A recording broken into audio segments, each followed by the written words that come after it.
सगळ्यांची पीपीटी झाली का? PPT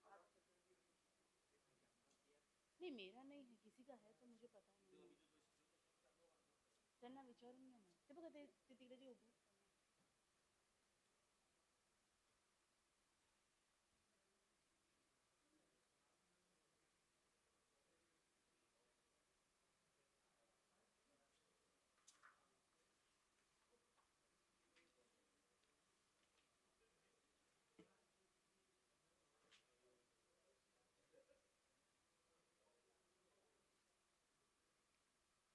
Your presentation is, you have sent it to them. Okay, so then they must have. Yeah, sure, I'll let you know.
Good morning, everybody. May I request you to please take your seats? अभी नहीं है, बाद में तो-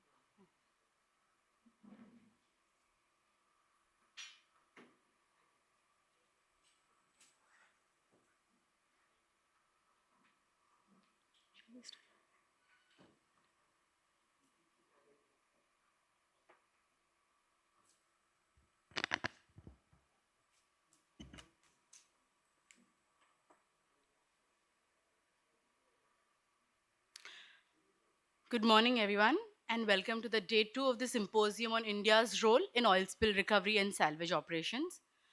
After an insightful first day filled with thought provoking discussions and global perspectives, we return this morning with renewed energy to continue our journey of learning, collaboration, and maritime adventure. This symposium is proudly organized by the Samudra Manthan Foundation in collaboration with the Directorate General of Shipping, with Bhandarkar Publication as the knowledge partner. This symposium stands as a testament to the collective effort of our partner associations and sponsors, whose continued trust and collaboration makes it possible to create such a meaningful industry dialogue. Our collective goal through these 2 days remain clear to strengthen India's position as a global leader in oil spill recovery and salvage operations, in alignment with the vision of Viksit Bharat Shreshth Sagar. We are once again delighted to acknowledge our esteemed advisory committee members whose expertise and guidance has shaped this event. Captain Vivek Bhandarkar, Director of the Samudra Manthan Foundation, Captain Kedar Chaudhary, Master Mariner, Salvage Oil Spill Response Specialist, Captain Anish Joseph, Nautical Surveyor cum Deputy DG, Captain Harinder, Nautical Surveyor and Deputy DG, Advocate Pankaj Kapoor, Managing Partner, Quadrant Legal, Captain Neil Rodriguez, Group Director, TMC, Captain Vivek Bide, who's a maritime professional, Ms. Kajal Festin Purohit, Marine Masters, Advocate Apurva Mehta, Partner A&B Legal, Mr. Nishant Chaudhary, Country Manager, Resolve Marine Group, Mr. Mohit Kapoor, Founder and Director at Innovative Concepts, Captain LK Panda, Formal Nautical Advisor, DG Shipping, Captain Ashok Mahapatra, Former Director, IMO, and Captain Shashi Kumar, former CEO, CMMI, India. To begin today's session, may I request Captain Vivek Bhandarkar of the Samudra Manthan Foundation to extend his warm welcome to the guests.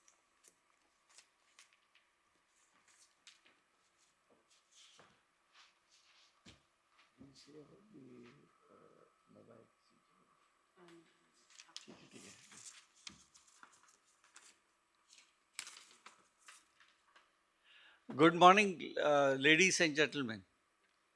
It's a and the distinguished guests, esteemed speakers, industry colleagues, and friends. It gives me immense pleasure to welcome you all on to day two of the symposium on India's role in oil spill recovery and salvage operations. Samudramanthan Foundation, in collaboration with the Director General of Shipping with Bhandarkar Publication and Knowledge Partner. Yesterday was a remarkable beginning of the turnout, and the participation was truly overwhelming. We had a good participation on online also. We had the privilege of hearing an insightful inaugural address by Rajiv Jalotaji, IAS retired, former chairman of Mumbai Port Authority and former Director General of Shipping, whose vision, clarity, and administrative depth set the perfect tone for this symposium. We also witnessed a series of enriching technical sessions and panel discussions that brought forward diverse perspectives followed by an engaging Q&A session from regulatory frameworks, compliance mechanisms, international collaborations, oil spill modeling to India's emerging readiness as a regional leader in spill response salvage operations.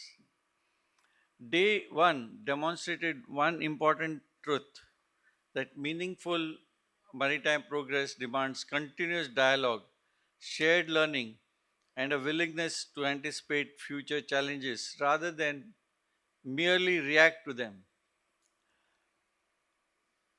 And that is exactly why we are here today. As we step into day 2, we continue this journey of discovery and collaboration.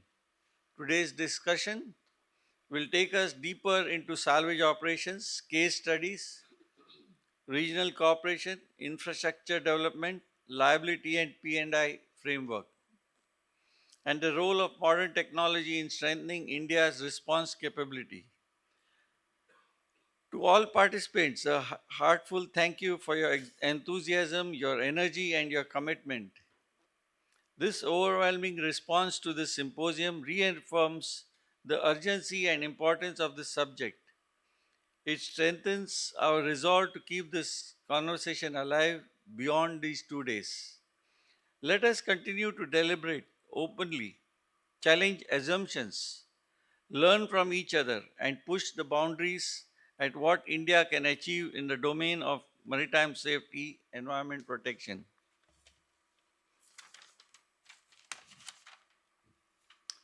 I wish you all a productive and inspiring day filled with new perspectives and meaningful outcomes.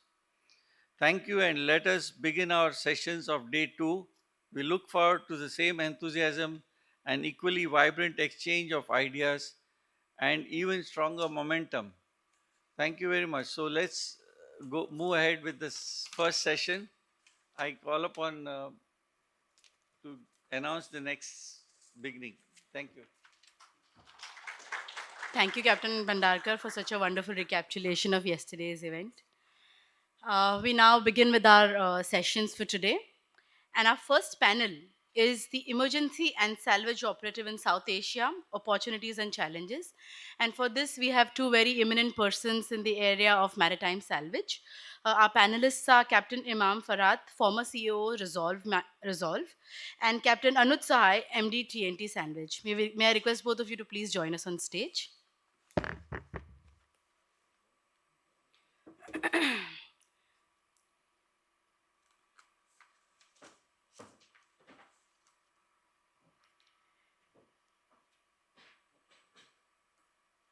Captain Imam Farhat, he's a maritime consultant based out of Miami, USA, and is a veteran mariner and global consultant, bringing a wealth of knowledge in risk assessment and marine operations.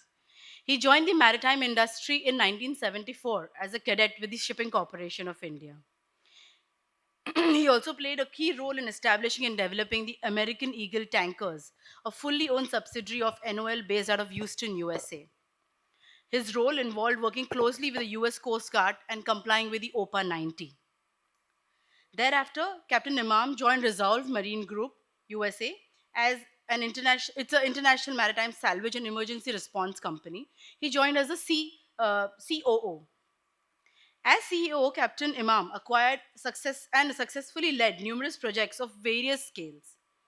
This ranged from emergency response and environmental protection efforts in the US Gulf of Mexico following the Hurricane Katrina and the 2010 BP oil spill, to working with the Indian Navy to safely recover live torpedoes and munitions, as well as to refloat submarines. Under his lead, Resolve worked with governmental bodies in the US, New Zealand, Sri Lanka, India, and other countries to ensure safe and timely execution of critical maritime projects. Our second speaker is Captain Anuj Sahai, Managing Director of TNT Salvage. He has a strategic vision to deliver exceptional marine salvage, emergency response, and risk management services across Asia. With over 3 decades of distinguished leadership in the maritime industry, he has cultivated a team of specialists who excel in developing comprehensive, risk based solutions tailored to the unique challenges of the Asian maritime environment. As an authority in emergency response and crisis leadership, Captain Anuj's expertise in managing complex operations has established TNT as a preeminent resource in marine salvage. The organization maintains an unwavering focus on operational excellence and collaborative professional development, empowering team members to perform optimally in high pressure scenarios. This commitment to excellence has solidified TNT Salvage Singapore's reputation as an industry leader in complex marine salvage and oil spill management and emergency response protocols. Captain Sahai has led two of the most high profile incidents of Kochi in 2025, that is the MSC Elsa 3 and the fire on board the Vanhai 503 of Kochi. I now hand over the mic to our very distinguished panelists to start the first session. So, you have a presentation. Captain Anuj Sahai.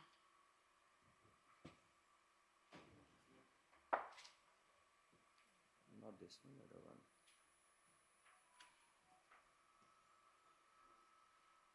This one.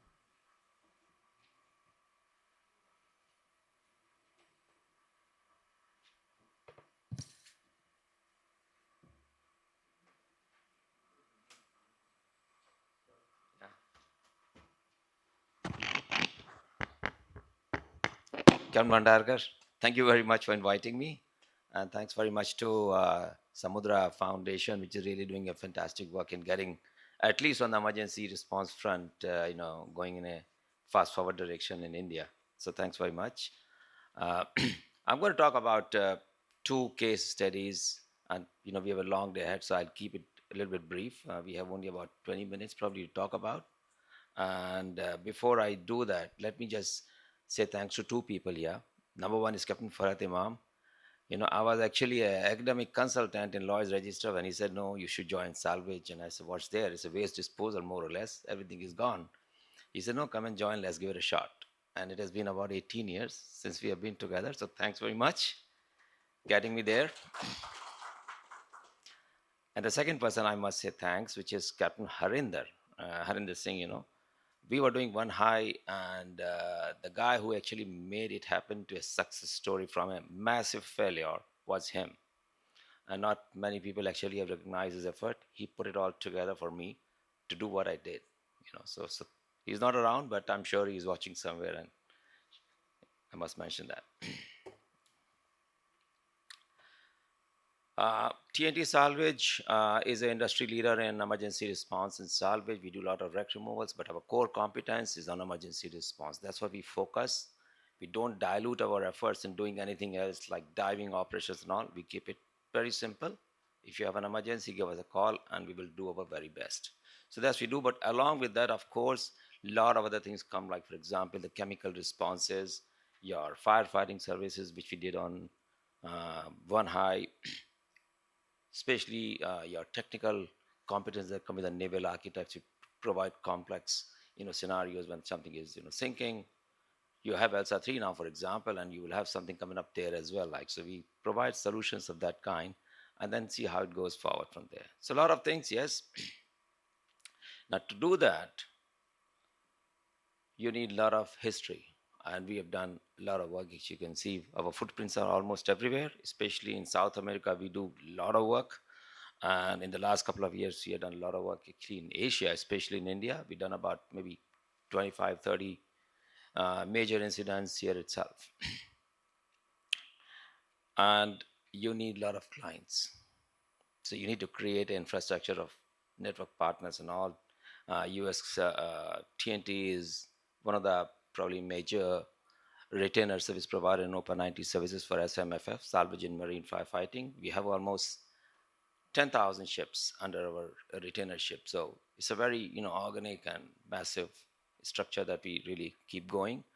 And also we coordinate a lot with all the agencies and authorities like here DG Shipping in America, US Coast Guard, various how we conduct courses, we work with them and we advise them and we take their advice, see how we can do and make things better. This is one of them. You have to depend on a lot of partners. No salvage company is going to do everything by themselves. So you need massive amount of tug operators, emergency service provider like diving services, pumping operators, and all that. So we put it all together and we make them work. The big advantage is when you don't have everything by yourself, is you can use what is fit for purpose, and that's why we have all this massive, infrastructure for these partners. Let me talk about the marine honor. The reason why I'm talking about this case happened last year on 13 June 2024, and it was an oil spill. The very reason I'm talking about this is because Singapore is a small city state. It's like any other city here in India. Mumbai, Chennai, Bangalore, not Bangalore, your Paradeep, Cochin. It can happen anywhere, similar incident, and you will end up with the similar situations. How do you manage it? I'm just giving an example what we did out there in a marine honor in Singapore. It was a typical Friday afternoon, about to start, Eid celebrations, 3 days of long vacations. Everybody was leaving. When I got a call from, one of the insurance companies, ki, there is a small spill somewhere. Can I assist? So I said, what do you need? And they said they just need a couple of booms. I said, that's not a problem. We assembled a team just as they were about to leave the, warehouse, and we said, no, no, let's put it together. And in the next 8 to 10 hours, we managed to put the ship, we boomed up the ship, only to realize the ship had actually lost a lot of oil. What we needed was to actually do emergency response outside the ship. Very interesting job. This is what happened.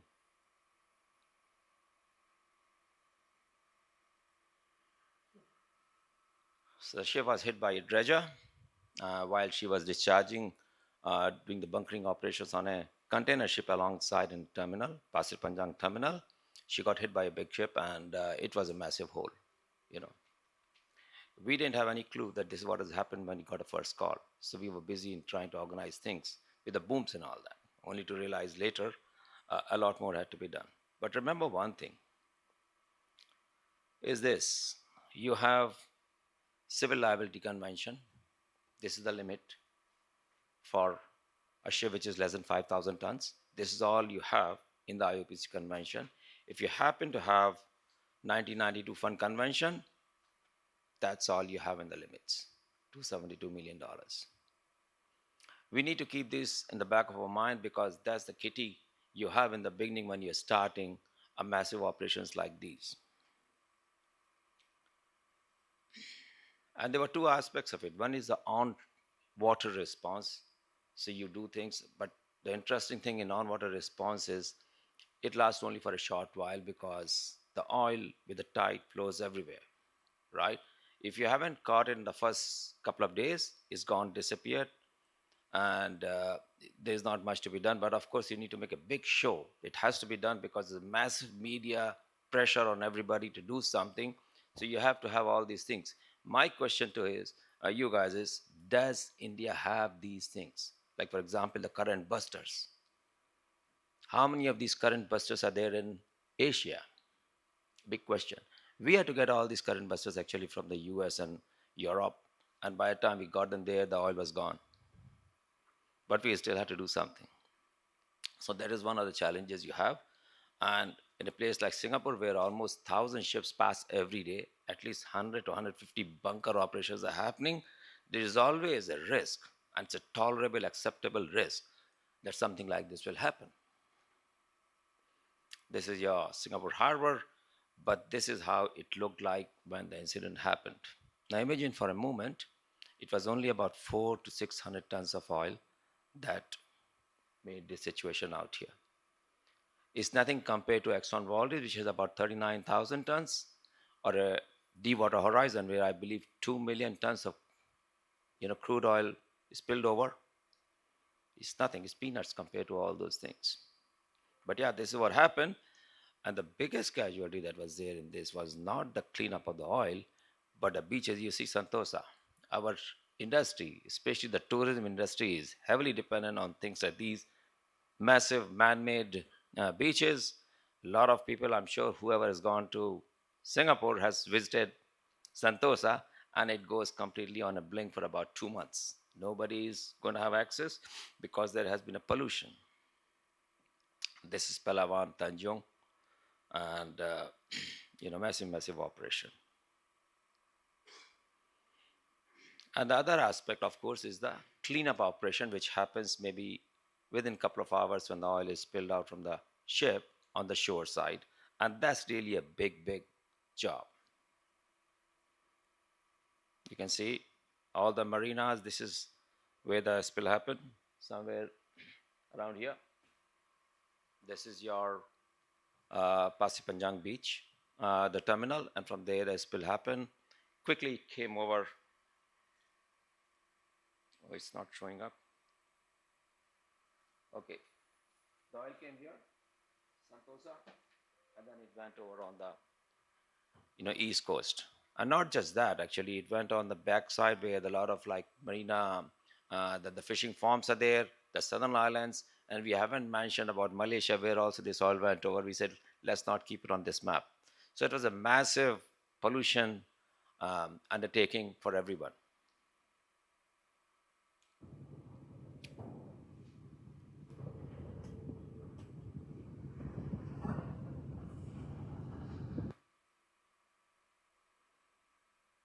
So this is a couple of pictures, beaches, and I'm sure it happens in any of the coastal estates. You have to go and do these kind of things.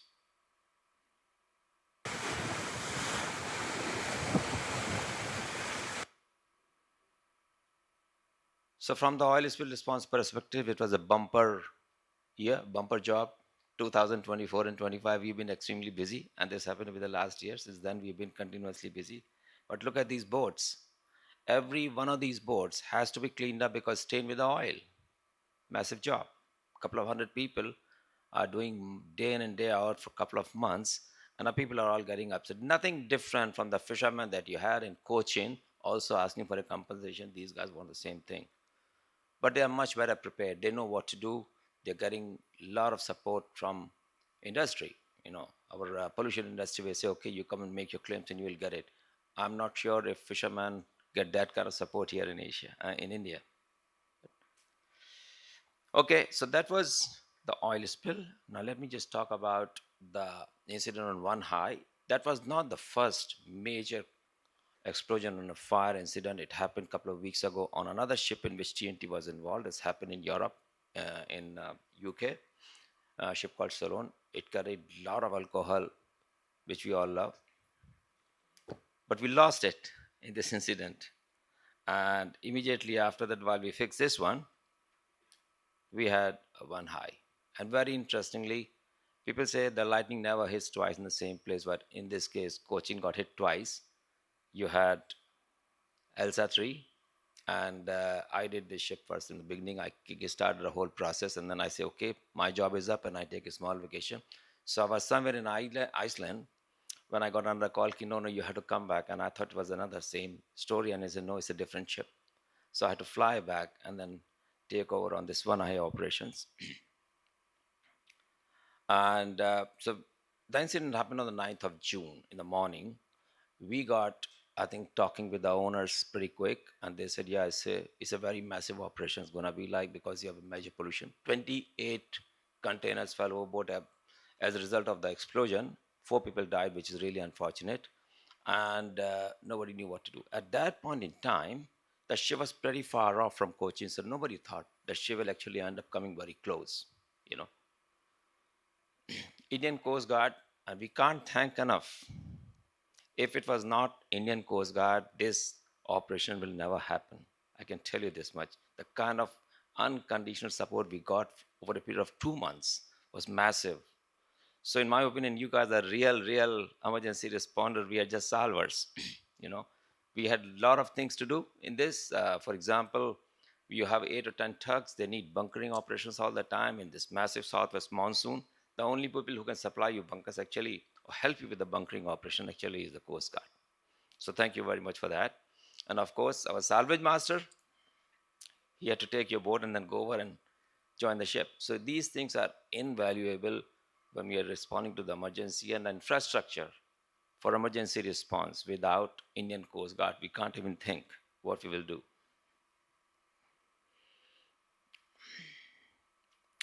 The first line that was put actually was by the Indian Coast Guard on board the ship, and everybody thought ship is going to be under control now that you have a line, you can pull the ship off wherever you want.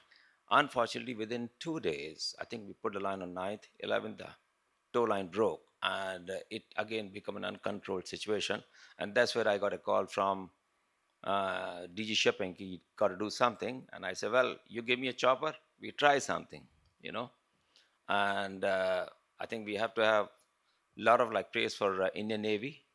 Within half an hour, we had the Navy chopper available, and I can tell you, without the chopper, had to be that kind of chopper, because we had been talking with a couple of guys in Mumbai. Those kind of choppers will not work. It had to be one of those massive choppers. We took a team of 8 people, not four, 8 people, and we said we will actually try and board foxel and the stern, and then we try and put some lines together. It was very hot, and bit of a challenge in trying to jump. We couldn't jump on a ship. We had to jump actually on the containers, and then went down to pick the rope. But yeah, it was what we did, and we are not the first time we've done it. That's how we do it. But yes, it got done. Once we had the rope, of course, we pulled the ship off. And we got a mention, as Captain Harinder said yesterday, if this is one of those things, the incident, the massive catastrophic thing that could have happened didn't happen. So don't people don't talk about much about it. But this ship could very well have gone on an LPG terminal in Cochin, would have gone inside a massive burning ship, would have destroyed I don't know how many things in Cochin. And the coast, it has a lot of containers full of noodles which have been actually all over the coast. Nothing of that sort happened. So it is a story that probably will never get much attention. But yeah, our job was pretty straightforward. Put a fire out, and then take the ship to some safe port of refuge. That was the only thing that we had to do. And of course, it took quite some time to do that. This is how the ship is looking after about a month and a half, when the fire is still smoldering a bit, but you have things pretty much under control. And the resources mobilization, this is a big challenge. In any operation like this, we need to figure out in the beginning, and everybody wants to know, so what are you going to do, when are you going to finish it off? And it's a very difficult question, because in the beginning we don't know how massive what the situation is out there. It becomes a bit of a challenge often, and we just might say, hang on, we will tell you when we know about it. On board a ship there's a big fire. To go on board the ship itself, and I can tell you, our salvage master, Captain Kesh, I'm sure he's listening on the YouTube, was like, he has to be a crazy person to go on board in those crazy waters, but he did for maybe about a month. He'll go every day on board with his team, get things organized and do it, and then of course get the ship going. They were about, probably at the height, about 8 or 9 tugs all over the place. They're helping out with the people, and we had maybe about 40-45 salvers, and on various tugs, putting the resources together, and then trying to go on board and then put the fire out. You can't put the fire out just by having people on board. You need all the equipment, and on a dead ship, to get the equipment is a massive challenge. You can't have a tug coming alongside and put a stop because there's a massive waves and swelling. So so it was a bit of a challenge. It took quite some time for us to put some generators, firefighting equipment on board, people on board, and of course there's no facility on the ship. It's a dead ship with nothing on board. So for the people who are used to staying in nice places, of course, bit of a challenge. The firefighting, finally we managed to put it under control. On the 5th August, we were saying very confident, yeah, the ship is going to be now saved. We had a lot of media queries coming to us asking whether the ship is going to survive or sink. We had a lot of calls, WhatsApp messages saying, is your ship sunk? you know and we said, no, it's still there, don't worry. We will slowly bring it up. And as you put more and more fire water on a ship, what's going to happen? That ship is going further down. She is very close to sinking. So we had to put efforts to get this fire water out somehow, put up pumps, generators, all those things, and make sure this pump water is pumped out, so there is a balance maintained in terms of like having people and the stuff on board. I think on about 12th of September, we managed to get the ship back in Jebel Ali, and that's where the disposal is happening. The scheduled operation is expected to complete on about 8th of January. A couple of challenges on this. Number one was, of course, to maintain a team of so many firefighters, salvors, tugs, and resources in a very short span of time for such a long time and keep them fully motivated so they don't get burnt out. This is a massive challenge, out there. And boarding the vessel in rough weather, you don't want another incident happening. There's always a chance because when you have this 3.5 meter swell, some people actually refuse, they will not go, and we say, you hang on, don't go. Those who really are good seamen, and all firefighters, salvors are really, really good seamen, they can take some chances and go on board. So they had to go there. Interestingly, when Captain Harindan not around again, I said, give me the certificate, I renew my master's certificate. And he said, no, no, you're too old. Came to the fire, he said, yeah, no problems, you can go on board. Yeah, so those things were there, but we have this resilience. Everybody says you can finish a job in a couple of weeks or maybe a couple of days. We say no, it'll take a while. Like this particular ship, we started operation 13th of June, expected to finish on about 8th of January. So it's quite a massive 6 or 8 months operation. Uh, this is the question that we have to ask ourselves: are we ready? Now, rescuing the ship is not the only thing. Taking her to a safe port of refuge and making sure all the waste material has been disposed of properly. Who do you trust? Who is going to go and get these things done? I can tell you something. I was here with Captain Sachin. He's right there, and we spoke and said, yeah, we can do it here in India itself. India has got massive waste disposal facility. The structure is there. They have all the building blocks in place. We have the beautiful port called Karaikal where we can have done these things. But a trust. And have you done it before? Now, when insurance is looking at it, they want to have certainty. Yeah, you will get it done. You know, can you give in writing that you will get it done? Is it a fixed cost or an estimate? And some of the things that are really, really not clear here is how about the containers which are totally waste? Will the customs will allow it to be, taken offshore, onshore, and then they will not inspect and allow it to be disposed of? Big, massive, I would say, area where we have to really do a lot of work because we can't do one thing in the insurance and salvage is jugaad. You have to be clear, precise, that this is how you're going to do it, process is written, and then you have to go and get it done. You can't just wait and say, yeah, we don't know this particular aspect, which is in India, unfortunately, at this juncture. Who sets our expectations? We have client. They want us to do a good job. So very important that we tell them this is how we're doing it. We draft a big, long-winded technical procedure and said, this is the plan. Nobody reads it sometimes. It's 200 pages. So it becomes a challenge and you haven't read it. So we got to do that as well. And some of the challenges are there. Authorities, there is a perception that authorities are not very helpful. I beg to differ. When I flew from Iceland to India, I didn't have a visa. And I hoodwinked my way through Doha and Munich to come here in Cochin. And then the guy looked at me, "Where is the visa?" And I said, "Sorry, I have this ship, I'm going here." Rather than doing anything, he just took me to the authorities, to the senior officer. He says, "We have a process. You get 14-day arrival, and then meanwhile, you can do regularization, all that." So I came without a visa, not a problem.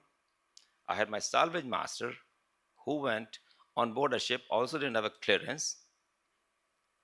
It was like managed. I mean, the authorities were very helpful. They say, "Okay, we understand the situation and we will help you out. Don't worry about it."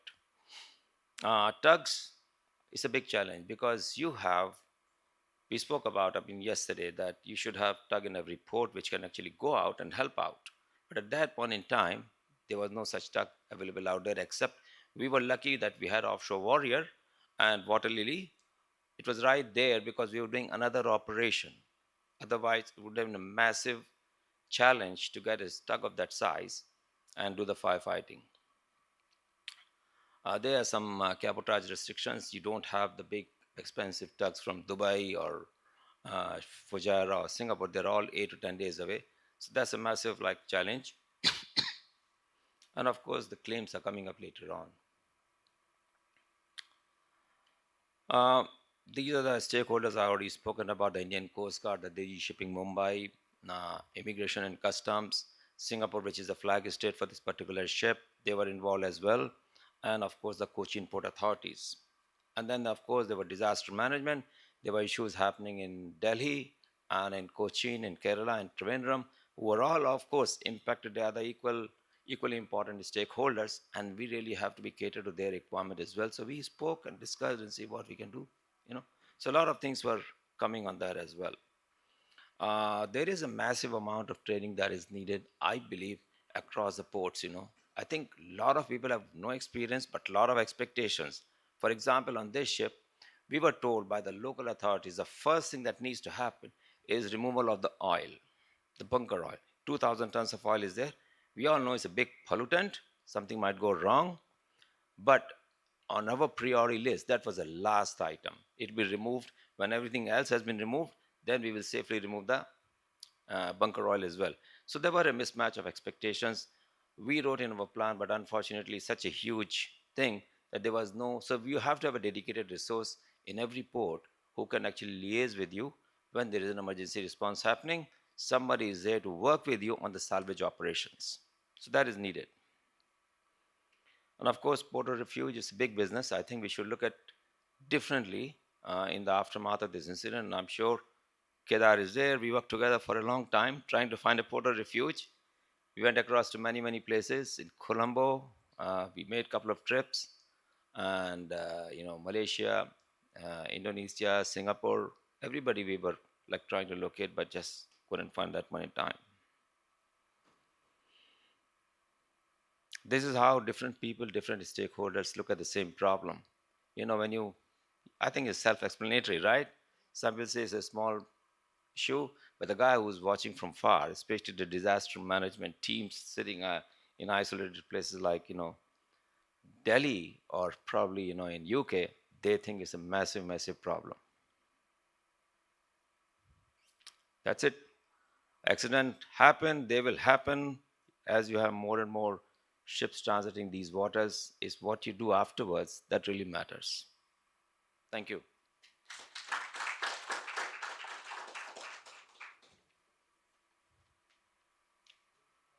Thanks. May I request Captain Farad now to address the gathering?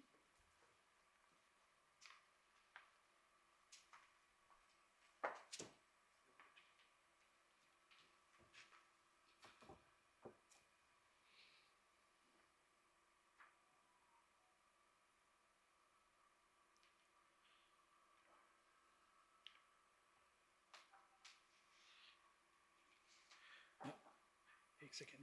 बेटा, come here, come here. Can you make this screen full? Okay, good. Good morning, respected Captain Mahapatra. Thank you. Captain Vivek. It's a very interesting topic, extremely interesting. I've been involved in salvage operation for last 20 years. Once I stepped down from the ships. And particularly in Indian context, I have worked very closely with the authorities and on incidents, accidents. And I would like to share some past experiences and how do we go about it. I'm so glad we are where we are.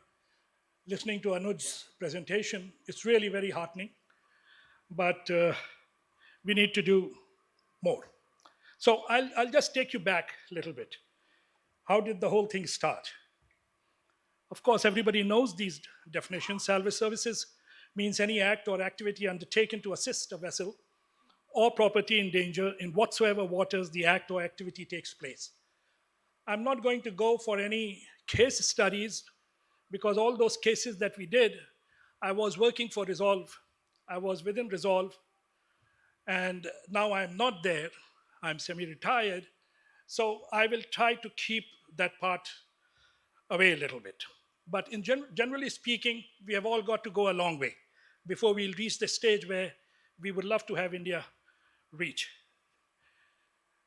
Whenever we talk about emergencies at sea, these are the priorities. A typical response people, they look at saving the life first, rescue. And next, of course, is the environmental protection. And last is the asset in the order of priority. And though we want to think safety at all times, like Anuj did, you need to be unsafe to make the condition safe. So that's what happens in the industry. Who are the players in this type of job? Of course, the regulators, people like government, administration, Coast Guard, port chairmen. I'm talking in context of India. Port chairmen, deputy conservators, harbor masters, and what have you. We have the ship owner, we have the operator, we have the charterers, they are the responsible parties.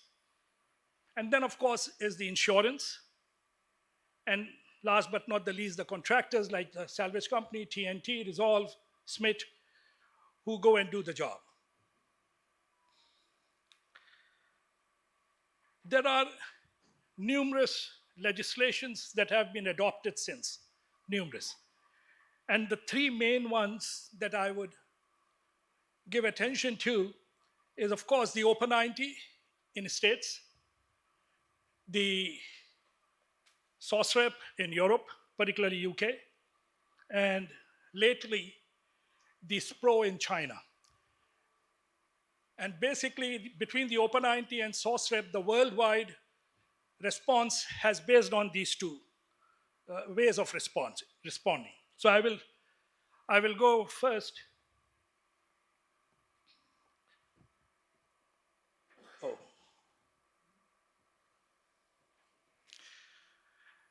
In preparing or responding to any emergency, we should go in order. So you should have a very proactive planning. Then you go for the emergency response, spill management, quick response, and of course the resource base. And there are two very important things in the resource base. Everything else we can put together, but the two important, like Anuj mentioned, one is the tugs, availability of the tugs, and second is, of course, the disposal facilities. You may have one at one place, but you should have the disposal facilities at most of the ports, just like when you come to a port and you have to discharge your sludge from the engine room or something, you have a facility. But we should have more focused facility where you can dispose of, work it out, and the sludge is disposed of in a proper way. So initially, all of us know that this response became very organized only after the OPA was introduced. And OPA was introduced after though many incidents had happened before that, but when Exxon Valdez happened, the response from the United States was tremendous. This was one of those things that OPA 90 regulation that was collecting dust in the Congress was picked up and dust was dusted off. The regulations were there, but it was not implemented for the simple reason that the lobby against it from the oil majors was tremendous. The Exxons, the Mobils, the Chevron, the Shell, they would not let any regulation come into the picture. So it was collecting dust. But when Exxon Valdez happened and the whole economy of the state of Alaska collapsed, it was necessary. Nobody, no senators, congressmen wanted to be on the wrong side of environment. And this was one of the legislation in US that was passed without any opposition, 100%. Everybody voted for it. It was an experience, but the important part of this was that the Coast Guard was behind it. They were the custodian of this regulation. OPA 90 really was implemented and was a success story because of the Coast Guard. Simple. The book is almost, the OPA 90 regulation is almost 2,000 pages. But the most important thing is these 4 items. Every ship that goes to states must have a VRP, vessel response plan. And within the VRP, you should have 3 things mentioned. That means you are committed to these 3 people whom you should name in your vessel response plan. One is the spill management team. They are I don't know how, I'm sure most of the mariners have gone to states. And there's a SMT, which is led by a QI, a qualified individual, a very well-trained response guy. And so you have to subscribe to SMT, spill management team. You have to subscribe to an OSRO, people like NRC and MSRC in the context of US, and SMFF, which is of course salvage and marine firefighting, people like SMIT, people like Resolve, TNT. So you must name them. And these VRP is allocated to a shipping company, which is then given a number, identification number by the Coast Guard, and they have to put it in the form before the ship enters there. It happens till today. The result was that OPA 90 did wonders to the United States maritime industry with the US Coast Guard as custodian. Custodian, the word custodian is so important because it is easy for 100 people to sit down, make a law and float it. But who is going to make it, to implement it? US Coast Guard did a wonderful job. Of course, as a result, there's a huge, significant decline in large-scale wrecks and oil spill disasters. So somebody needs to be a custodian here, and we need to name them. We need to name them. In US, once again, just one slide. This is a full day stuff that can continue, but they work on a system called Unified Command System, where you have, it is led by the Triangle, which is Federal On-Scene Commander, who is a captain of the port for a state, Coast Guard. You have got a state on-scene coordinator and the responsible party. Responsible party is the ship manager, ship owner, and the people like that. And under the RP is the incident commander. Incident commander is basically that SMT that you have contracted with, a spill manager. The spill management team, like Gallagher Marine Systems, O'Brien's, ECM, these are the people who give that services, you provide. So, and they have this incident command system, and under the incident commander, then the whole thing works. Unlike over here, that a salvage master goes and is doing everything, in US, it is very organized, extremely organized. So there's a unified command where a daily report goes, led by the Coast Guard, FOSC, Federal On-Scene Coordinator, and he needs to know everything on a daily basis to ensure that the incident commander, the QI, is working in the interest of the incident. And under him are the 4 divisions. We call it FLOP, though, just to remember: finance, logistics, planning, and operations.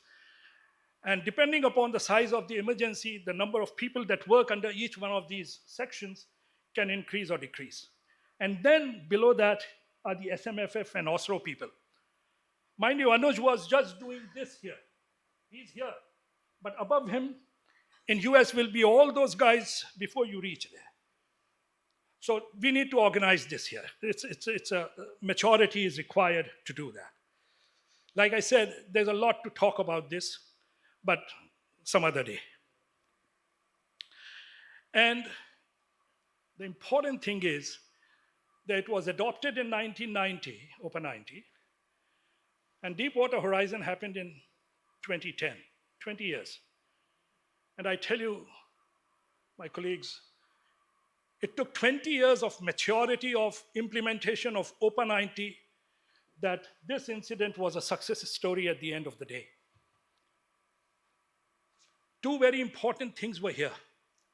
Very important. One, that this offshore platform where we lost 11 crew members in the explosion and where the spill was, the oil was coming out from the seabed at the rate of 10,000 barrels a day, non-stop for 4 months. Two good things were that it was led, the response was led by the Coast Guard, and they did a fantastic job. And the responsible party, RP, was BP with deep pockets.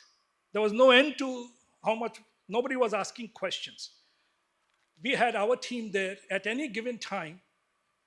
I had more than 100 boats working out. It was 40 miles off the coast of Louisiana. And there were 1,000 people working just for resolve at that time. And similarly, there were people from Smith working, there were people from TNT working. So the total, the 4 big states of America, including Texas, Louisiana, Mississippi, Alabama, and of course extended till Florida, everybody was affected. All the businesses were closed for. And you know, US is a country where suing is a business. So a lot of suing was going around, a lot of businesses were closed, but because BP had the deep pocket, they spent $80 billion almost in this response. Tremendous amount. So no, it will take a lot of maturity.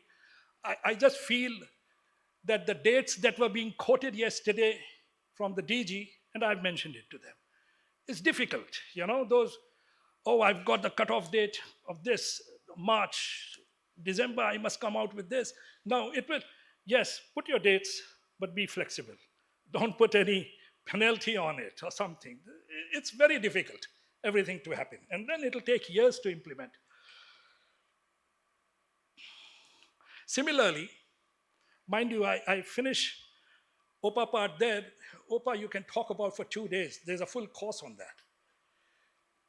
Talk about SOSREP, Secretary of State's Representative for Maritime Emergency. It looks small, but it's as comprehensive as OPA 90.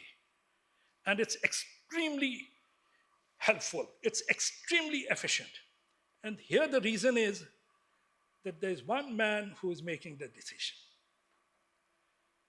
There is no ifs and buts. And mind you, before this guy came into the picture, incidents were happening. Torrey Canyon in 67, 119,000 tons of crude oil was leaked. Haven, Sea Empress, Erica, Prestige. This was a pathetic incident, Prestige, where the ship was calling, it had a leak, it called Spain, it went to Portugal, it went to France, and she was for days going from port to port. And the rest is history. So, and these are just a few ships to remember. So what does he do, the SOSREP, the identified person who's nominated as a SOSREP, what does he do? He does all that. But the most important thing is that no free from political interference. I am highlighting that thing because I personally felt that hindrance in India. We were responding to, and I'm not going to name the ship, we were responding to a huge catastrophe, a potential catastrophe with jet fuel on board, fire, equipment waiting outside the harbor, paying $140,000 a day just for holding it.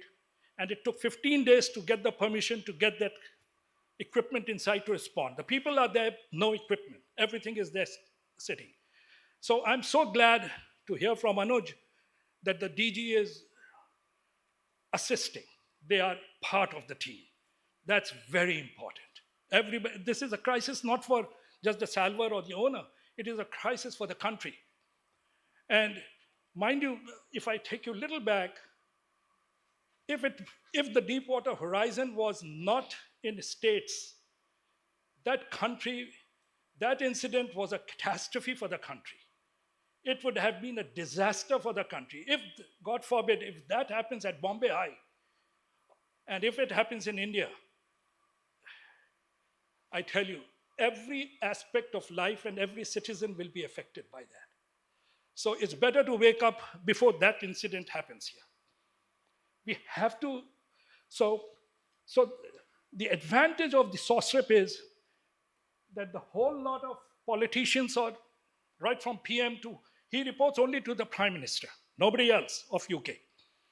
He has to be bagged or sack him. He will not be asked any question. If you don't like his actions, sack him. But he has to be a very competent guy, very knowledgeable guy to be given the post. In today's days, the 5th SOSREP is going on. I've met all the previous 4 guys. And these guys are knowledgeable guys. They know what they have to do. And they have this organization to help the country. I mean, UK is just one part of a huge country. The full coastline is all joined. So it's extremely important. For a SOSREP to trigger, the trigger point is when there is a threat of significant pollution to the UK's pollution control zone, territorial waters, or coastline. But this extends to all of Europe. They complement each other. There is some political differences here and there, but end of the day, when environment is concerned, they are holding hands. So, and mind you, we insist on pollution a lot, but before pollution, we need to appreciate the problem that is there from where that oil is generating, from where that pollution is generating. So for that, I feel personally, having responded to hundreds of responses, the salvage guy has to go on board to evaluate that where is this pollution happening from to stop that. In Deepwater Horizon, there was, when the oil was coming out from 60 meters of subsea, from the water level down, there was nobody who could go there to plug the spill. It was a special ship. That's why it took 4 months for the response. A special ship with a whole lot of mechanism to be installed on the bow of the vessel. It went there, and then the equipment was, and the ROVs worked to cap the spill. So it took 4 months, and it was not easy, I tell you. And they had the full paraphernalia behind it. That means the oil was coming out, so many boats were working.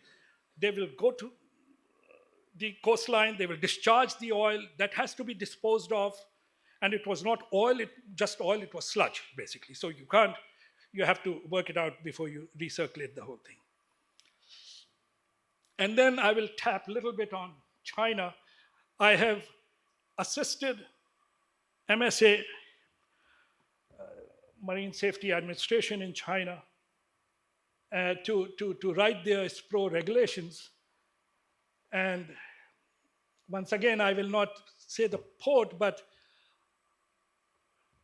when this happened, before this happened, I was asked, there was a convention, and I was speaking in that convention, and maybe I spoke too much truth and stepped on a few toes, and my partner had to smuggle me out from there to go straight to the airport and fly out. Otherwise, because all the officials were sitting and we were touching some very sensitive topics.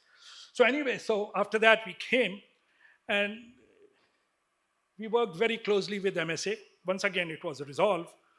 We worked very closely with MSA, and they had woken up, just like OpenINT, they woke up after Exxon Valdez. Here they woke up after the Dalian oil spill in 2010. This was a huge spill. And China was not prepared at all to handle it. You can see that they were picking up with the pots and pans and things that it was China, so they could hide it. Not many people heard about it, but they handled all the TV stations, all the social media, whatever at that time existed, and they kept it low.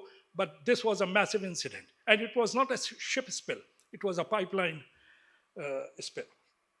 So, but then they responded, and I tell you, I really appreciate the way they responded. The whole lot of officials, almost 1,000 people, were trained to implement this. They were all called from every port in China, and even was involved in training those people for days, followed by the drills, including all the industry stakeholders.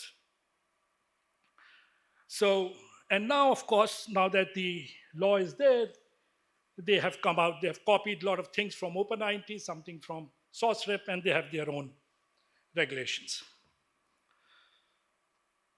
And my apologies, I am a little behind in India, but I'm so heartened to hear what is going on right now. Earlier this year or last month, a new MSA has come out, and they have integrated some chapters straight away for emergency response. I have worked very closely with Nalsa University in giving some feedback with my experiences that they included in the new legislation, but a long way to go. And I'm sorry, because I faced it, I put it, it was infested. And the reason for that is that these were the people that I had to report to for any emergency, you know. If anything happens, it doesn't end with just DG shipping. But you had all types of ministries involved: Ministry of Home Affairs, Ministry of Earth Science, Ministry of Shipping, Ministry of Defense, crisis management groups of various central nodal. You go to and meet the Secretary of Disaster, he doesn't want anything to do with the maritime. But the coastline is common. You have to take any emergency from sea to shore and all that. So a lot of problem. And I'm sure that when I had my last meeting with Captain Azad, that a lot of things have been circumvented now. So I hope that it works. Now, areas where government can help the industry. I've submitted this at different levels over here, and I'm happy with what's going on. And MSA, a new MSA coming out, a new circular that Captain Harinder has come out with. It's very helpful, but it needs a lot of deliberation, immense amount of deliberation, and I hope to work with him. Captain Anuj, we will work, and the industry, of course, because their ships will be coming in, going out. That interaction has to take place with the DG shipping, and we should support them if it has to reach somewhere. Lot of effort, many years have been spent on this.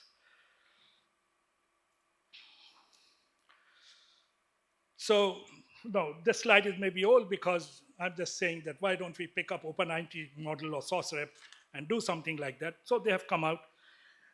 A few points that are missing is that an incident happened, make one phone call, a number is given, the captain calls that place, or he calls his DPA, and the DPA calls that phone, and the incident number is allocated to that incident, and then every communication on that happens is identified with that number, and then it goes. Because like Anuj said, in 7 days' time, there was another emergency, and there could be some common things and misunderstood. And and this is almost the end of my presentation, but Indian coast, I tell you, is littered with the wrecks.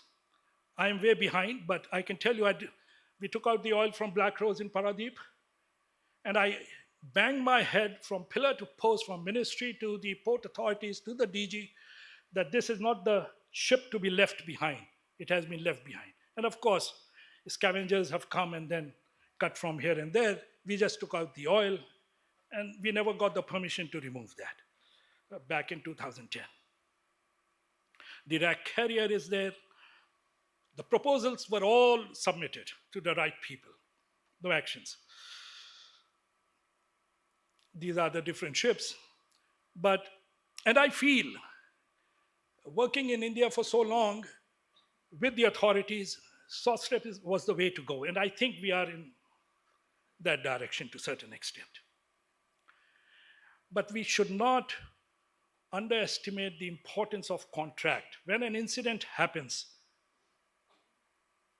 a contract has to be formalized, because nobody will do a job for free. And he wants to be assured that if he does something, he should be paid. And that contract is very important. Without going too much in detail, in my mind, in my view, the most important platform is the BIMCO. A lot of contracts, chartering and all is done on BIMCO. They have set up the LOF type of contract, lump sum contract, partial payment, move.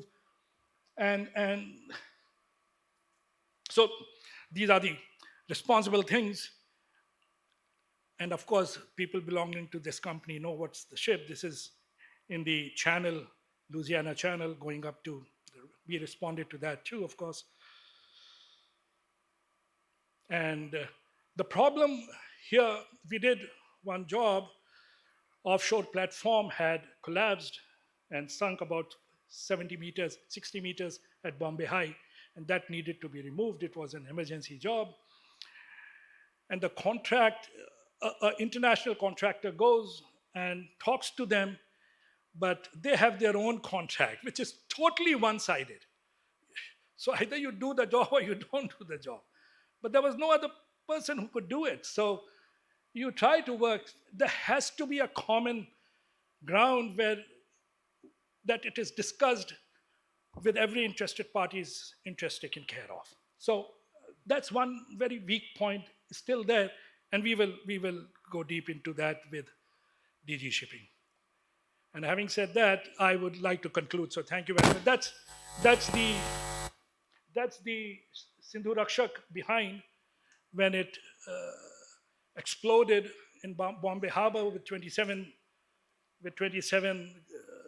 sailors, and it sank with live ammunitions, missiles inside it, and we had to literally first remove and defuse all the missiles, take out all the bodies very respectfully, wrap it in a black cloth and give it to the Navy.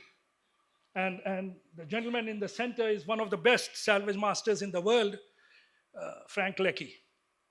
He is one of the most established salvage masters. So, thank you.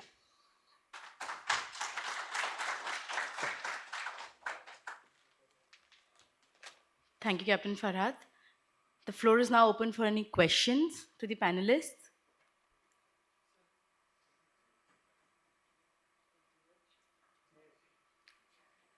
Oh, Mike. May I request the panelists to please come up on the stage?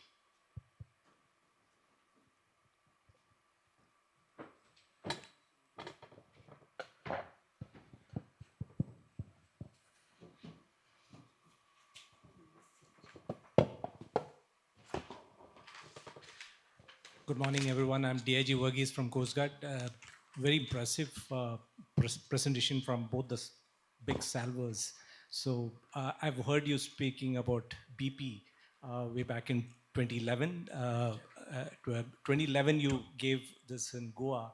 I think, I heard it. I think the class has only increased.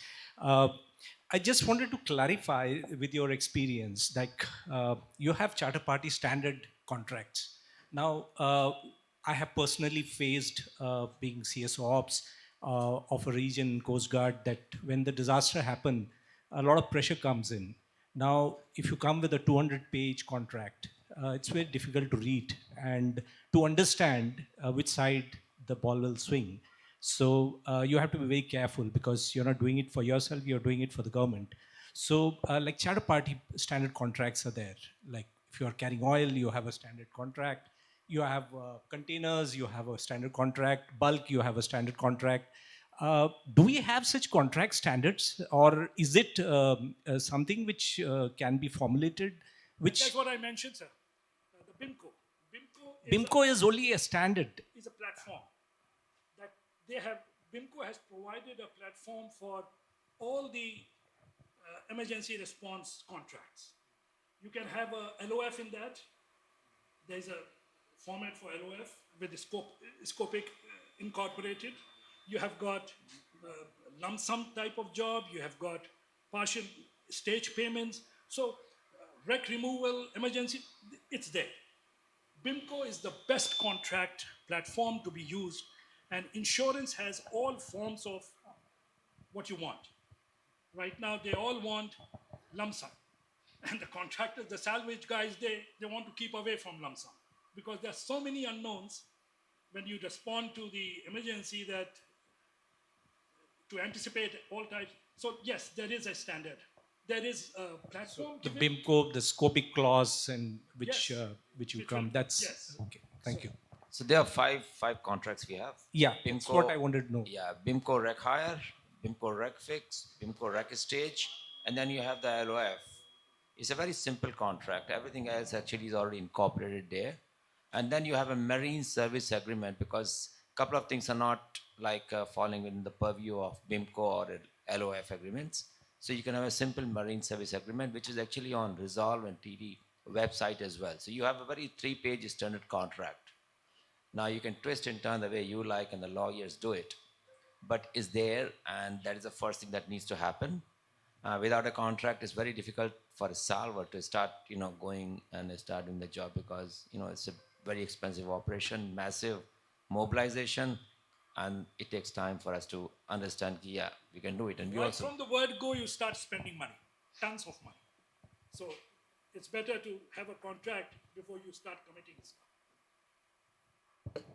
Thank you. Any more questions?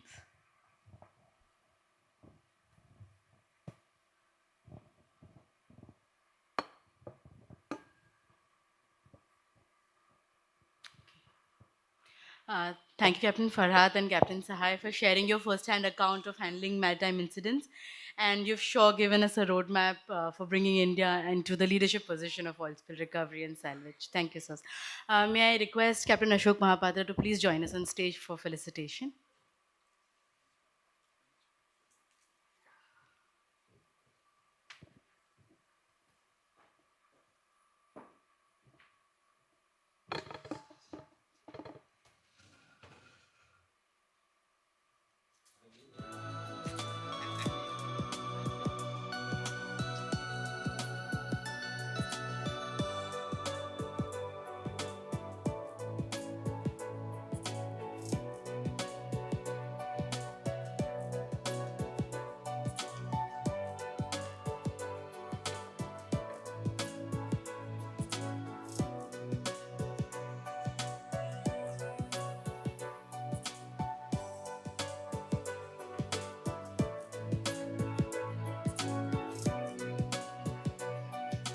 Thank you.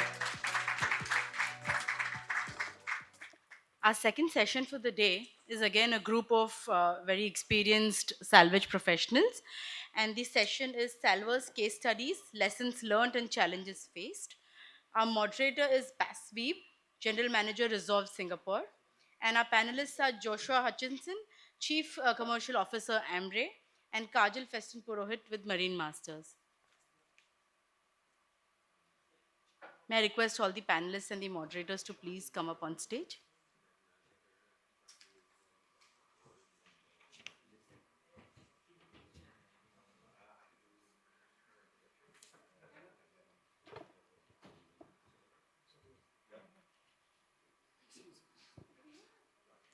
No problem. The panelists are joining us. Okay, okay. Sure, no problem. Please come up. Then I'll introduce you. Sure. Okay. Why don't we do it? Yeah. Our moderator for the second panel is Pasweep. He's a globally experienced salvage specialist known for his operational insight and leadership in complex recovery missions. As the general manager for Resolve Singapore, Bass is responsible for the setup, supervision, management, and coordination of all aspects of field projects, including project mobilization and demobilization, personnel supervision, salvage vessel and craft operations, and salvage operations. Bass has extensive experience including in lightering, diving operations, job accounting, estimating, project management, daily reporting, logistics, and client services.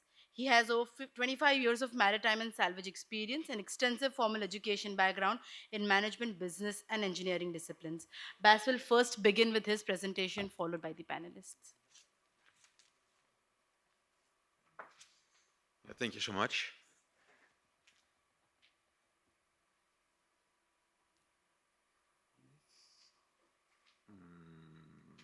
I think this one maybe. Yeah.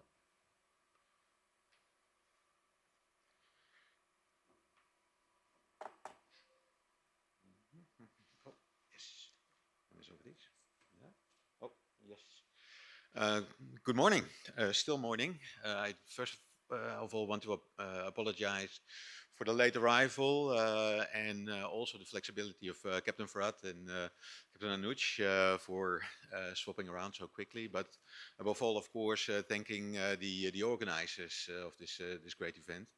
And a very important event, I think, as can be is illustrated already by Captain Farad and Captain Imam, Captain Anuj, for how the system is, um, of course, the role that authorities need to play.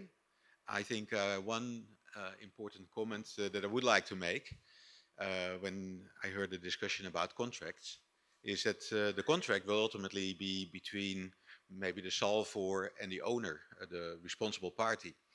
So it's of course very important for the authorities to be mindful of what the contract states or what it excludes. But ultimately, I think the authority should have a supervisory role, indeed, and um, ensuring that the contracts make sure that the pollutants will remain in the vessel, will be removed together with the wreck, or the casualty will be stabilized. Okay, so that's before I head off on a tangent. Um, we'll focus on what we need to do here. Um, we have a small case study, and I think on the back of recent developments along the Indian coast and casualties that we've seen, we can latch on to that and maybe elaborate or expand a little bit on what earlier has been discussed as well. Um, Once it's a presentation about the Dali that hit the bridge in Baltimore. I've condensed it a little bit, so to allow a bit of an introduction for my fellow panel members. And then we maybe allow for some time for Q&A as well. Um, so I think there is a little bit of overlap coming, so we'll either go over that or maybe elaborate on certain specific points with respect to OPA 90 and salvage and marine firefighting and considering the Indian context. I'm grateful to have been part, as have my fellow panel members, with the discussions with the Director General Shipping, and other stakeholders to explore this. And I think also related to this, I would like to make a comment. Individually, I've mentioned this as well. And I've been traveling as a foreigner to India maybe for the last 20 years. And everything, there's always a desire to change, and but maybe red tape is holding things up.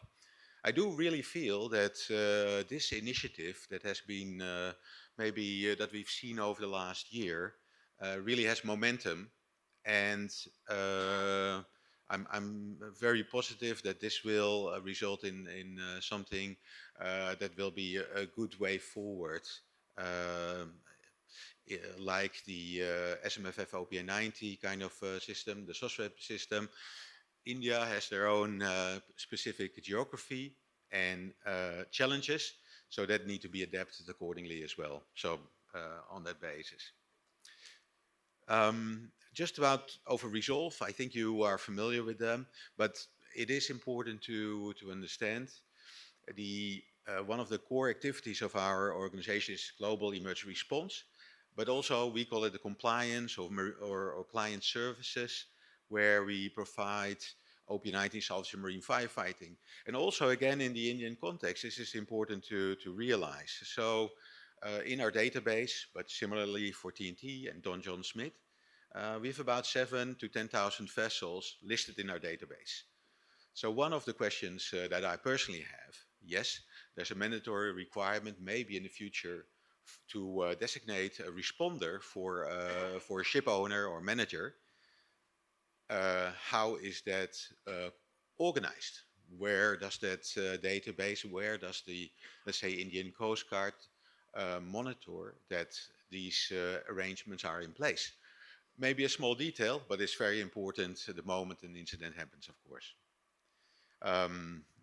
We also providing China's Pro and in Alaska. In general, you can stretch and mold all the services that we do in a certain way. I think this morning was a little bit a display of Salvage flexibility. I was a little bit late. Again, apologies, but Captain Anuj and Captain Farad stepped in very quickly. I think in practice, when we look into operational aspects, it works the same way. We are confronted with a fluid situation and we have to adapt to it. So maybe also related to the contracting, we're not talking about a fixed situation. It's a fluid environment, and it needs to be evaluated. Sorry, every day or more as is necessary. And we've seen that especially in a fire case or a flooding case, or where weather events pick up and will dictate what needs to be done.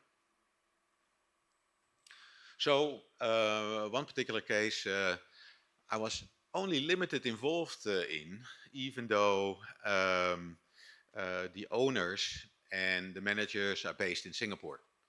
And this also again illustrates our international business, of course, where all the stakeholders are spread out over the entire world. We know, of course, in the UK, all the insurers, P&I insurers, but they are also in Scandinavia, and Japan, Taiwan, China, for that matter. And of course, also more and more in other jurisdictions. So they need to be tied in, and communication need to be established to be able to respond quickly. I will glance over this. I think this has been very well explained by Captain Farad. One element to bear in mind is the concern from the US government or US Coast Guard is any event that could potentially lead to an involuntary release of hydrocarbons is basically the objective. They are not concerned about the commercial properties, ship and cargo, or bunkers that are held within the incident or part of the responsible party. And I think this is a mind change to think about commercial aspects or commercial pressures. The overriding objective for governments around the world, I would think, security, safety, and the environment. And of course, saving of lives, of course, is all priority number one. But all the other elements are the main objectives. And within that, issues like port of refuge, the response activities, what to sacrifice from the property can be put in that scope. Again, Captain Verraad was very clear on this one. I think another element which need to be considered is these guaranteed response times. This is even with an established system in the United States, very challenging. Um, there are certain aspects, and I think it's maybe a little bit small print, but I'm sure you will get a copy of this presentation. For certain firefighting arrangements, there's a time frame of 6 hours to be responding on site.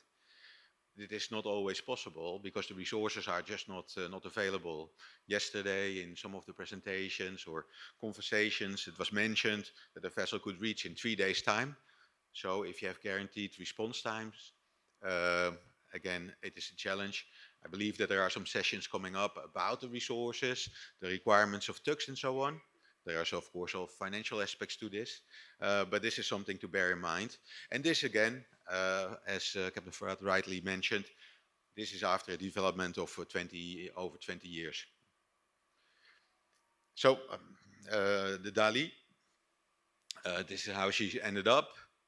I think today actually there were some reports on the causation.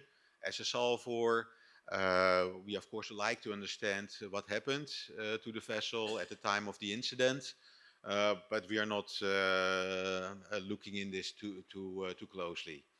We're not in there for causation. We're there to stabilize the situation and then move on from there. But the incident command center will be set up fairly quickly the moment an incident has taken place. Big incident command center. Small incident, maybe it can be done remotely from a location, but it will be sized to the incident. For the Dali, to give an idea, on a day-by-day basis, there were over 400 people in the incident command center, sometimes ballooning to 1,600. So coordinating the incident command center is a big challenge in itself. But the solvers are forming only a small portion of this incident command center, of course. There's media that has a specific role there, finance. These operations are going to cost a lot of money, so finance need to be controlled very tightly. Insurance, owner's representation, qualified individual that is basically holding the purse strings for the owner's interest and do spend the money. So many parties that are there, non-governmental organizations, legal support for claims that come into on the back of an incident, all are congregating in this incident command system. And there's indeed daily, sometimes twice daily updating and reporting on the progress and prioritization going forward. So this is further on the Dali presentation. I've got a longer version of this, but I'll narrow it down to I think about 10 slides. I will glance over them a bit. It's just more for an impression what you're faced with. And of course, as a solver, any solver, I would say, it's not every day that a big deck of a bridge falls on the bow of a container vessel. This presents quite some unique challenges. And I'm going to say something that I'm probably going to regret, but I think salvage in general is not too complicated. There, I said it. But it's a lot of small, simple things that need to be coming together. And that is really a big challenge. And I think in this room there's a lot of knowledge. Shipping companies, they are always very creative. There's a lot of master mariners, they've seen it all. But then focusing and concentrating on these individual challenges while also running your shipping company is very challenging. And we are very grateful that if a company then delegates that responsibility to us as a solver, that we can focus on it and will report to the ship owners, the authorities involved, of course, to deal with it.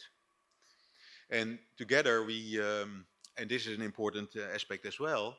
So a salvage plan will be drafted, and basically it's a living document, and will be discussed with and presented to the authorities. In the US, once the salvage plan is presented and accepted, it becomes basically the law. So it will need to be followed accordingly. If there need to be amendments, that can be done on a daily basis. But basically, it will progress in that manner. So that is something to consider as well. All kind of different aspects. I think cargo elements need to be very much considered. Not all cargo is benign, and also not all benign cargo is non-hazardous. Sometimes a combination of um, benign cargoes like milk powder or soybeans, which was also present on the Dali. Once they get wet, especially in a warmer climate, within 6-7 days they start decomposing and producing H2S, which makes the working in such an environment much more complicated, and slows down the operation itself. Um, so ultimately, I had some nice pictures and videos of how the bridge was exploded and so on. But I'll have to get it to you through some other channels. But ultimately, the result is that the vessel was freed from that location and sustained a little bit of a bruise on the bow. But basically, the hull integrity was fully intact. So she was put aground near that location and controlled, refloated. But then another stage of the operation did start to clear the debris from the deck. And you saw the chemical tanks that had to be siphoned off. But also, of course, this bridge fell onto a bow section in the first base of this container vessel. And that's normally, of course, where all the DG goods are present. So we had to tread carefully, and also sometimes the scale is difficult to comprehend. And to that extent, I think there are some similarities in the US and India as well. In the US, there's also a scarcity of resources. I think the biggest crane on the eastern seaboard was mobilized, basically to recover the bridge sections. The biggest crane is 1,000 tons. Sounds impressive, but I think worldwide there are many self-propelled crane barges that have 2,500 tons, 5,000, even 10,000 tons, 20,000 tons lifting capacity. But due to the Jones Act, they are not allowed to be mobilized in US jurisdiction. So this is something to consider as well, which is a bit of an artificially created scarcity in resources. So we have to deal with the US flag resources that are available. Again, repacking of containers and reducing them, as well as dealing with soybeans that have turned into sludge, created H2S, and that need to be worked on by Salvage in chemical suits. And of course, that requires additional equipment, and it will slow down operations as well. So again, that need to be coordinated and planned very carefully. So just a bit of an impression on the Dali case in Baltimore, and yeah, happy to take questions on it later. But maybe I can ask my fellow panel members to come up at this stage, and we can discuss some of these elements. And I think also we will maybe quickly open up for discussion. So maybe let me, Ms. Kajal and please come forward, Joshua, for maybe an introduction. I got a very nice introduction and so on, but I may have to ask, please, Katja. Do you actually have an own presentation? Ah, okay, okay. So well, that's even better. So maybe we can, if you want to do a brief presentation, I've not seen it here, but maybe I can get some help with. Okay, great. Who do you? Joshua, this, I think, yeah. This one. Yes. Ah, okay. Yeah, welcome.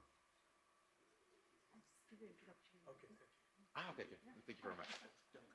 I will sit down, and then later. Yeah, yeah, yeah. Okay. Thank you. Pause, pause, pause. Our first panelist is Mr. Joshua Hutchinson. He's worked with the he's served as a Royal Marine Commando and transitioned into the UK Ministry of Defence. In 2014, Joshua entered the maritime sector as a vessel owner and operator. He then joined AMRE, taking increasing responsibility in maritime risk management and emergency response. As MD of Intelligence and Risk, Joshua has significantly shaped AMRE's global risk strategy, leveraging his operational background to guide analytical frameworks and crisis response protocols. Joshua is recognized for integrating rigorous tactical discipline with strategic insight to safeguard assets and people at sea. Joshua, you may now take the stage for your presentation. Thank you. Thank you for having me. I thought I'd shake things up and share a video with you. Please check the volume. Thank you.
Thank you.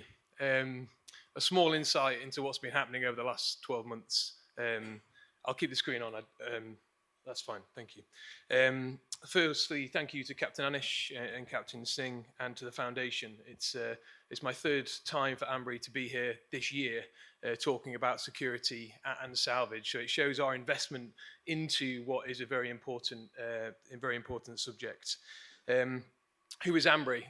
Obviously some big names and some stalwarts of the industry being mentioned, and maybe a new kid on the block talking about salvage operations.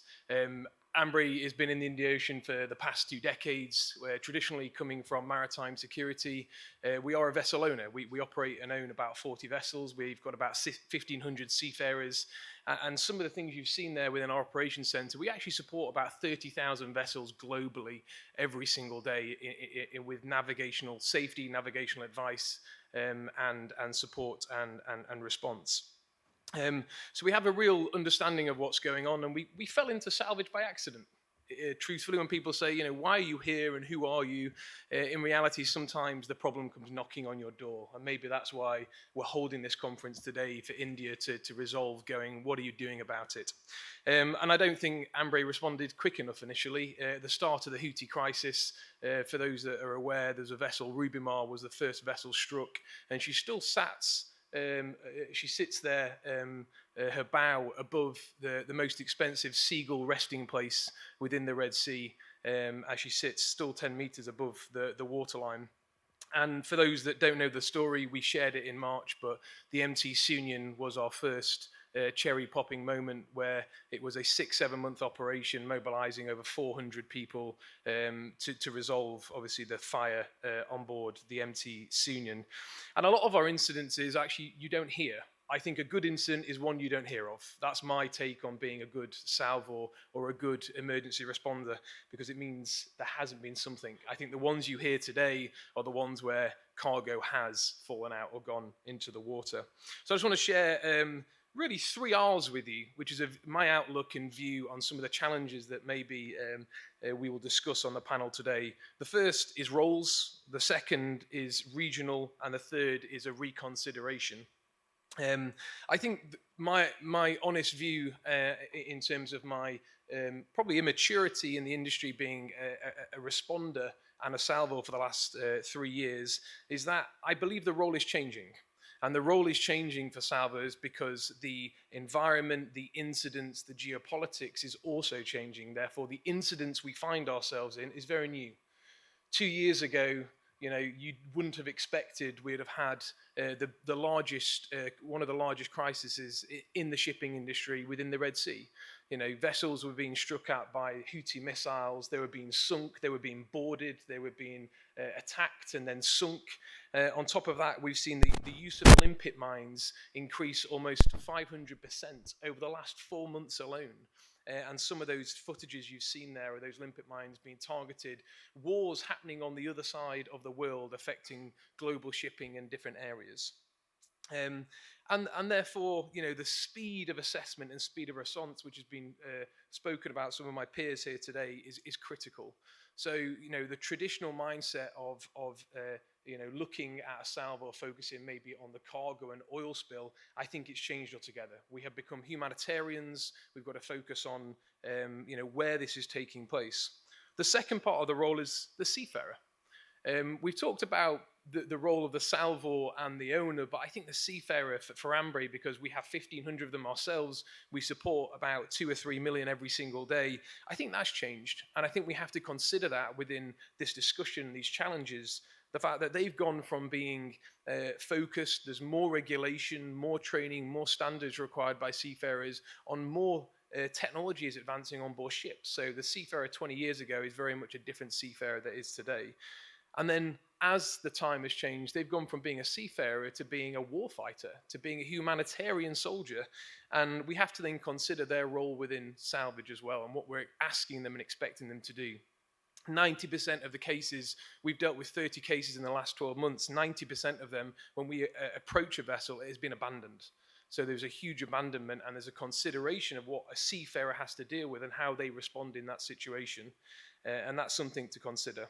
So that's the first R. The roles of the salvo and the roles of the seafarers in these challenging times has to be viewed in a slightly different way. Second one is regional geopolitics. we can't ignore the regional placement of where India sits, both in the Indian Ocean, both in terms of placement out of the Persian Gulf. 30% of all gas and all crude oil comes out of the Persian Gulf in terms of global trade, and also across the Indian Ocean in terms of what's happening now with the pirate action groups, reinsurgency off the coast of Somalia, the Houthis once again being controlled by other areas that aren't directly affected in the region. And in those regional geopolitics, we're seeing, these aren't just safety events. This isn't weather. This isn't a cargo fire. These are purposely targeted unmanned surface vessel attacks, aerial attacks being placed on vessels. These are driven to cause a salvage operation. And that has changed the way that we see a positioning and how we see a position of the capability. I think vessels are also changing as well. We discussed this, and it'll come on probably in a later panel. We talked about the capability of tugs and the capability of assets, but new ships are being built bigger, more autonomous. And what does that mean in terms of that geopolitical change? More pressure on larger cargo and larger transportation.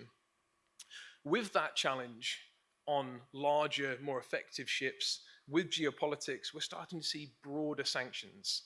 And those sanctions are starting to have effects. And that is a big question for a salvor when you have an environmental or a safety issue during a salvage operation is your role. We're a British company, yet we work actively with UK, European and American treasuries to make sure we can act swiftly in those particular times. We had one recently, LPG tanker, that had an explosion on board that we were very aware it had sanctioned cargo, and we worked within 12 hours. We had the backing of the US Treasury to go and react and respond to that because it was still leaking, still on fire, and still drifting within the Red Sea. We've even had to use, because of scarcity, sanctioned tugs.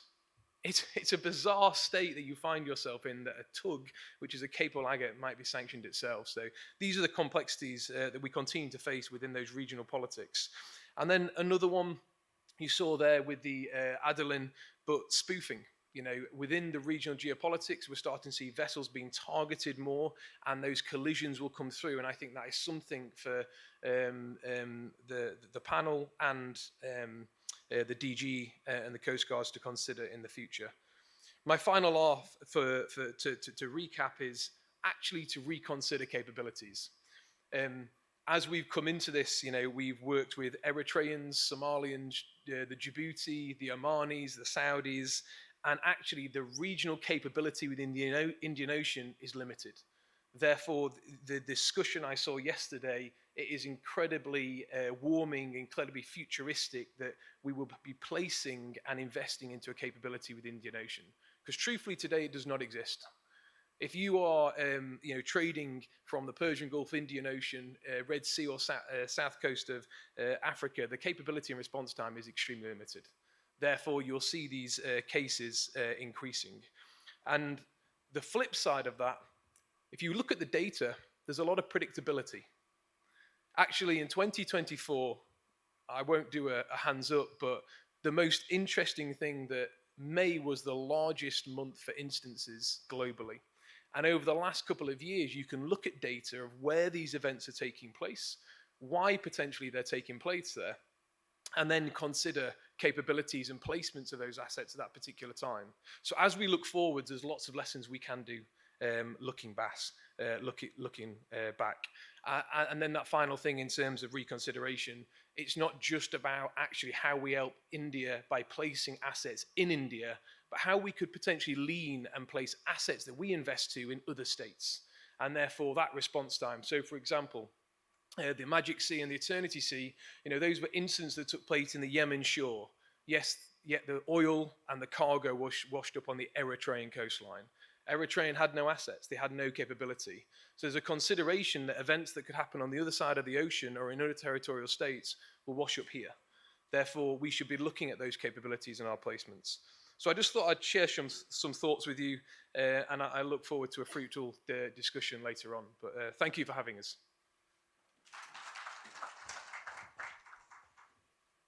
Thank you, Joshua. Our next panelist is Ms. Kajal Festin Purohit. She has over 28 years of experience in international business, including exports, logistics, and marine services, including Salvage. At present, she is the India Director and Area Manager Asia for Marine Masters BV, a Dutch company with expertise in salvage operations, ship operations, and management. She's been part of the salvage team responsible for the successful refloating of the barge Donna Paula in Lavgan, India in November 2021.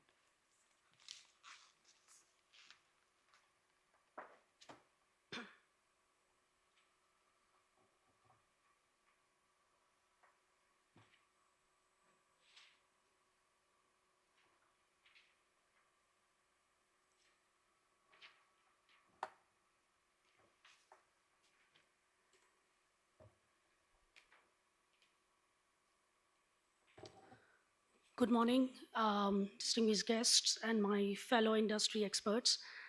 I think being the fifth in the panel in the whole range of discussion on the salvage cases, probably my other experts have already spoken and covered most of it. I would stick to few basics wherein me as a salver would like to question either the authorities or to the industry. But to begin with, thank you so much, Captain Bandarkar, for arranging this. It's a continuation to the March organization that was done by DG Shipping. I think it's a good initiative. I have been hearing a lot of criticism about the Indian authorities, rightly so, because there has been lacking of the initiatives in the past. We can put it onto a lot of things. I'm not going to defend anything. However, I think we need to look at the positives going ahead. I think it's a very good discussion that we had yesterday. We heard Captain Singh and Captain Azad really being open, transparent in talking about the process, what they've undertaken, and the initiatives taken by DG, what they really want to achieve, and they have opened up to all the stakeholders. I am one of them who's been involved in the discussion, so I can actually tell you that yes, there has been a lot of discussions. The team has been working even during holidays, so I must give it to them that there's a lot of determination to make it into a document which is not just best practices, but something that's going to be very practical. If there are panelists who have other ideas, I would highly recommend you reaching out to them, because it's never too late. And yes, there should not be a deadline. As Captain Mom was saying, it's a document. I think it's a work in progress. It should be a document that's alive with more and more lessons learned. We should be able to put it in across in our things.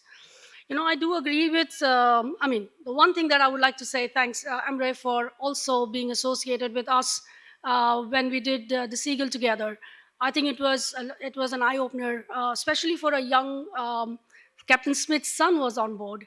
And I think it was really quite interesting for us to understand what it takes to have this whole thing mobilized and to have a center that's going to really work. And I think there was a lot of politics involved at that stage, so I would refrain from other comments on that part. But yes, operationally it was heavy, challenging. But for us, I would say we are the new kids on the block with just 10 years of experience. So yes, for us it was moving, it was interesting. Um, I think we are already running. Sorry for my throat, I have a sore throat. We are already running a little behind, so I'm not going to elaborate a lot on each of the operation. I'm going to be talking about the 4 operations very briefly. Anybody who wants to talk about it, discuss about it, please reach out to us. Captain Vivek Pire is here with me, my colleague. So if there is things, we can always go beyond that. Sorry. Just the timeline, as I said, 2016, we are now a full ISU member. The team is consisting of experts who have experience over about 100 years, though we are just 10 years old. We have successfully conducted over 100 operations. Of course, we are still quite small when it comes to our bigger brothers in the industry, but we are there. We are making difference. Our largest operation has been in Europe and in Africa, but we've also conducted over 36 operations in Asia and in Middle East. So that's the team. Um, I'm not going to talk about this because we all know by now. I think all of you in the room are expert on what a salvage does, what a salvage operation looks like. What I would like to question is, as a salver, to each my panelists, what is it that we want? What a salver wants? Any? Okay, I know it's a very open-ended question. So I'll pick up on what Bas said. You know, you have to be very blunt, and I like that about the Dutch people. They can be extremely blunt and get away with it. I think it's time we Indians become blunt as well. So yes, as a salver, what we want is the infrastructure that is going to help us make sure that the casualty is limited, the environment has limited damage, at the same time making sure that the ecosystem that thrives on it has been able to retain itself to continue the commercial utilization of it. Now, giving an example from yesterday's conversation, somebody asked about the the fishing farmers, right, that were there yesterday. We spoke about Cochin. Who's going to compensate them? I think in case of US, it's slightly easier because you do have the commercial backing there. In India, we don't. So what is it that we as Salvador would want is, of course, the government to get involved, the authorities to get involved, and that's what we touched upon yesterday. That's what the authorities have told us yesterday. However, still the question remains, who's going to compensate those fishing farmers? And we still don't have the answers. The first case that I would like to look upon is the port of Beira, where we had a fishing vessel that had collapsed or turned. We had to make sure that the capsized vessel had to be rescued. Now, the currents were about 3 to 5 knots. There were no underwater visibility. The fishing nets were blocking the diving operations, and we could not remove the oil. However, with the help of our own hot tap, we've been able to remove the oil. We used the local salvage team and the equipment, and we were able to mobilize a tug from the North Mozambique. The vessel was then put on the beach. Now again, coming back to the port of refuge, where are the safer locations in India for us to do such operation and bring the vessel to? This is a very interesting case of salmon feed barge that happened in UK. A concrete barge sank. It was very close to the environmentally sensitive area. The feed inside the salmon was decaying because it was in the water. The toxic gases were coming out. The fishing company, that was our client, who wanted this operation to be done faster because this is creating problem also for the other for the area. So what we were trying to do was trying to look at the local equipment. We were unable to find any heavy lift barge. Unfortunately, we had to mobilize her. We were successful in removing 400 tons of food from the barge first.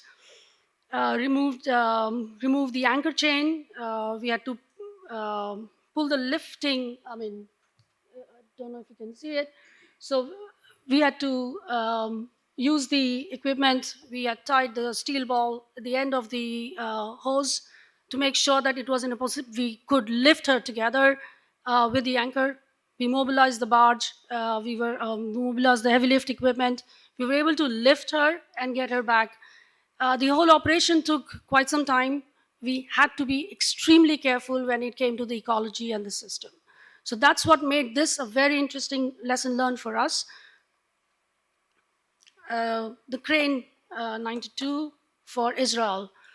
The crane was free walking on or she didn't have a brake. She ran into the finger pier, fell down in the water. It took the part of pier with it. It was quite a heavy work. In this case, just like US, you have to have local cooperation, local company taking the project. So we became the subcontractor in this case. We were able to successfully remove 1,500 metric tons of steel from the operated area, and then of course the rest was done by the company itself. And the last is the case that I personally was involved as a project manager, Donna Paula. There was the ship lift collapsed in one of the shipyards. The barge went nose down. That was Donna Paula. As we say, it's not so complicated. The operations are not complicated, but the technicalities and the smaller understanding of the How you're going to process that is important. So only person involved from the Netherlands was our salvage master. The entire team was from here. We were lucky to get the local diving team that was given to us by the vessel owner. The equipment and the other personnel was provided by the shipyard itself.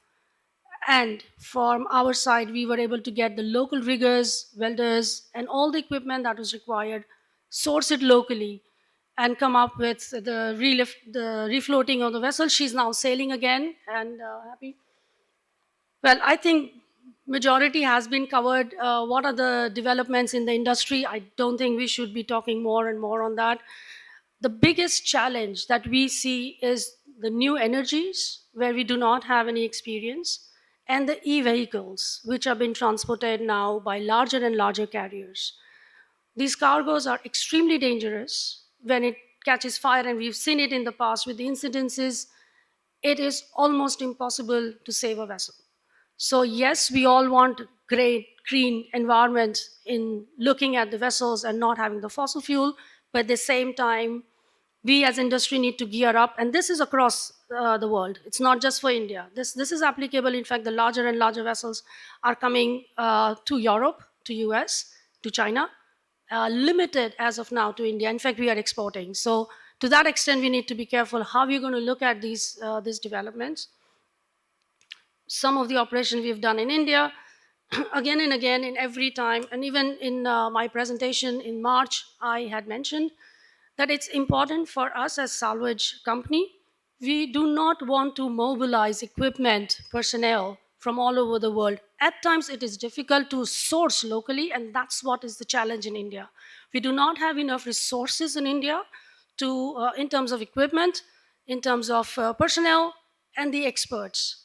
But we need to begin somewhere, right? I mean, we do have 2 ETVs, and one of the discussion yesterday was, is that enough? Absolutely not. For a 10,500 kilometer of coastline, how is 2 ETV enough?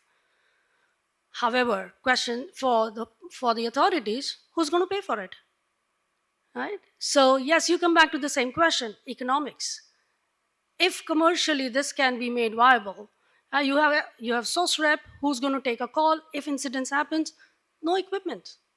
What are you going to do? So I think as industry, we need to look at this challenge. So how are we going to do this together? I mean, my colleague from Polestar is here. He always talks about how challenging it gets when he has to move the vessel in the situation when it's impossible to move the vessel. So that's one tug sitting here in Mumbai. She has to go to Kochi, but the weather doesn't permit. It's not that it cannot reach in time, but it just can't. So, of course, I think the discussion also with Mr. Captain Singh yesterday was very interesting when he said we are trying to look at the hubs where it's going to be the vessels will be put across. They are trying to make sure that every major port and the larger minor ports will also have a dedicated vessel which will be ready to be deployed for sea operation, because that's something where we have a problem. Coastal is not a challenge. However, the other area that we have normally not looked at, and I'm just going to for a minute talk about it, is inland waterways. We all want to have very active inland waterways. The government is talking about inland waterways. There are areas where we just can't navigate through.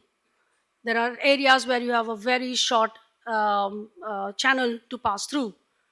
If one of those areas you have an issue, the entire system is going to stop there. And you're going to have a lot of issues there. The rivers are for the fishermen very, very important. So I would take a step ahead saying, not just look at the coast, but also look at the inland waterways. If there are any other questions, please feel free to contact Captain Vivek Bide, myself. My other colleague is not here, Satish. But I think I'll ask now Bas and Joshua to join up if we have time for any questions. I've tried my best to keep it short, so thank you so much for listening, and free to ask questions. Thank you.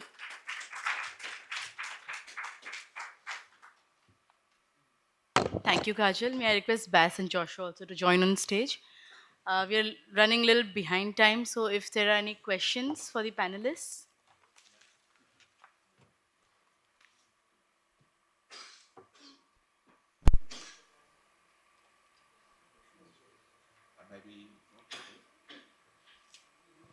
Hello? Yes, maybe not many questions, but maybe I can force one. Uh, I think there's been discussions yesterday and today also about port of refuge. And if I approach a manager or an owner, often the question comes, authorities, you need to help me. This is, of course, of course, what we have been seeing here, and the infrastructure of the ports need to allow for taking refuge. That's, of course, certain, and that's something good to consider. But oftentimes we see, not only in India, but also in Singapore, where I'm based, that the authorities say, well, if it's not in my territorial waters, why should I invite the problem? And I think it can be seen as a kind of service towards the shipping industry, which is so important, of course, for everybody. But it doesn't do away with the considerations that an operation need to be conducted safely. It need to have an entry into the port that is controlled. A vessel might need to be further stabilized. The cargo or the vessel should not pollute. And then it should not end up as a derelict within the port. And that's sometimes the concerns that are there. So the moment that a vessel has been stabilized, maybe it's been directed to a shipyard or is in the process of being towed out, it has a start and a finish of the port of refuge.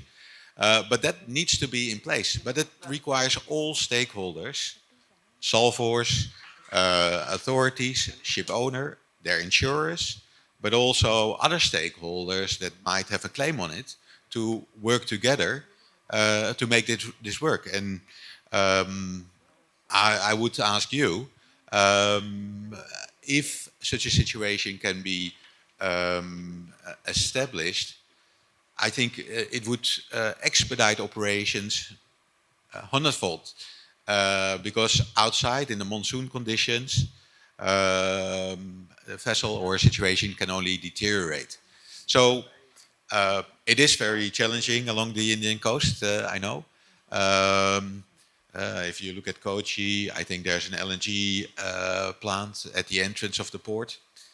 Not necessarily an area that you want to go with a crippled vessel. But if class society, Salvage, and maybe verified by the authorities, calculations show that the vessel is stable and can be controlled past by an inlet of a port, I think that should be considered. But I would like to ask Joshua or Kajal what your thoughts are on this particular area, maybe.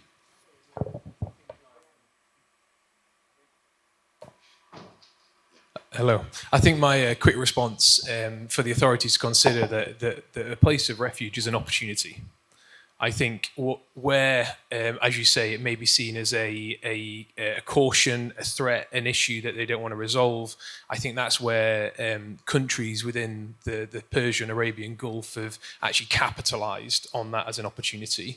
Therefore, it should be seen as a consideration to actually welcome these instances. So, and this is what we're talking about, changing the capability, changing the outlook to go that there's an opportunity because you learn when you bring those assets in, you go through those resolutions. The only reason we're all here today is because we keep learning, we keep growing. So I support that, Baz, and would definitely encourage the authorities to say, actually, with this capability in place, that's just part of it. And providing that and seeing how much can be introduced to the coastal states. I had to check, right?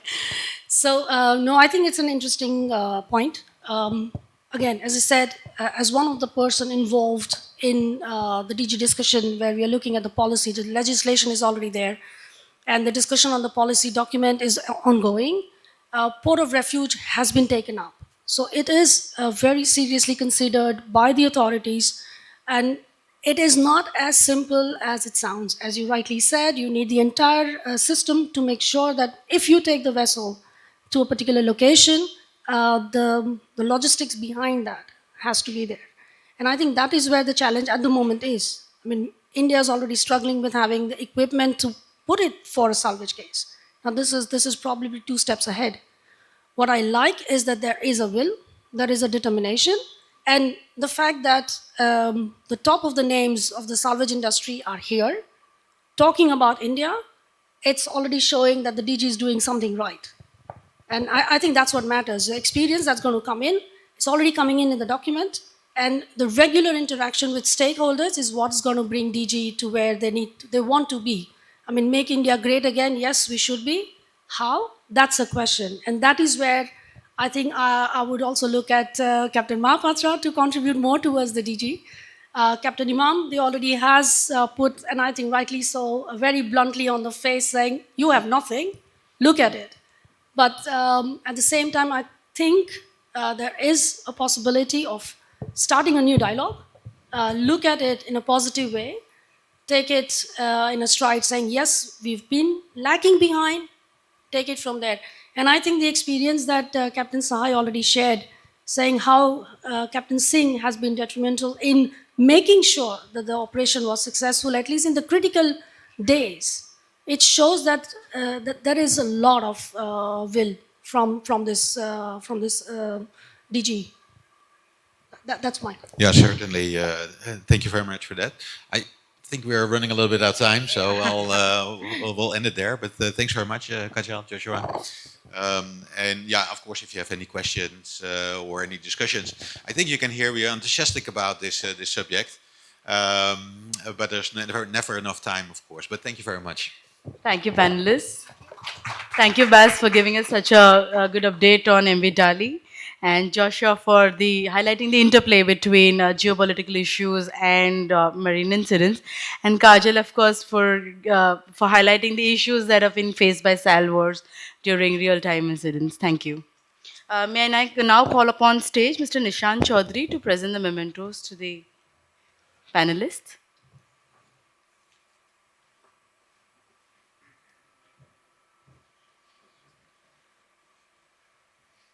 Thank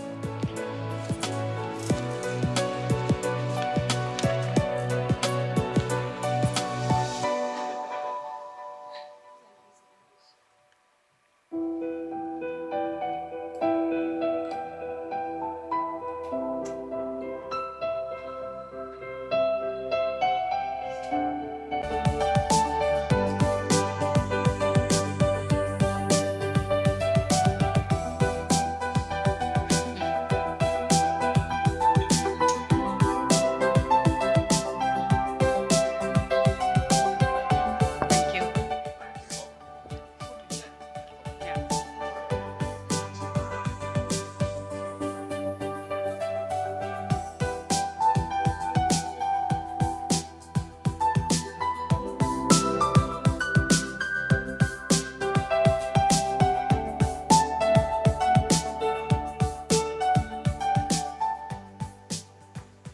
Thank you.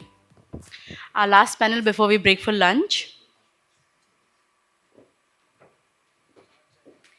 is for discussing developing Indian salvage infrastructure, tugs, yards, and regional centers. And this session is going to be moderated by Captain Ashok Mahapatra. And our panelists are Captain Aditya Gaur, Head Strategy and Planning, Ocean Sparkle Limited. Captain Sachin Srivastava, COO of Adani Karaikal Port. And Mr. Vinit Badani, Director of Polestar Maritime Limited. May I request the panelists to please come up on stage?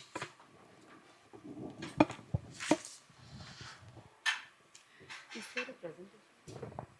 It's a panel discussion. Sure, yes. I'll just give a brief introduction.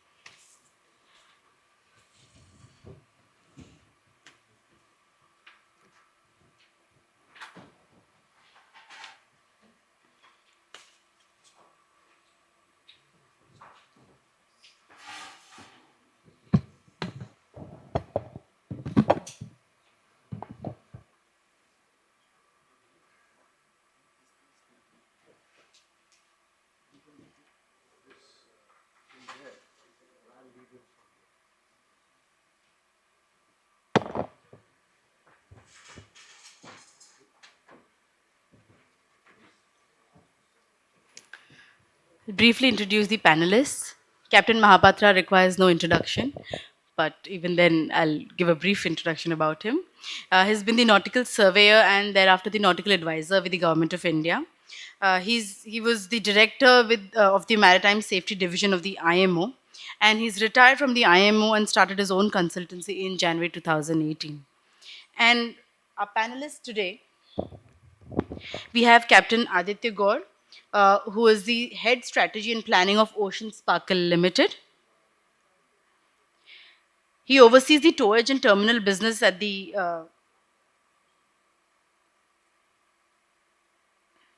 Adani ports, where he drives strategic growth and operational excellence and regulatory alignments across the Adani ports.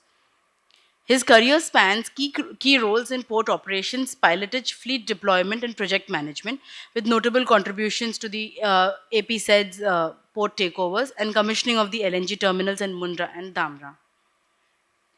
Our next panelist is Captain Sachin Srivastava, who is the COO of the Adani Karaikal port. He is served as the DGM Marine Operations Marine Pilot from August 2016, and he has piloted all types of ships calling at the Adani Karaikal port, including shipyard and ship lift docking and underdocking of newly built vessels. Our last panelist is Mr. Vineet Badani. He is the director with Polestar Maritime. He is a dynamic maritime leader who's a growing force in India's marine services sector. Under his leadership, Polestar Maritime has expanded its capabilities in marine asset management, port operations support, vessel chartering, and integrated marine solutions for both coastal and offshore requirements. I now hand over the mic to Captain Mahapatra for leading the session.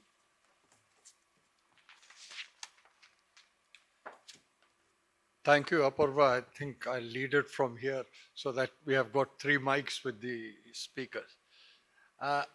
We have decided that we'll not have any presentations, but we'll have a discussion on this. First, I would like to ask panelists one by one, why do you think that the salvage infrastructure is critical, not only for ports, but also for the larger maritime infrastructure, including the assets that are there within the EEZ and beyond for India? Can I start with you, Aditya? Good afternoon, everyone. I think as we are getting to speak and share our thoughts and ideas,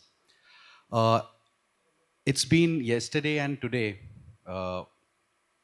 We are batting at number 7, and I would say that it would require a blitzkrieg on our part to get it on and keep it very live and engaging. So as Captain Mahapatra has mentioned, that how we can get this entire framework and infrastructure developed.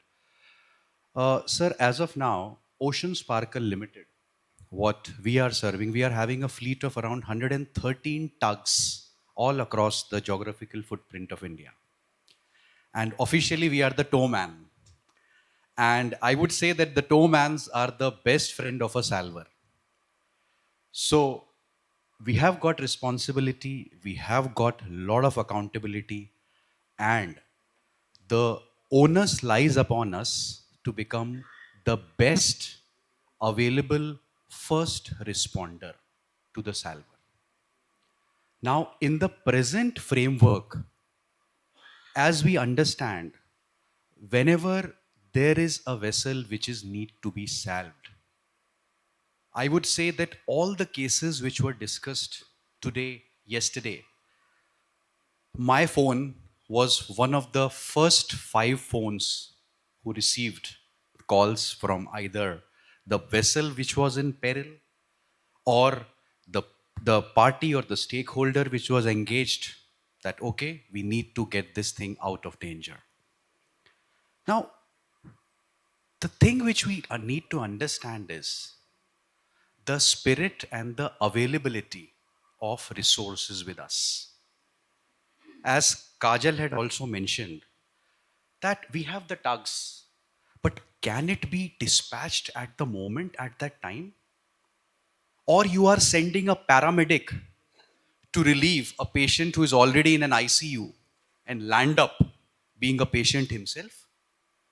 So, is that what we are heading for?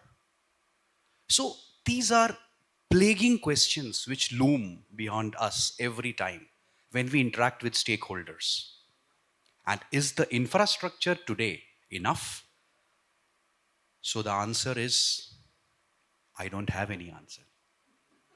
Yes, because with those scanty availability of resources, can I give the first element of trust and assurance to my stakeholder, which stands as the paradigm of any salvage operation?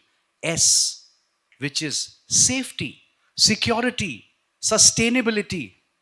And at the end, it comes, whether it comes at a price of standardized operation or it just comes like a random opportunity which I want to make up. No. So how this has to be dealt? We had series of discussions, and when this ETV proposal, which is a lot in hype, it came to us, we had lot of meetings with our internal stakeholders. And when the stakeholders met, the two things which I realize that missing till now: legal framework, commercial framework, financial framework. You have got an asset which I can dispatch to the site in, say, 12 hours, in 6 hours, it will reach over there. Now, the tug master, he's there at the site, there is Navy. Hats off to the Coast Guard who are always there, at the US Coast Guard, Indian Coast Guard, whoever, they have been in the prime form helping and supporting the sustaining the vessel. So this tug master goes and he's standing, sir, whom to take the instructions from? Another call. So you see, sir, the way all the steps which are either facilitating or they are hampering. And every time it leads to another plethora of questions. Whether you have got lot of legislations, but at that point of time, I'm clueless how I'll settle them. I'm not talking about claims and all the other things, but yes. So this is what is my take on the first one. Handing over to Captain Sachin. No, no. I purposely left the mics there so that I can lead from here. So, yeah. Good morning, everyone. Captain Vivek, thank you for calling me, and it's a opportunity for me to speak about the salvage operation, like how the infrastructure is there in India. Since I'm in the port sector for last 14 years, working with the Adani Group, and presently we have 15 odd ports and 5 terminals all across India, and so when I was speaking to Captain Harinder yesterday, and we spoke about the legislation which will be coming on 17th of January 2026. And I told him, please send me again so that let me review with all the marine heads, and I'll have a discussion with them. Maybe we can put some points on that. So that was an opportunity. And the second part, the port of refuse. Port of refuse had been there in India. And it's not that the situation like this hasn't come before, but this was like a biggest peril what we saw that. And I'll tell that there was a collision in the Gulf of Kutch 5 years back with Atlantic Grace and Aviator. Captain Anuj came in contact with me that time. I was in Mundra those days. And we immediately sent the tug. And of course, like the tugs are equipped, it's a ocean going tugs we have. And also the approvals, we have to take it because tugs are on a different positions like RSV 1, 2, 3, 4, IC. So we have to ensure one thing, that the tugs, how they are equipped for the manpower. The manning should be there to go out basically, and the fuel should be there sufficient. So I spoke to the MMD Kandla, Captain Darokar. He said immediately send the tug, not a problem. I'll send the email confirmation on that. Within 2 hours, we dispatched the tug from Mundra, and it was there within 4 hours to the collision place. So and then Coast Guard was there that time. They also came, and so and then we brought that vessel inside the port also. That was a port of refuge for the vessel because that vessel was going somewhere else, and we got it repaired in Mundra Port, West Basin. So, like this one high 503 also, Captain Anuj mentioned on this that we were working for Karaikal port also. So he started knocking all the ports, and then he came in contact with me again, and I said, "You please bring the vessel here. Let me work out on this." We created an SOP for it that time. The SOP should be there. Like why the SOP in the infrastructure? Because you should know who all are the stakeholders in this. You should know, otherwise we will have a problem by bringing the vessel inside. The stakeholders are all the maritime all the maritime interest people are there. Like the customs are there, pollution control board is there, immigration is there, fishermen community is there, marine police is there. So these are the people about whom we don't talk about rather. So they have got equal interest in the salvage operation and they support us. Like the vessel 1I503, we could have brought the vessel. Then the pollution was the main challenge for us that time. We spoke to the pollution control board. We started taking approvals. We spoke to the customs chief commissioner to allow us to bring this vessel, and those containers were the bun containers. However, we have the IGM for it. We will produce everything. We have the MSDS. Everything is there. But in the same case, of course, the owners did not agree. Owners did not agree because they were not confident that whether if we bring the vessel to the India, they will not have challenges. So it's a high time for us in India to give them confidence. You bring the vessel in the India and we'll do it.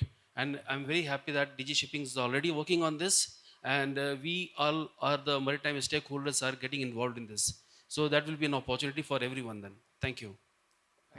Vineet. Thank you, Captain Srivastav. Yeah, good afternoon, everybody. Um, like Captain Gore said, this is batsman number 7, and within 7, I'm third. So I think so. It's very difficult to follow up with the towman and portman of India. But let me add my 2 bits. So I will go the other way. I will ask, why is there no infrastructure? What is the problem? So I feel it is more to do with the absence of any regulatory framework around it. And even if we want, like Captain Gore lightly touched on it, there is no funding or commercial viability around these things. I can go quickly. The expectation from any non-mariner for a salvage operation is that it should happen as quickly as maybe an airplane can fly from one place to another. But in reality, it does not. It takes a few days to deploy an asset from one location to another. When we reach out there, then the problem becomes manifold. There are several people giving contradicting instructions. There is no single source whom to depend on guidelines for. So, what has happened over the last 5 years with the new ETV policy coming in, we have seen a lot of new SOPs which DG Shipping follows, which are developed internally. These are not formalized yet, but these are just something that we are following up internally, and we are learning whom to talk to, where to take instructions from. So, in fact, I just, on a lighter note, during 1-503, suddenly in the middle of the night, Captain Anuj calls me up and says, "Why is your vessel coming back to port?" And I told him, "Your guys on board have asked me to go back to the port." So it was clearly, my vessel followed the instruction of the local person in command, and they didn't know what to do. So there are still a lot of things to be done. And I feel that, yes, it is amazing to have a policy where every major port, every minor port can have an ETV. But do we have the funds for it? Do we have the capability for it? And even if we do we have the right crew for it, which is trained? So we are lacking in manpower, absolutely, I feel, who is able to go out. So every time there is an ETV, I believe it was Basu or sorry, Joshua mentioned it, that in May, that is the time when the maximum ETV operations are happening. And that's very true for India as well. So in that 1 month, we have maximum accidents happening. To deploy vessels which serve all these incidents is difficult. as Captain Anuj saw, he was doing two incidents at the same time. So sharing assets across is difficult, but he could, thankfully. And but having too much, what does it do for the remaining 11 months? So that's a question. Uh, You said it right, Vinith. Nobody is going to put in any investment unless there is a return of investment. Let's be honest about that. Means anybody is there, it's an economic activity. Having said that, you have touched a very critical point, all of y'all. I would like to start with Aditya to what he thinks is the present role of the first, the central government, concurrent with the state government, for any operation to be successful. Because this is very critical. And I am honestly, I'm a little disappointed that we don't have anybody from either from the customs or the immigration, because they are a very critical factor when it comes into deploying assets. Aditya, could you say a few words on that?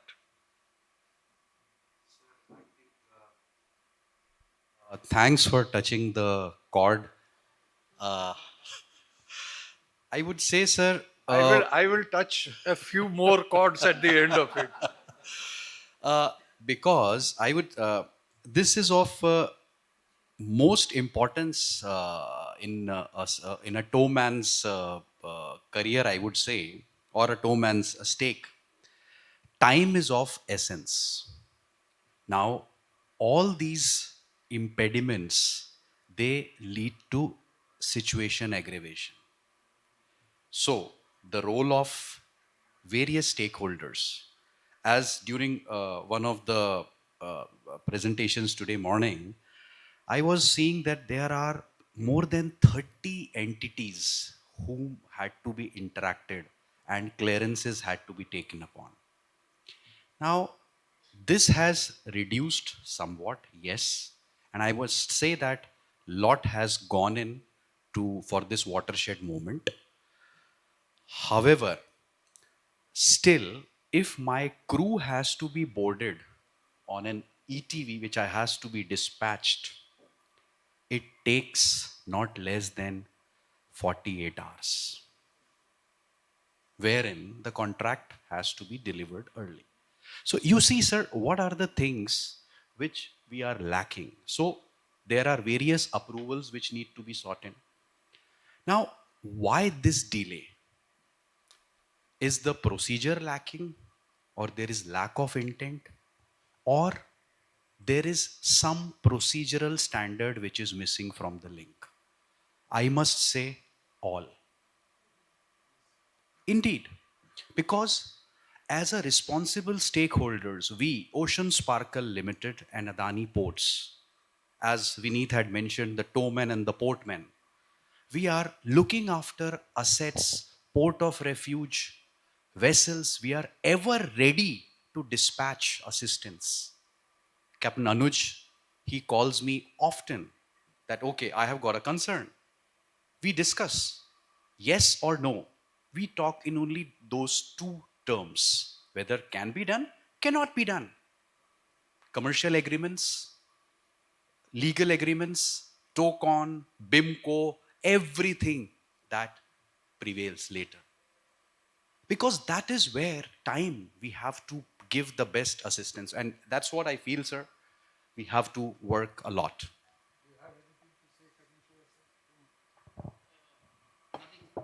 Nothing. Vinith, before.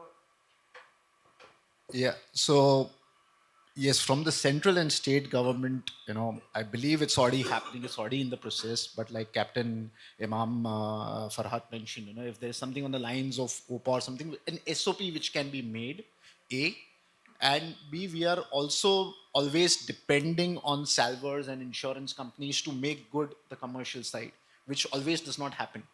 Also, to start this procedure, having these infrastructure and assets across different locations, we will need some funding. I mean, it's not only about tugs, but it's other salvage equipment also which required. It is not always easily available to get it every time from Singapore or Dubai. I'm sorry to say, it's a shame. But we can always afford to have these things developed, have present out here, at least the basic equipment. And, if the government can then find some mechanism, because there are a lot of dark fleets as well as non-insured vessels which are passing. We have had two incidents in the last 5 years itself where they were not vessels are not insured, they are not manned at times. We don't know what's going on, so nobody's going to touch these vessels. So how do you do that? So we ideally the central and state government should work on this SOP and on this type of a funding for these activities. Thank you, Vinit. And what we are coming out, there needs to be a greater cooperation between the various agencies. And I'll touch on it, what I personally think is going to be at the end of it, which can go out as a recommendation from this place.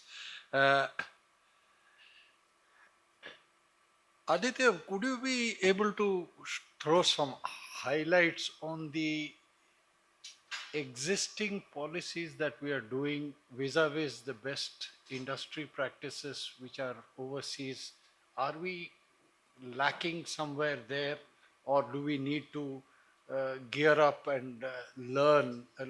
You did say training and manpower and all that, but beyond that, is there something lacking in between the practices that are being followed here within the Indian coastline or even the EEZ vis-a-vis the international best management practices?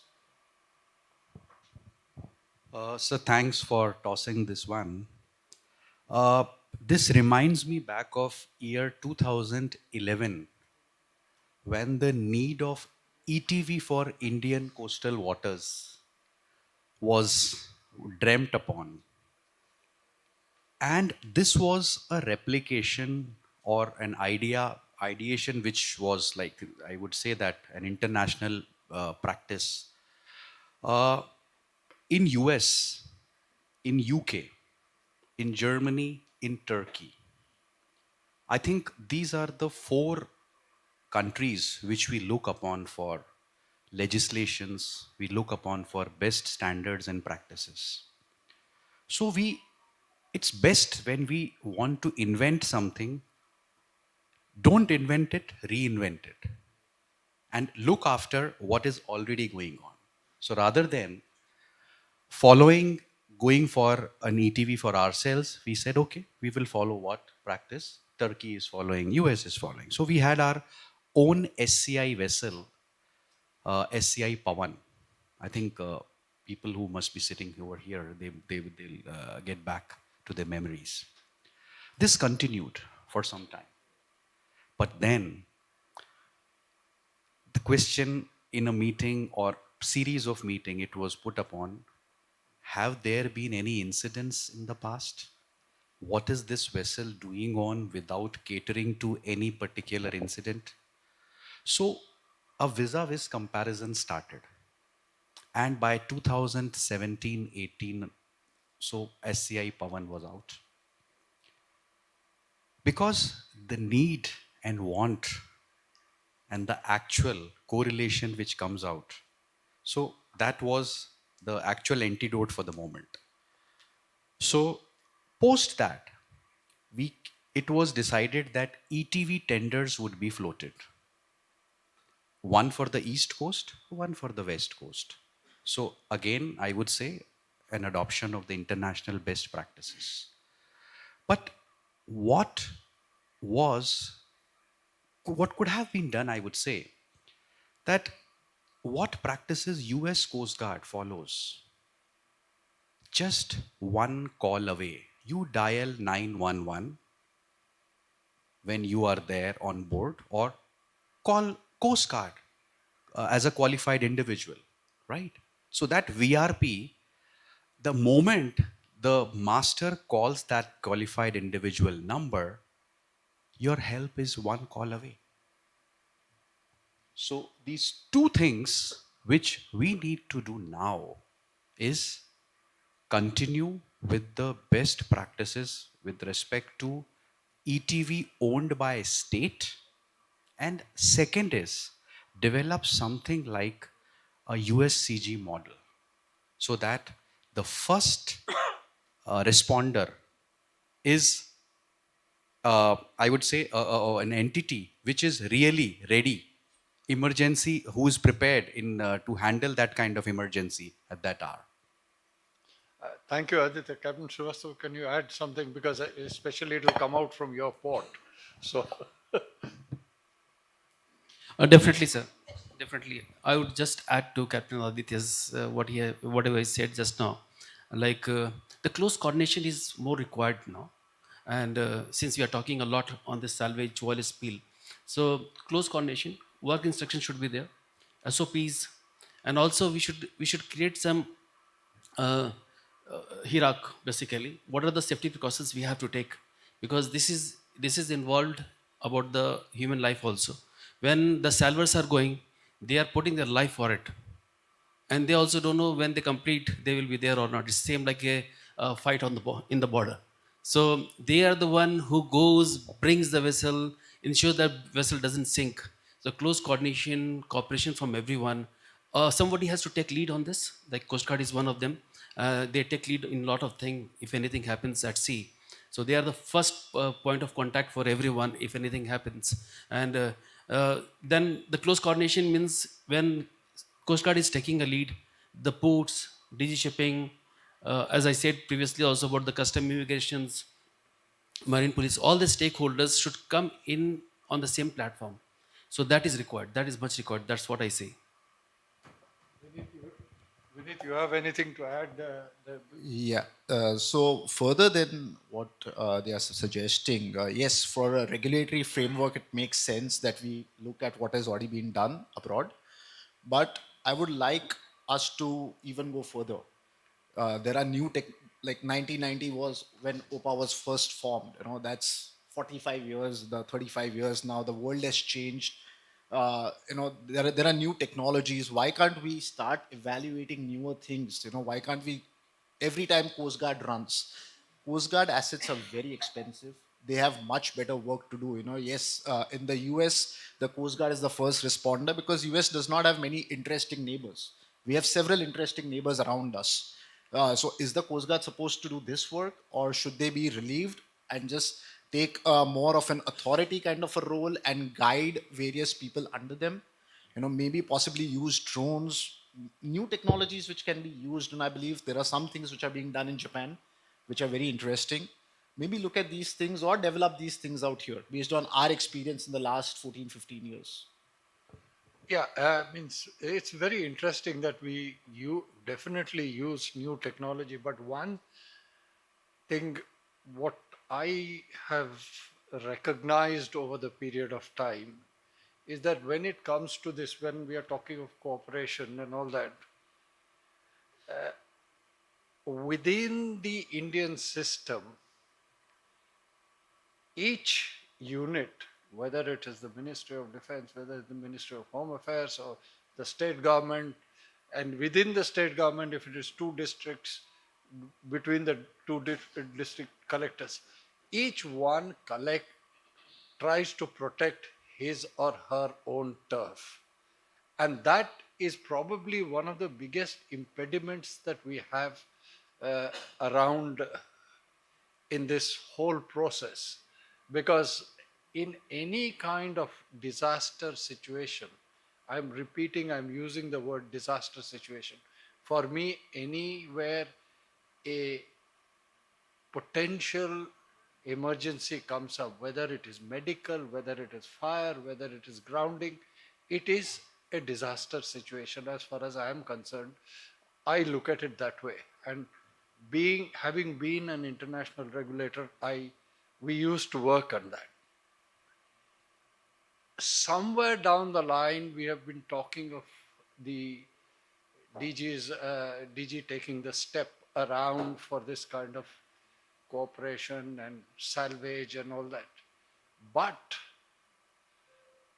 one has to appreciate or de-recognize that it is not always going to be that easy. And it is not going to be easy because there has to be a change in the mindset. We are still, unfortunately, though a lot has changed in the last 4 or 5 years in the way we are thinking about it, but there is a drastic need for a change. When we talked, Captain Iman said about OPA, SOSREP, the way we can bring it. To me, the way I look at it is that yes, we can bring it in for the vessels which are coming into the Indian waters. That's very clear. We can put all the SOSREP requirements and this. What do you do with those who are skirting around your economic zone, going from the Persian Gulf to the Far East? How do you ensure that they have this? Having a national listing doesn't work there. But there is a potential that you will end up in this kind of a problem. And I think I look at it that I think the time has come. We have got three classic examples to work with. The OPA, which works for the US waters, SOSREP, which works for UK waters, modified SOSREP for the European waters. I know the kind of politics that is there. I have been associated with the European Union and the Chinese. I think India today being a rising power and getting our place in the sun, time has come to lead for an international convention to bring out all this, which would mandate all ships which are plying on international waters to have those things, a designated responder for oil spills, a designated salver, all this. Then what happens? We mitigate this situation as to where he is going to get his return on investment. Because if he is taken in as a retainer, at least he knows that that is the basic thing he's got. So I think this is the time one of the things which can come out of this particular, this thing is a recommendation. I think the right time to cooperate, and actually we will need to lead a lobby, in particular with the US. Europe will come in because Europeans are great environmentalists today. I mean, I call them a bit of a word as environmental terrorists, but that's a different terminal. And China, we'll move a document within the legal committee of this thing. Why I am saying it, yesterday, Captain Krishnamurti said, Advocate Krishnamurti said that most conventions come out of after disaster. Let's be proactive. Let's not wait for a disaster. Let's work out this time. Because it's again, very proudly I say, the only convention which did not come out of a disaster was the STCW convention. Let's lead this. And it is not difficult. We can do it. But the order cannot come from the shipping ministry. Let me be honest about it. Because you will find the roadblocks of every other ministry trying to protect their turf. This idea has to come right from the top, from the PMO's office. Otherwise, it will not work. We can work together. If you all have that, we can lead it, make a presentation in the PMO's office and start the lobbying. Yes, it is not an easy process. It's a long drawn process. but this is not only for the interests of the Indian waters, but to protect the oceans of this planet, which covers more than 70%. Would everybody agree with me on that? I'm very passionate, though I have a lot of differences with how the environmental situation going, but this is not only environment. This is people's lives, property, employment, resource degeneration, everything is included. Then only we can say that we have a successful salvage industry. Because a salvage industry has to sustain itself. How does it sustain itself? It can't wait for a disaster to happen and then sustain itself and wait for this thing. There has to be a regular, for it to maintain that kind of equipment, that kind of training, manpower, you require certain amount of retainership which he'll be getting in. And what comes in, if disasters will happen. But I'm not saying that is a bonus for him. The industry has to sustain itself. And if I was talking over coffee and I said, if they are there, we know we can make the document, we can make a, the way the IMO works is first you have to give a proposal for a new work program item. And that is very critical and that can be done. And there I think I can give you my input if you all want to work at it. That should not be difficult.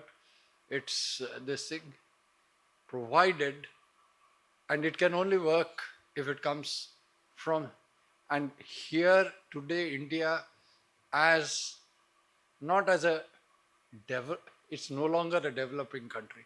We are a leading country in the global south. Let's be honest about it. I would now ask India to be the leader and take this forward.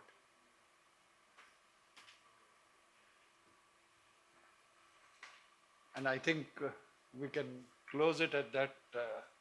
I didn't want to get into the other political intricacies, but this is what is. Can I add something? Yeah. Just to add on to what you have said, it is actually, I would say that on behalf of the salvage industry, they have gone in that steps already. The very comprehensive system that is there under OPA 90, each and every ship owner, ship operator is named under the list of one or the other shipping salvage company. And salvage guys have gone to the same ship owners and they have said, if I can provide you this service in US context, I will help you worldwide. So if I can help you worldwide, it's not necessary just on the territorial waters or the near shore, but offshore and in the ocean also. And they do that. Yes, what you said is absolutely right, that a support from the government agencies on the international panel will go a long way. And that's the IMO way, and that's the IMO way. So India can take a lead to prepare a paper and go to IMO and get everybody's support, because salvage responders, contractors are available. They are doing that. A proactive step has been taken over there. That's exactly, I picked up from that. What you said, I picked up from that. But that is restricted to the US waters. Now, when you as a salver are going to provide it on an international this thing, naturally the retainership will go up. Which ship owner, unless he is obliged to pay for it by international regulations, will like to part with $1? That is my way of, because even in the SOSREP, I know that this thing is not there. It comes up on a case-to-case basis. And that is actually a little pulls back some of the salvers back a little bit to place their assets. What I'm trying to say is that you institutionalize that kind of framework on a global basis. It is very easy to tell the US or that even today it is only for US waters. What happens if there is a disaster, say 400 miles of US, and that damn thing is going to float around and this thing? He can't initiate the process until it enters the US EEZ. But with this international requirement, even if it is 400 miles, there will be an obligation from the ship owner and the salvors to provide that service so that it doesn't hit the US waters or vis-a-vis any other waters. And for that, IMO is the best platform. No, that is the only platform. And you see, I'll just take one minute. Open 90 in US were the leaders to get this thing implemented. But IMO did as a class of SOPEP, big SOPEP. But that is, nobody even remembers the name of SOPEP, Shipboard Operation No, Agency to Handle Cost. No, I do understand that SOPEP and all that. And at that time, the biggest critics of the OPA 90 were the Europeans themselves. And the Europeans led this SOPEP thing, which when we did it here, we did. But SOPEP, it was just a paper exercise. It was nothing more than that. So I think we can get together, if we can get an audience in the highest level, make it and show it that you are making it in the Indian waters, which are ships which are coming in. But what do you do? Your major traffic is hitting the tanker traffic, and this is coming into the very close to the Indian shores. But if you bring this in, then they will skirt out. And how does even Coast Guard, how do you enforce this, even if they are entering into the EEZ? We have no mechanism to do it.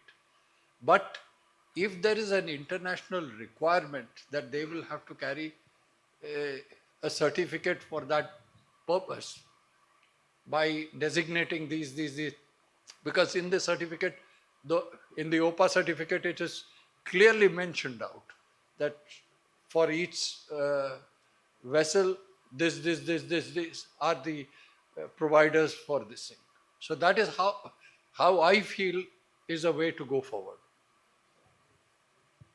Yeah. Yeah, I have a question.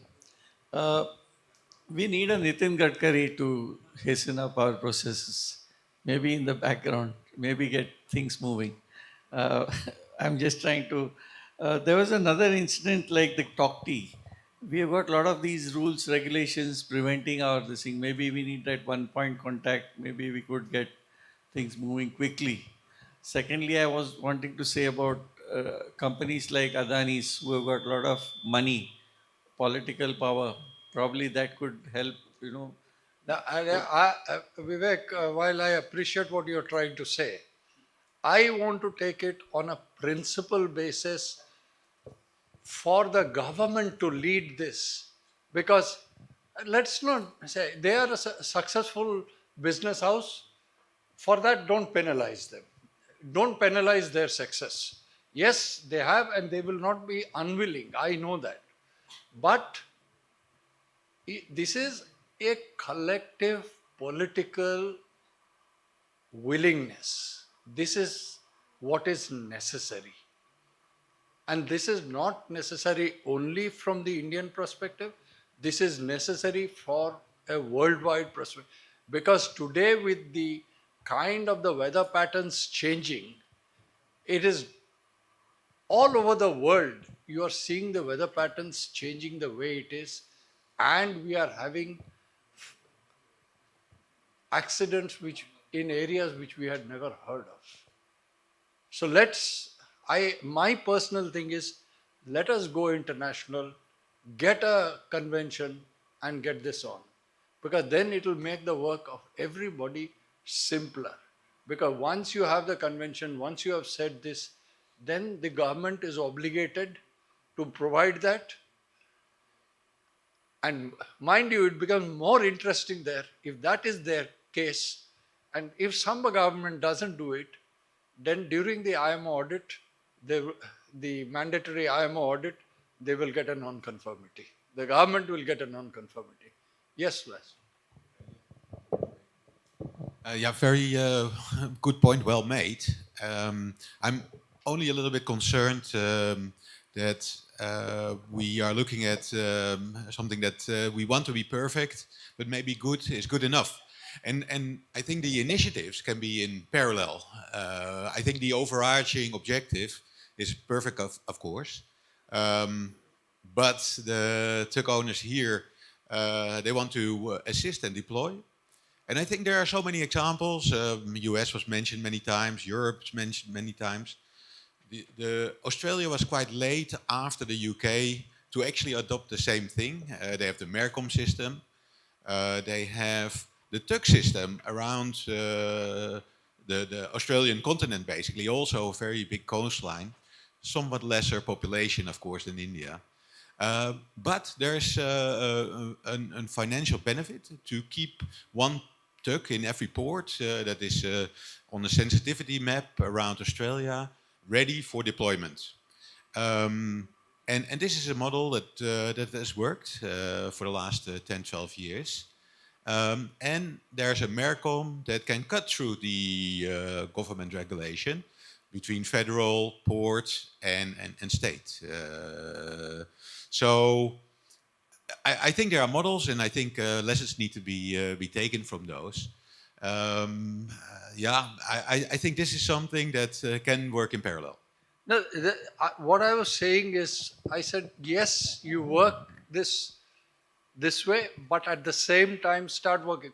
Because let's be honest about it. I know the IMO system. It'll be years before it comes in. But we need to make a start. Nothing ventured, nothing gained. Yes. Can I? Yeah, just one contribution to everybody who just mentioned, since Coast Guard was coming in time and again. The initiative of ETV, there was series of grounding which happened in 2006 and 5, and the defense minister wrote a DO letter to the Secretary Shipping, and it was taken up in the MSDC meeting, and then the ETV brought in. SCI, as what you correctly brought in, that there was a tug which was brought in, which was only for the West Coast. SCI CP Srivastav, I guess, was the vessel which was there. And I was the joint director operations at the Coast Guard headquarters.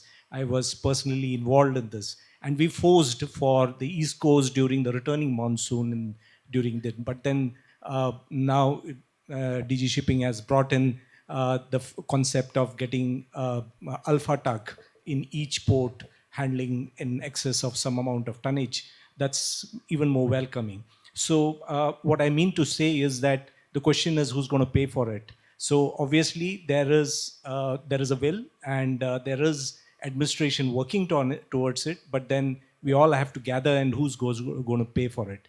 Coming to Captain Sachin, who just correctly mentioned about Aviator and Grace Mary incident. I was incidentally the commander of Coast Guard commander that time, and you mentioned about the MMD, Captain Darukar, and then Captain Solanki, who was the CNA and GMB. They gave me a call. Actually, the distress message came to me. I still remember it was a Friday night, 2043. I will not forget the date and time. 26 November 2021, right? And the vessel, sorry, I was at the helm, so I can't forget those point in time.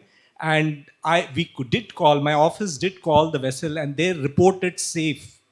They did say that it was a mistake, and so the Coast Guard did not respond. I also didn't do any action. It was with Captain Daruka's call next day morning. That was again Saturday, if you recollect, 27th. And when he said that, you know what is happening, I said, I don't know what is happening. Said, we need a tug, which is class 4 or something, and it has to be upgraded. It has to be brought out to sea for towing the vessel out. I had a vessel out, Pavak, and the helicopter was just airborne for, as what he said, we do some expensive work for friendly neighborhood. So we diverted the helicopter for taking an aerial view of what exactly has happened. It was a very funny accident. Any mariner would sit and laugh at it, how a bulbous bow can go inside another vessel, and removing that would have resulted in a bigger disaster because we didn't know how the vessel is going to behave once they are detached. So there was a lot of discussion happening. Mind you, it was on a Saturday, and as everybody do, government bashing that they don't work. They did work, and as what you said, 4 hours. It was after doing all the talking that vessel was given the permission to go out to sea, and the Coast Guard vessel was brought in. Till the tuck came in, the tow rope was passed. And what you mentioned that yes, we are expensive, but then it is the Coast Guard Act which empowers us environmental protection. So that's how we have become the CCA, the Central Coordinating Authority for the Government of India. Coming to the government regulation doesn't work. I can recollect 2011 September when Pratibha Kaveri got grounded. Again, the salvage master didn't had a visa. We got it organized, and Mr. Deepak Shetty was the DG shipping that time, and he being from the IRS service, he facilitated getting in the salvage equipment, and there was no stoppage. So, do we have the system in place? Yes. Yes, regulation is what is missing. As what you mentioned, we should definitely lobby into the IMO for making the requirement of those three equipment requirement, which is already there in US. Thank you very much. You touched a very raw point, is saying that because somebody was in the IRS service, that should not be the criteria. I am actually disappointed that that was the criteria. And that is why I say that it has to be across the board. It should not be because I know that we have to get out of this so-called Jugaad system. Please, if we are going to lead the global south, let's move out of it. Let me put it this way, that knowing DG shipping himself, monitoring the situation, I didn't quote the time. It was 2300 in the night when he himself gave a call. What I meant was that he used his cadre to use it.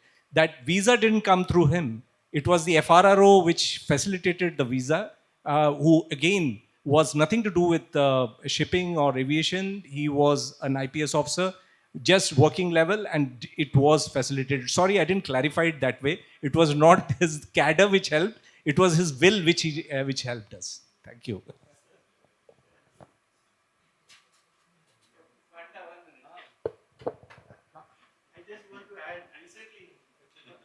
Captain Panda, recently about the FRRO, one of our speakers had to come to India and she had to apply twice, she couldn't get a visa. Third time it couldn't get. And she said, I am not coming to school 8:42, arrange for a visa now.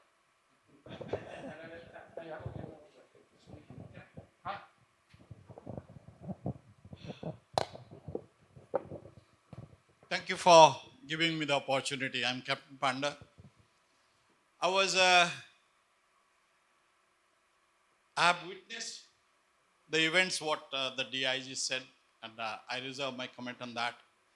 All I can say is that when there is a will, there is a way. So far as development of infrastructure and regional centers, etc. are concerned, and if there is a casualty, then and then the salvers will come. It's a chicken and egg Coming back to the initiative, let me say, being associated with the Gujarat Maritime Board, Gujarat in its IV water has already promulgated, because IV water is under the total control of the state, right? And in the Gulf of Kutch, as per the MZ Act, the whole Gulf of Kutch is inland water. We have well over 200 anchors along with the chain there. So therefore, the Gujarat government has said that any vessel entering the Gulf of Kutch must have a tie-up with some resource vessel, or in other words, a salvage vessel, which shall. So the process has already started. And it is not only limited to Gujarat waters, it's also to Gulf of Cambay. And as we know that today, if Gujarat has started something, tomorrow all coastal states will start.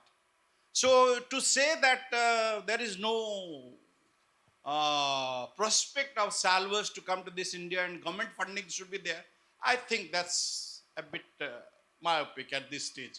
Now coming to, I think it's lunchtime. We can discuss over the lunch. Thank you.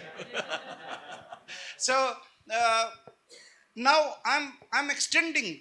I'm just taking the clue that you have said that it's high time we prepare some papers. Yes, there was a move.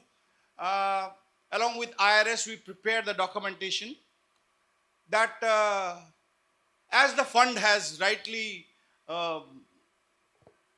based its principle that the countries who are importing the oil shall pay, not the countries which are exporting. And we are, I think, the second biggest importer. So taking the clue from there, we said, why shouldn't the terminals who are importing so much of oil pay something or build up the contingency measures by way of salvage vessels and all that? And I'm afraid neither the major ports nor the non-major ports nor the private ports were receptive to the idea. So that's why I said you must have an intent. If you have the intent, you can prepare papers, you can prepare documentation, and you can prepare. To lament that we don't have any opportunity for salvage or salvage infrastructure is not there in this country, it's a bit myopic at this stage. That's my opinion. Thank you. Thank you.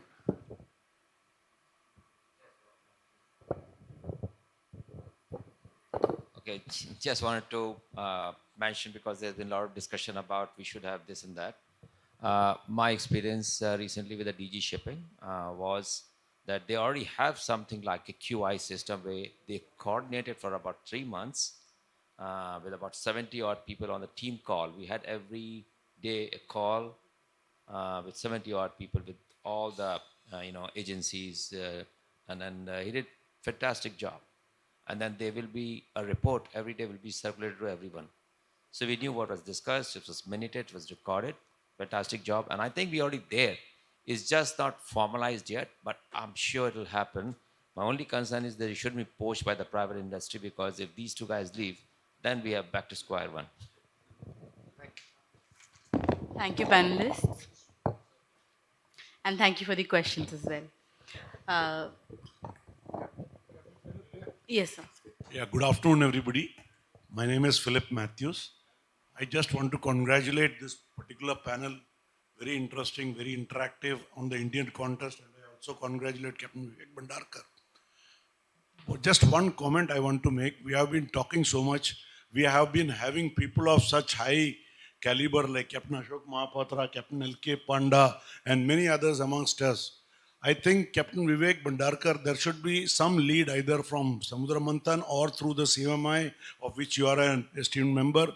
And we must carry this forward as an outcome of this seminar, and also as an initiative through the CMI, through the Maritime Administration, and carry it forward. Because it otherwise just it stops here and then it doesn't move forward. It is very essential, I feel, that a maritime think tank of experts be formed in India and have some voice regularly or some meetings regularly with the administration and carry this forward.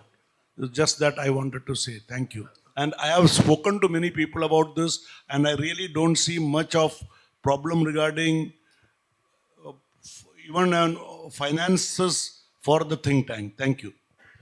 Philip, this is fine, but for what I suggested to of that international this thing, this can this needs to be taken not at our ministry level, it has to be taken at the PMO level. I'm very clear in my mind on this. It cannot work otherwise. Because once the directive comes from there, only then will all the ministries start working together. Sir, I agree with you. Let us start it from home. We will reach the PMO, we'll reach everywhere. We have the right resources here, a lot of people around us. Thank you. Sir, I'd like to just add and end this a very heavy discussion with the Sanskrit shloka. Uddamain hi siddhante karyani na manorathe, which means spirit, intent, and efforts. They only lead to the outcome. So I think the stage is set. Thank you. Thank you, Cap- Much for a healthy discussion with no presentations. Thank you, Captain Gore. It's heartening to see that there's such a large fleet of vessels available for emergency response. Captain Srivastava, it's great to know that there's already seed planted for port of refuge with the Mundra port. And of course, Vinith, it's you pose some very uncomfortable but very thought-provoking questions. So, uh, with the guidance of Captain Mahapatra, I'm sure we see a very good roadmap for having an international convention soon. May I call upon stage Captain Chaudhary to present the mementos to our speakers? You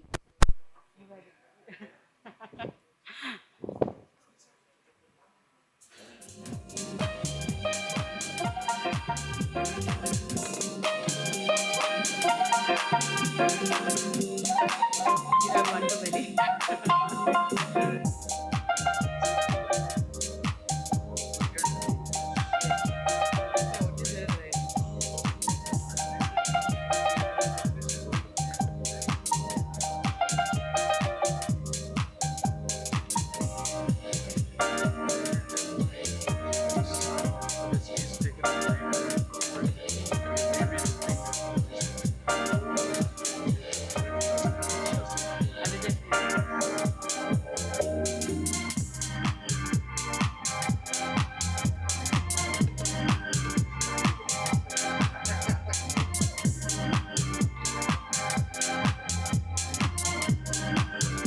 Can we have a group photo, please, of all the panelists?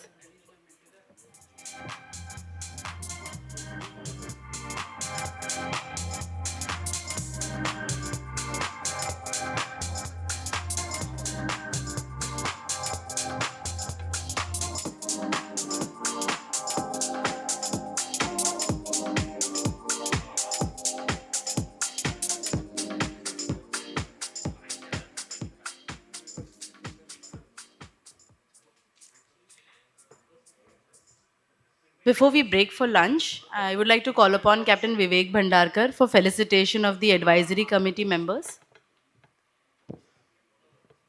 Captain Vivek Bhandarkar for felicitation of the advisory committee members. Yes. Uh, okay, we'll have it post. Okay. We'll break for lunch and we'll gather back again in an hour. Thank you.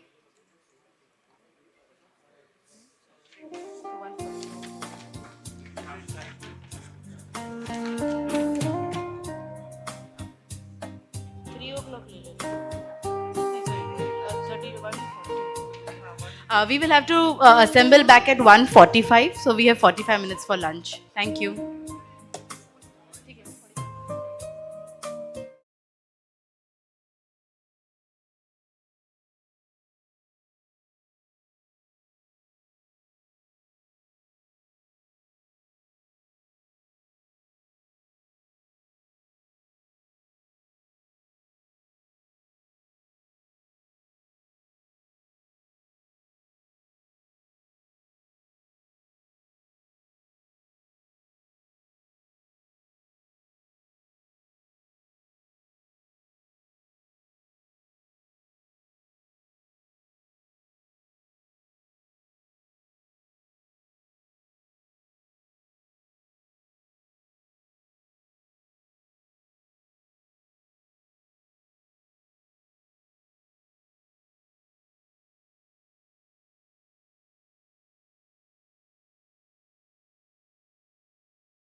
May I request everyone to please take their seats? We'll begin shortly.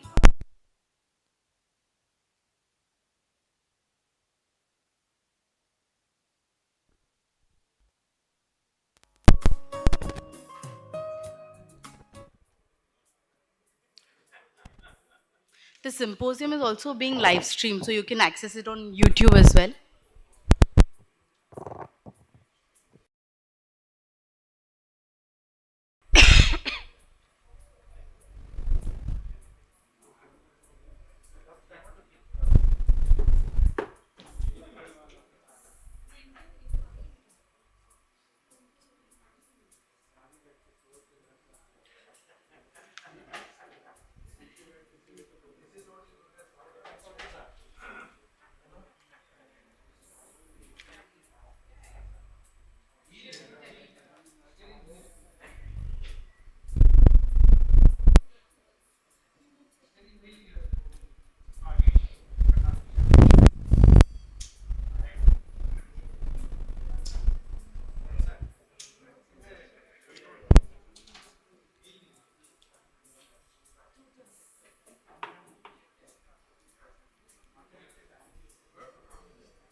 थोड्यांचे हे पण presentation पण आहे थोड्यांचे presentation पण आहे त्यामुळे हां चालेल चालेल आता एक काम करू थोडंसं ते ना असं मध्ये स्पेस देऊन असं स्पेस पर एवढा ठीक आहे उचलून जातं सरांना चालू करायचं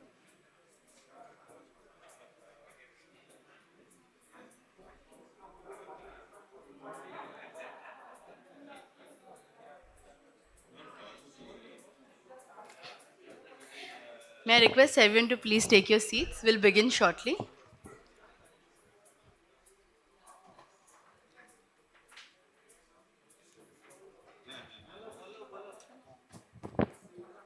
Good afternoon, everyone, and welcome back. I hope you've had a good lunch break.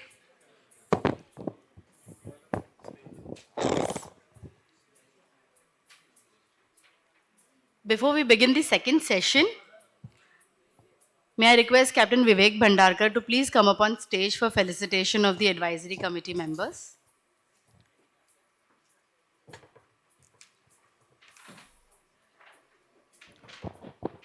I request Captain Kedar Chaudhary to please come up on stage. Okay. Captain Pankaj Kapoor. No. Yes, Captain Neil Rodriguez.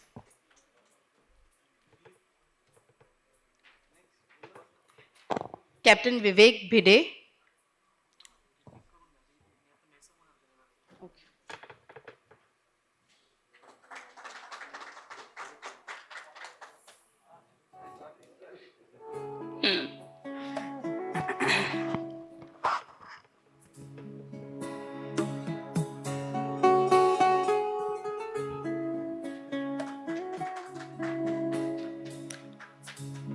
Captain Vivek Bhide.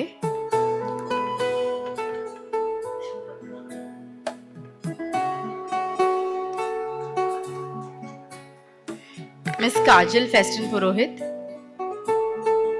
from Marine Masters.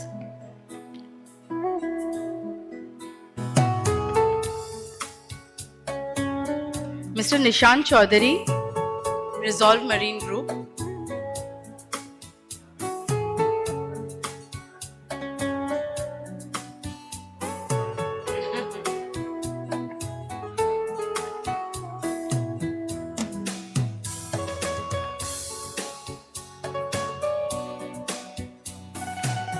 That's for me.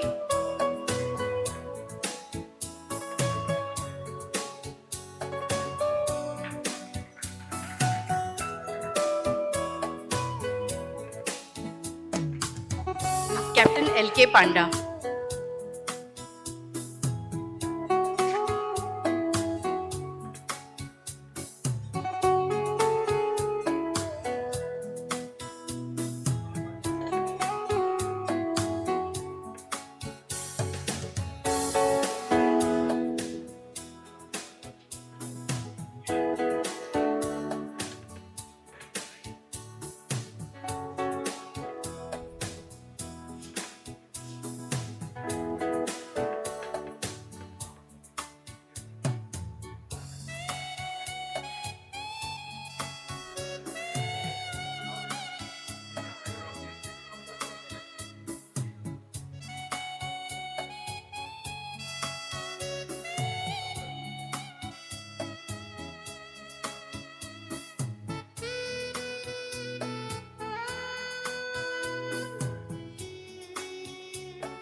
Our next panel has distinguished guests, and we'll be speaking on the P&I and liability, role of clubs in compensation and salvage support.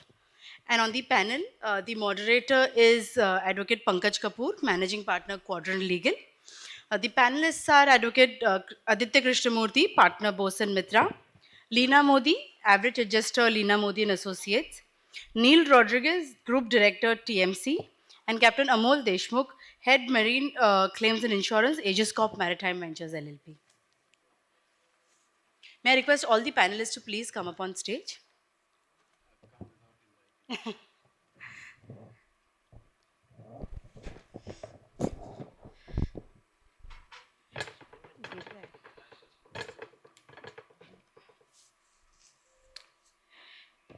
Captain Pankaj Kapoor is a maritime lawyer and managing partner with Quadrant Legal, which is based out of Mumbai. Captain Kapoor is a part of committee constituted by the Prime Minister's office. Besides, he's part of committees constituted by various ministries. He has also been on the committee instituted by Niti Aayog for drafting India's national maritime policy. He operates his own law firm with clients from within India and around 8 countries.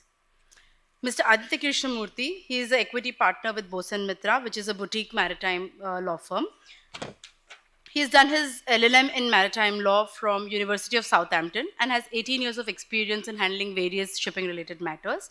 He's also been involved in a number of shipping casualty cases and has handled matters against the fund under the Civil Liability Convention and other cases. Ms. Leena Modi, she's the founder of Leena Modi and Associates. She's a fellow of the Association of Average Adjusters and the first lady in Asia to qualify as a fellow of the member of the Association of Average Adjusters. She is serving in the Advisory and Dispute Resolution panel of the Committee of the Average Adjusters. She started her average adjusting firm, Leena Modi and Associates, in July 2012 and provides average adjusting in marine claims consultancy to shipping and insurance fraternity within India.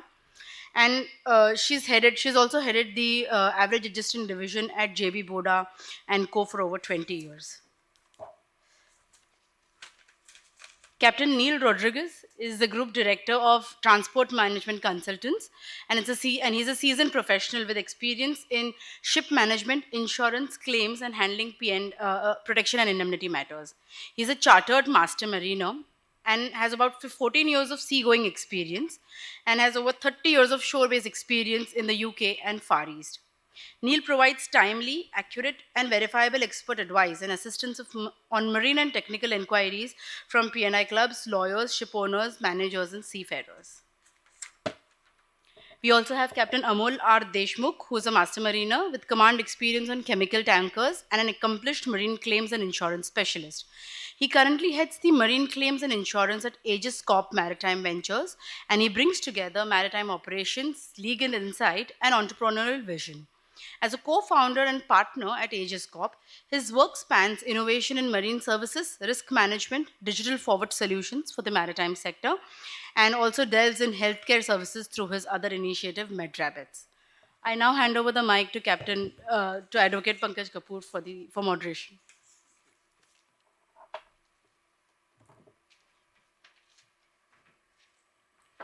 Thank you, madam. Good afternoon, ladies and gentlemen. It's such a pleasant sight to see such a select and august audience after, especially after lunch. And while we were having lunch, one of my colleagues, Captain Pide, he was kind enough to point out to make sure that we keep everybody awake after lunch. Well, all I can say is that if this wonderful panel, we can keep everybody awake after lunch, we are certainly going to add it into our CV and make sure that all the other organizers also invite us, but preferably before lunch. You know, and first, and thank you very much for the panel members to have spared time out to come and speak on this very, very interesting topic. We would not like to bore everybody, but we have in fact created a fictitious case of a ship called Fortunate Star.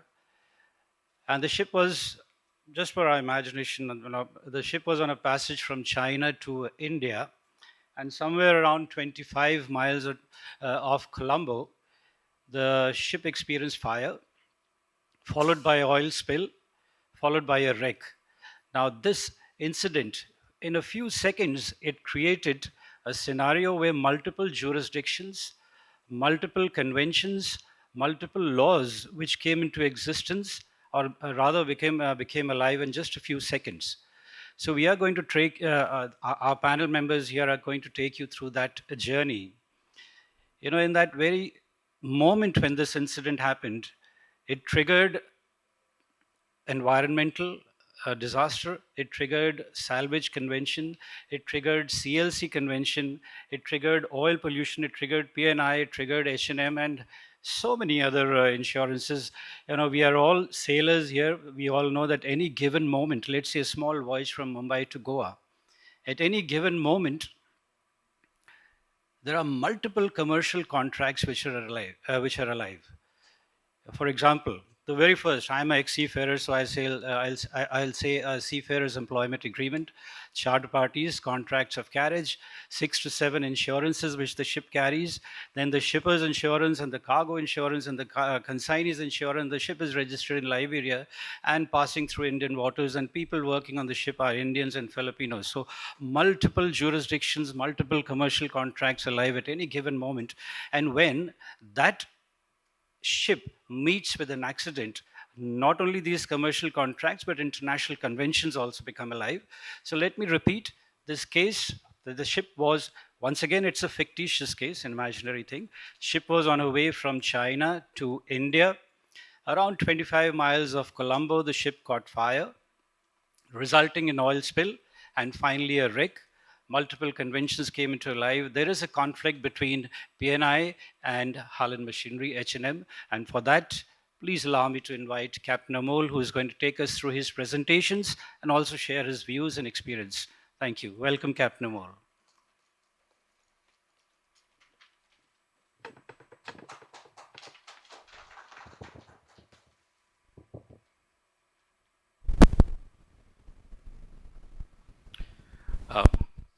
Good afternoon, ladies and gents. Thank you very much, Captain Vivek Bandakar, for this opportunity and all the esteemed audience today. A lot of former colleagues and contacts. It's an absolute pleasure to be speaking to you on this particular topic. And over the last few sessions and the last couple of days, we've always touched on what are the financial aspects of this entire episode of Salvage. Is it financially viable? Who are the parties who are going to pay? Eventually, that all matters because it's not sustainable. The whole exercise doesn't make any sense. And who are the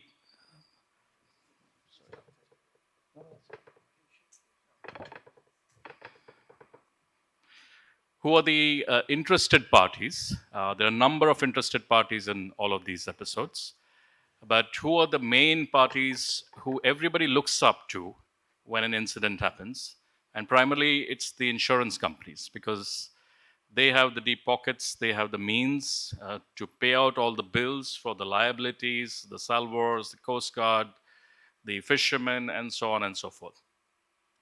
But while we talk of these, there is always an element of confusion, doubt, overlap as to which insurance kicks in when. And it's extremely important to understand why that, when that happens, because sometimes you're barking up the wrong tree, you're speaking to the wrong people, and they will just keep silent until they'll, and then say that this is not my domain, it's the other insurer.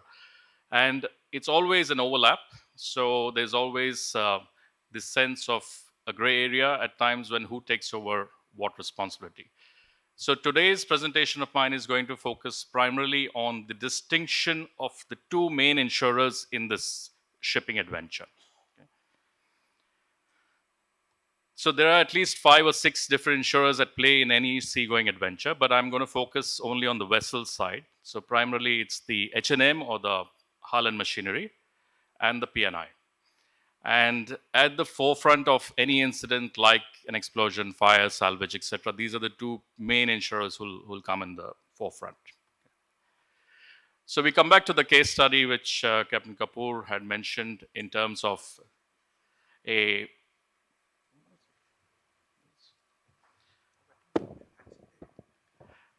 vessel proceeding from Far East to India. Is a fictitious case, and we just contoured it up so that we can have some dialogue and discourse on this.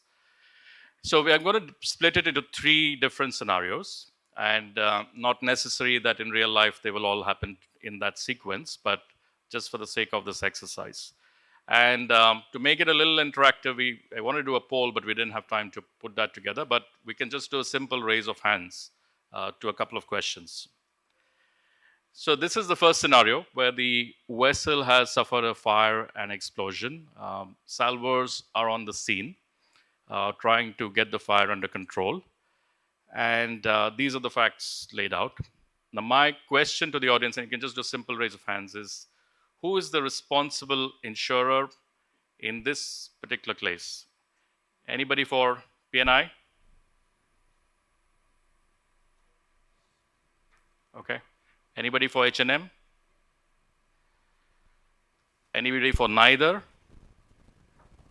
Okay. And then we move to the next stage of the scenario where this vessel starts spilling some oil in the water. And again, you come back to this question of H&M or P&I or both or neither. Okay. And eventually, unfortunately, due to the best efforts of the salvors, you can't save the vessel and she becomes a wreck. Okay. So these are the 3 scenarios we're going to run through in this presentation and take them step by step and try to go through the fine points, because it's important, especially from the authorities' perspective, and I come across this every single case that we work with them together on, is that why is the P&I not there? Why are we not doing something about it? Okay.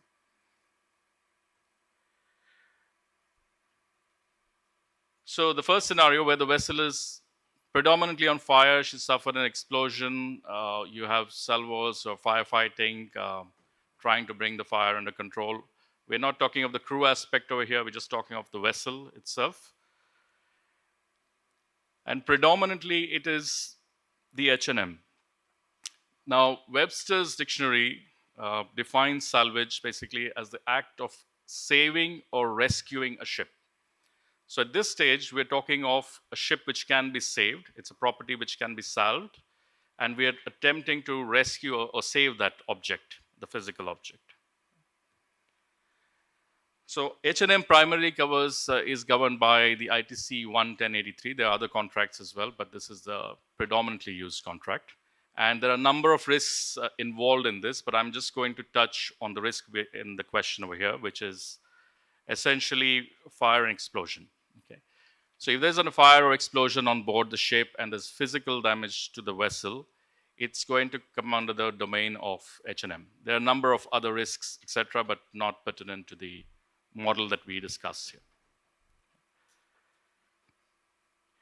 So we're still talking of H&M, where the ship is not yet spilled the oil or potentially could spill the oil. but not yet there. Clause 11 of the ITC again goes on to say this insurance covers the vessel's proportion of salvage, salvage charges, and or general average. Okay. So essentially, the salvos are still being contracted by the vessel's owner or the H&M insurers. Often, H&M insurers are not a single insurer. They're a syndicate of Lloyd's-based insurers. So there will be a lead underwriter who will take the lead and they'll have the claims control clause on these actions which will take place. Clause 13 is important that it's a duty of assurer, sue and labor expenses as they call them.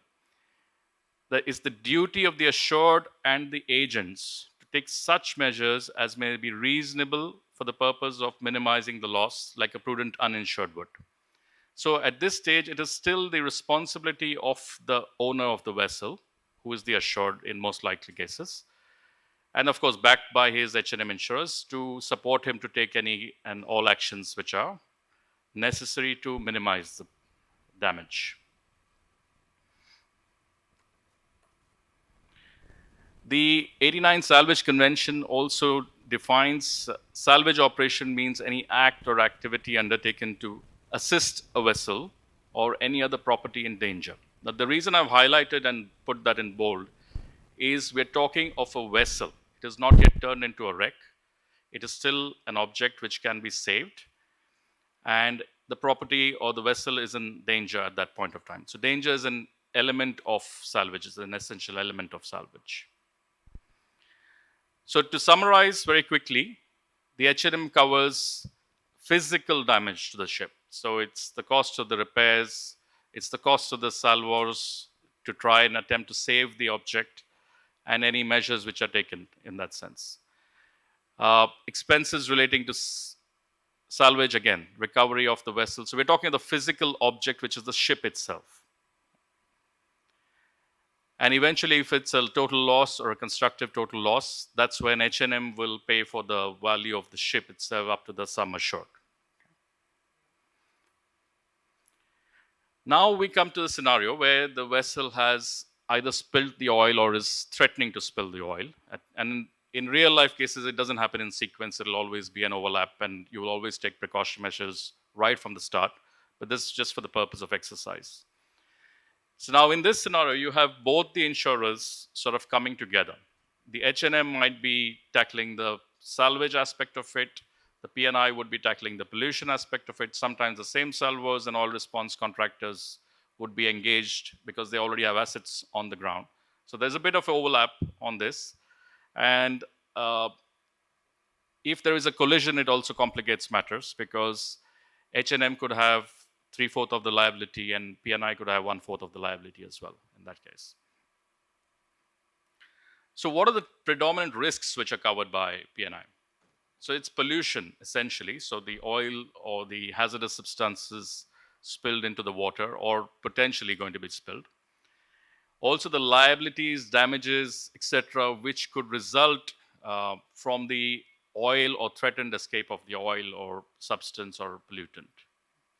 There are obviously the cleanup costs associated with it. You will have the dirty beaches and you have all the dead birds and fish and marine pollutants washing up on the beach. You have cleanup costs at sea. You'll have cleanup costs ashore on the beach. So all of those elements should be covered. And any costs of prevention of the spill, assuming that the spill hasn't really taken place and you want to put measures in place, you have booms, you have vessels, firefighting equipment, etc., oil spill equipment, that cost is also covered. Now, when we talk of wreck, this is a topic by itself for a day's presentation, so I don't want to dwell too much into it, but I felt it is an important aspect to add into this scenario, because if the vessel turns into a wreck, again, there are different aspects to it which come into play. So predominantly wreck removal, marking, and taking care of the wreck and disposal falls within the domain of P&I. So after the vessel, salvos have failed to save it, it's beached, it's run aground, and it's broken up, and it's turned into a wreck. Now it's no longer a vessel, and that's when the P&I will kick in again. But the H&M will first have to declare it as actual total loss, a constructed total loss. You need to have a notice of abandonment from the ship owner, abandoning his rights on the property because it's his property at the end of the day. And then the P&I will take over and dispose the wreck in a compatible manner. So at this stage, when the P&I has taken over the responsibility, what are the risks that they typically cover? Again, I'm not going to go too deep into this because we're still on the topic of salvage. So there is the cost of marking the wreck, locating it, removing it, etc. And as the salvos will confirm, it's not a one-day process. It takes a few months sometimes to get all of it together. So you have to mark the wreck, keep it notified in the meantime, so it's not a hazard to navigation, etc.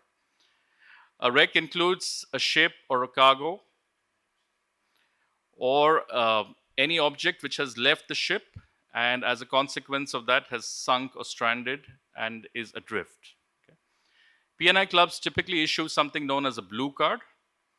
Blue cards for wreck removal typically are issued under the convention. They have a right of direct action against the P&I club. So this is to take care of circumstances where the ship owner has gone bankrupt or is not reachable. You have a financially sound party who's going to take care of the removal. Is a strict liability. You don't have to show a fault, except in certain cases, the exclusions, such as act of war, deliberate act of third party, etc. So to very quickly summarize, what are the differences? So H&M pays for all physical aspects. So it's the ship or the property, expenses for mitigating risk to the ship or saving it. If the ship is lost, it's the actual value of the ship up to the sum insured. So any physical damage associated with the vessel. And P&I takes care of the environment, pollution, cleanup costs, and all aspects related to the spill itself. If there's a wreck, there's a cost of removal, marking, etc. And of course, the biggest component is liabilities. Liabilities include your fisherman's compensation, your loss of, let's say, hotel revenue, and all the aspects which a state or a government or a coast guard or third parties may claim out of it. So thank you very much. I hope I kept to my time, and happy to take questions on the panel. But coming back to the important aspect of what we discussed during this entire two-day event is that somebody's got to pay for it. Somebody's got to be financially responsible. And that's where the insurers come into play. Thank you.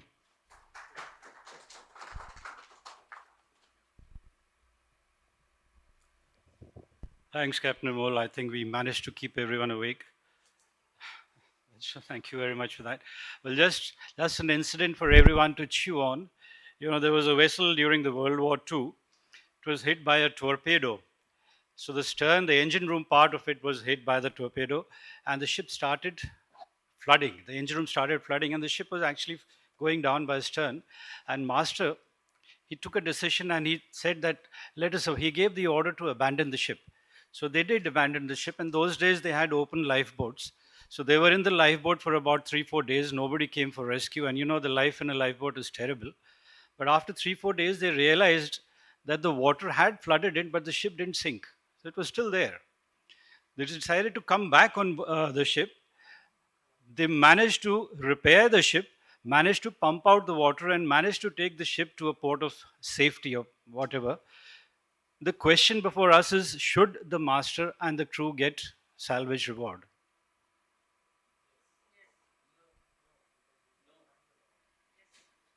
A quick poll. I'm sorry, we don't have an e-poll.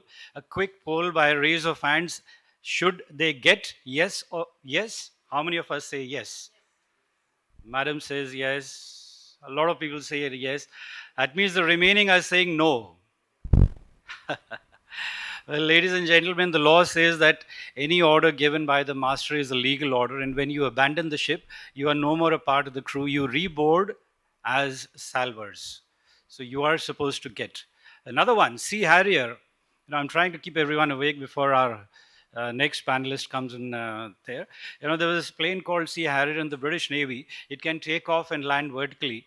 So when it was being brought into the UK Navy, British Navy, the pilot lost his way and suddenly he realized that I've got no fuel left. And he saw a container vessel passing by. He requested the captain, "Can I land?" It was lovely, beautiful weather, great sunshine. The captain said, "Yeah, why not?" So the guy comes and he lands onto that vessel. The ship was going to Canary Islands, where the ship bunkered. That plane also bunkered and took off. Now, should the vessel's master and the crew get salvage money? Yeah, of course. Well, and they got it and never sailed again.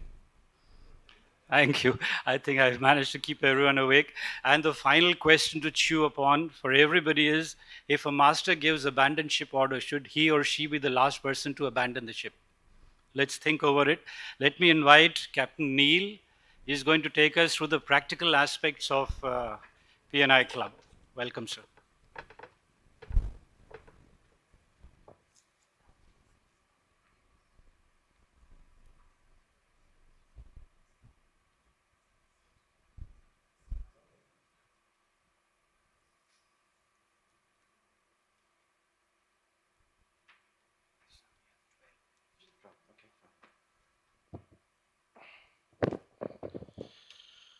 Good afternoon, Captain Bhandarkar and all the esteemed guests. It's a great pleasure to be here, participating in what's so far been a really, really interesting series of discussions. So I'm just going to talk a little bit more about the P&I aspect and the practical, sorry, not P&I, which P&Is used to be, the practical aspects of casualty management. Just a little bit of a background. I was 14 years at sea, 30 years ashore, including 17 in P&I. So that's where my knowledge of P&I comes into it. The company I work for, TMC Marine Casualty Investigations, Maritime Operations, Expert Witness.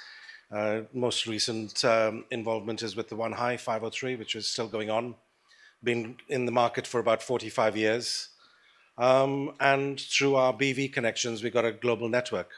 So let's move on to that. So let's talk about maritime casualties. They can happen for a number of different reasons. Usually, you have no warning or very little warning. And the extent of the casualty or the way it develops is completely uncertain. One moment, you're completely fine, everything's managed. Next, you're out of control. So managing the casualty is an important thing. The most important consideration, and I'm going to refer to what Baz said earlier, he said salvage is easy. So this is the other perspective. According to the US Navy Salvage Engineers Handbook, ship salvage is a science of vague assumptions based on debatable figures from inconclusive instruments, performed with equipment of problematic accuracy by persons of doubtful reliability and questionable mentality. The last bit I agree with. We've all been there. So it's effectively what we're saying is we cannot always control what we're dealing with in a casualty. You're dealing with a situation which is unpredictable, it is dangerous, and to go onto the salvage in the first place, you have to have that particular mindset, which is not always easy. So when you're talking about a salvage, you're talking about something like this. This is a ship called the Rena. October 2011, 236 meters long ship, traveling at 17 knots, hit a reef and stopped within about 17 seconds. So that ship, there and then, was pretty much finished. The casualty assessment said the vessel would likely not float again. Then it was a case of management. There were a number of people involved with that. Ultimately, unfortunately, on January of the following year, the ship structure failed, stern section sank on about 10th of January, and the contents of the cargo spilled. The cargo later became a major recovery issue because you had the first experience of what we know now as a problematic and vexatious cargo, which is nurdles. Nurdles in 2011, 2012, and my colleague who was involved in that salvage went to a salvage conference and tried to tell people about nurdles, and they just said, now forget it. It's not a serious problem. It'll just go away. Unfortunately, as we've seen, particularly the Express Pearl, it is not a problem that's going to go away in a hurry. The plastic nurdle problem is a huge issue. Express Pearl had something like 1,600 metric tons of the cargo. The One High had 4 times that. So it is a problem. It is something that we have to be able to handle, because to tell shippers, to tell people that they can't have their bean bags, that they can't have their plastic, is not something that we can control. We've got to manage the assets with what we have. So how does the situation escalate? You've got your emergency situation, you've emergency response plan and everything else. But when you're planning it, you're planning for known issues. You don't know what's going to happen. You don't know what the weather conditions are going to be like, how they're going to deteriorate. Are you going to have a cyclone? We heard earlier that talking about sending tugs from Mumbai when we were looking for the One High. The weather was a factor. The fact that you had the Coast Guard on site made an absolute difference. But you can't always count on that. Weather is always going to be an issue. The location is another question. You had a ship that was relatively accessible from the shore. If you have a ship in the middle of the ocean, you may not be that lucky. Maersk Frankfurt, there's a case that you talked about, the ship's staff managed to fight the fire or contain the fire until the help came to it. If it was a mega container ship in the middle of the ocean, a week away from any tugs or any assistance, and you've got on a mega container ship legally 12 to 18 crew, how are they going to handle the situation? If you got anyone injured, how can you say they must be involved with that? The prudent overreaction is something that we say we've always got to do. We've got to be able to react. We've got to be able to react within our resources. Who's going to pay for it? Making technical and time-critical decisions without delay, or having to refer back to or get permission from anyone. Appropriate expertise. What is available? What is best suited to the job? Effective stakeholder strategy. Consultation with everybody. But that doesn't happen overnight. Reasonable financial security, because that's all you can do, is you've got to start with the reasonable and then escalate it as and when the situation develops. But that is not a question for the salvers to deal with. That is where the backups and the insurance comes into it. And the negativity. You will have horrendous negativity from the media, from people who are experts, from people who don't know what they're talking about, or people who have other vested interests. And you've got to deal with all of that, or work with the situation despite all of that. Your project management team, well qualified, well managed, clear contract project specifications as far as possible. Again, sometimes just a pipe dream. Planning for efficient operations on the basis of what you have, not what you should have or what you'd like to have. Hazard identification, risk assessment. Do you know what's on the ship? Has it been declared properly? We know the reality of that. Proactive execution of the response. Now that is a topic in itself. How do you deal with what you have, with dealing with everything else around it? And the management of change. In this case, expect the unexpected. You can't always prepare for it, but if you're prepared for something to happen, then you may be able to respond effectively, reasonably effectively. So who does what? Again, this is fairly straightforward. The owners are involved, the ultimate responsibility, salvers, experts with varying capabilities, hull and machinery insurers, as Amol has just talked about, P&I, pollution liabilities and necessary wreck removal, cargo and cargo insurers, a huge aspect of that, and then the lawyers and investigators, the ones who have your back, basically holding off the wolves from the door, to coin a phrase. So how long does it take, for example, just look at the incident that we looked at earlier, a ship caught fire. This is a real case, a ship called the Stolt Valor. The ship caught fire. The master put out a call to 4 of the port state authorities. All of them refused. Finally, they managed to get Saudi Arabia to agree that the ship could come in there and discharge the cargo. And once the cargo was off, then Bahrain allowed the ship to come into port. But the timeline was horrendous. You're talking about days, 45 days for the pollutant removal, 57 days to get the vessel into Bahrain. But that's not the worst situation. That was in a readily accessible location. The Kia Trader, not in an accessible location. The incident happened in 2017. The weather conditions, cyclones, the heavy conditions out there, it took 2 years before the salvage contract was awarded. And then it was delayed time and time again because of the weather conditions. They had to make a specialized barge to actually discharge some of the cargo from there and remove everything from the wreck. A huge endeavor. 1,521 days. Who can plan for that? So the salvers, the insurers, the different parties, there's one person who has a responsibility to manage all of them. That's the SCR, the Special Casualty Representative, appointed by a Lloyd's panel. And these are specific individuals. There's only a few of them. These are people with the skills because of their experience with salvage. They represent all interests. They ensure that the operation aligns with salvage and environmental protection goals, and they maintain their independence and impartiality. That's crucial. Appointment of the SCR, again, specially selected.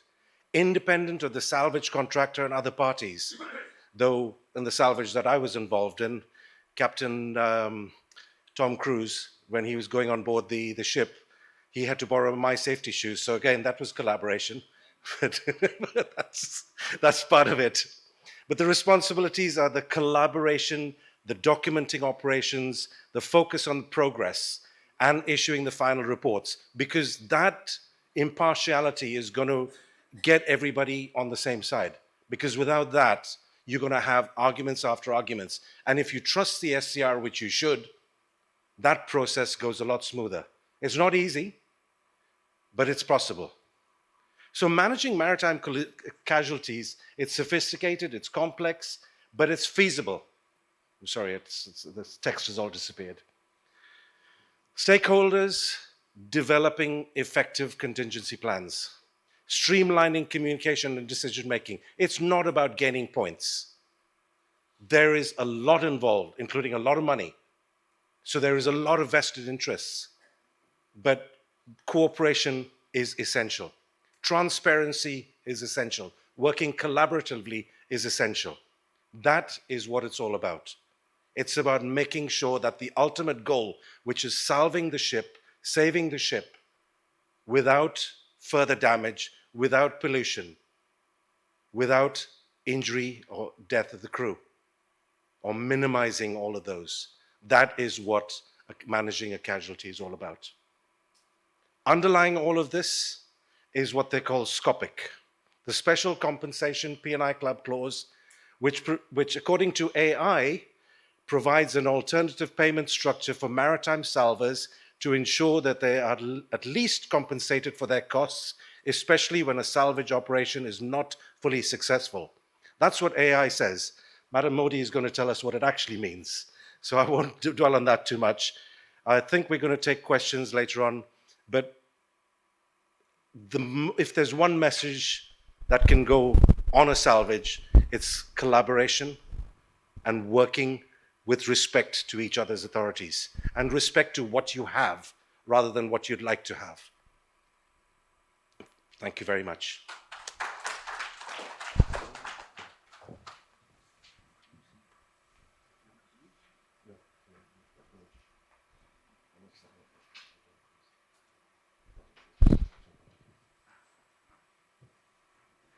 Right. Well, thank you. Thank you, Captain Neil. What has really come out of the last two panel members is, firstly, everybody is still around and awake. And the second one, certain things which have come up from these discussions is the danger. The definition of salvage in the salvage convention is any act or activity to save a vessel or property in danger. So that is the word. And most of the cases worldwide on salvage are actually based if the vessel or property was in danger. So that is something which has come out. Another thing which Captain Amol brought out was a clause called sewer labor. Very sticky, very difficult, but one of the things which he highlighted. Captain Neil was very kind enough to take us through multiple cases. I would now like to invite the star performer of our panel, the first lady average adjuster of Asia, Madam Helena Modi. But before I invite you, Madam, just one moment. Captain Neil talked about Captain Tom Cruise. I didn't know he also belonged to Merchant Navy, you know, but it makes us feel very proud. Another thing which Captain Neil spoke about was the presence of Coast Guard during Van High. We have the DIG of Coast Guard, Varghese sir here. A humble request, let's all give Coast Guard a big round of applause. They're doing a fantastic job. You know, we are very, very proud of our Indian Coast Guard and Indian Navy. Thank you, sir, for taking time out and attending. It was a personal invite, but requested by Captain Vivek. He could have refused me, but nobody can refuse Captain Bhandarkar. Thank you very much, sir. Madam Leena Modi, she's going to take us through what is Scopic and the most difficult block in the Lloyd's open form, that is Scopic. Madam, please. Thank you, Captain Kapoor, for your kind words. I express my gratitude to Captain Vivek Bhandarkar for inviting me and giving me this opportunity to present my views on LOF and Scopic.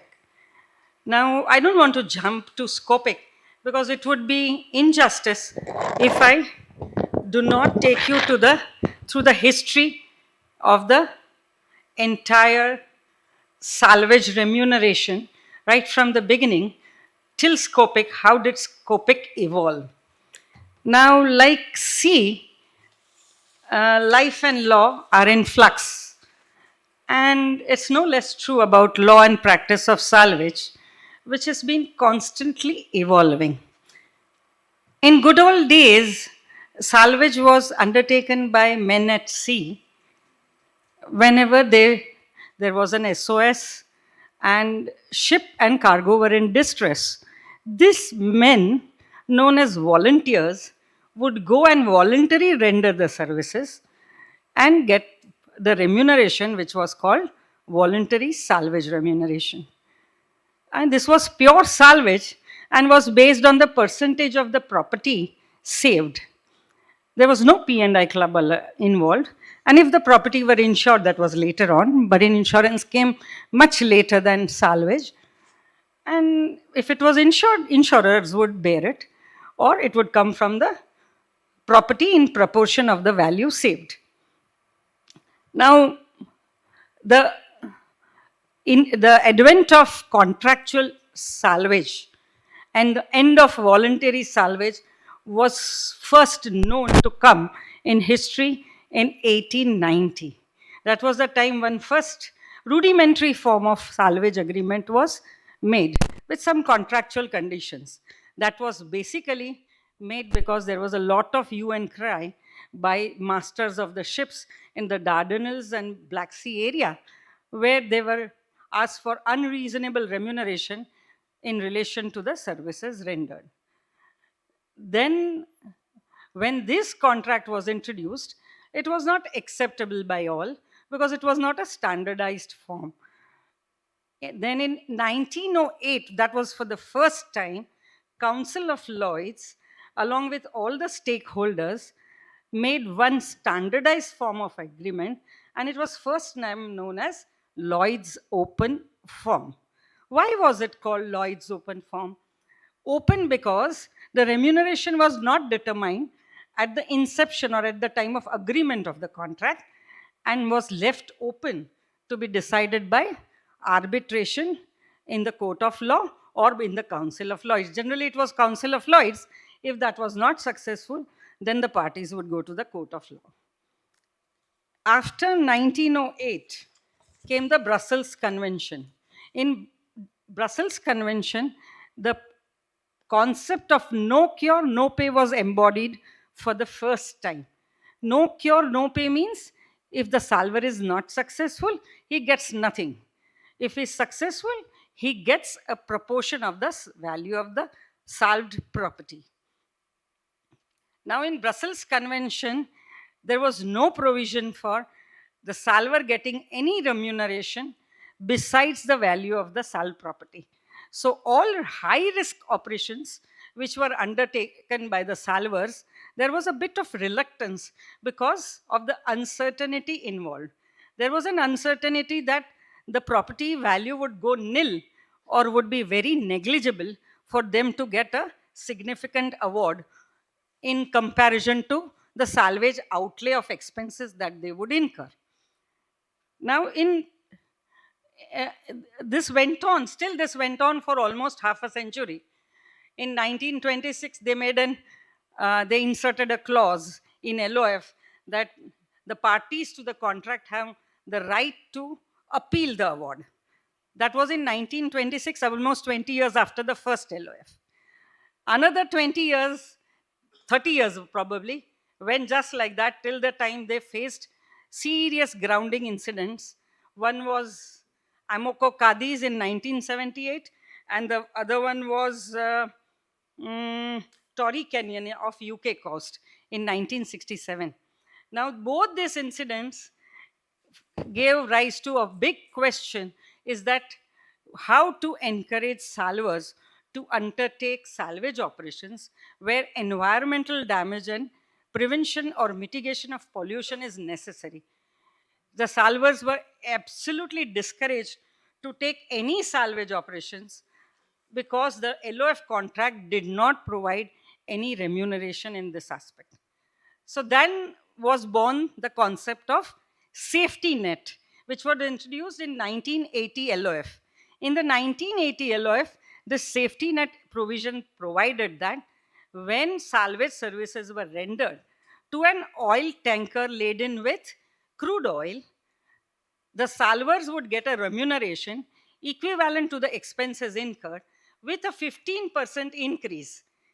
So 100% expenses were reimbursed and 15% increase was put as an increment for their success in preventing oil pollution. This award was paid by hull underwriters for the property aspect, and the enhanced award was borne by the P&I Club. Now, this was still not acceptable to salvers because it was not sufficient financial incentive to undertake salvage operations. So then came the 1989 London International Salvage Convention, where Article 13 and 14 was introduced. Article 13 specified the criteria on which the salvage award was to be based. It included the same old traditional criteria: the salved value of the property, nature of danger, degree of success, value of the property, value of the tugs and crafts used in the salvage operations, risk undertaken by salvers. All these traditional aspects were to be used, factors were to be used in assessing the awards, but it amplified one aspect, and that was it started including one more factor, which was prevention. Efforts taken by a salver for prevention and mitigation oil pollution was included in Article 13 award, that is the property award, whereby the hull and machinery underwriters and the cargo underwriters started paying for the first time liability salvage indirectly, because the salvage award was assessed with one of the factors, that was prevention of pollution. Now, this safety net provision, after that came special compensation under Article 14. Article 14 special compensation was to be payable to the salvers as a compensation for efforts taken in preventing and mitigating pollution. And here the incremental aspect was increased from the 15% in the safety net to 30 to 100% in certain circumstances. So now we have Article 13, we have Article 14 award, and we also have safety net provision.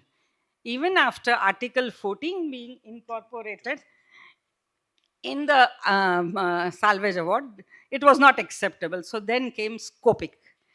Scopic came as an introduction to 1919 and was in 1999 and was included in 2000 LOF clause. Now, Scopic is a very, very complex mechanism. It's an acronym for Special Compensation for P&I clause. Now, Scopic is incorporated in all LOF contract. Am I right or wrong? Am I right or wrong? Anybody for wrong? Yes, he's right. Scopic, though included in all LOF contract as box 7 in the form, it has to be incorporated by express agreement of both the parties. And when incorporated, is it invoked or not? If incorporated, is it invoked or not? Anybody for no? Anybody for yes? No, Scopic is not invoked until a salver gives in writing. And salver will give it writing under any circumstances and at any time. Then only Scopic is invoked.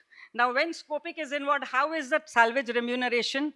I have very few minutes, few seconds, I would say, with me, but I will just cover up this part of it. When Scopic is invoked, how is the remuneration calculated? The remuneration to the salver is first calculated always under Article 13. That is traditional no pay, no cure contract. If there is nothing under Article 13, under appropriate cases, it is under Article 14. That we discussed under what circumstance it has to be an oil tanker, it should be in inland and coastal waters. All this is under Article 14. There should be, the salver should prove that there is a threat of pollution. That is Article 14. Then under Scopic, it is payable only under two circumstances. It has to be incorporated and invoked in writing by the salver. Only then can he recover Scopic remuneration under the policy. Why should the Scopic be invoked by the salver? And why at any time? The salver, when he feels that under certain circumstances, it is not advisable to go further with the salvage operations because the property's value is going to become nil, he can invoke as a Scopic. If he does not do so, what will happen is that he will not earn any salvage award. He'll fail to earn traditional salvage award, and the remuneration that he will be recover will be only as per Article 13, where he still has to prove that there is a threat to the environment. I'm sorry, I could cover only this much in the limited time. Thank you for your patient listening.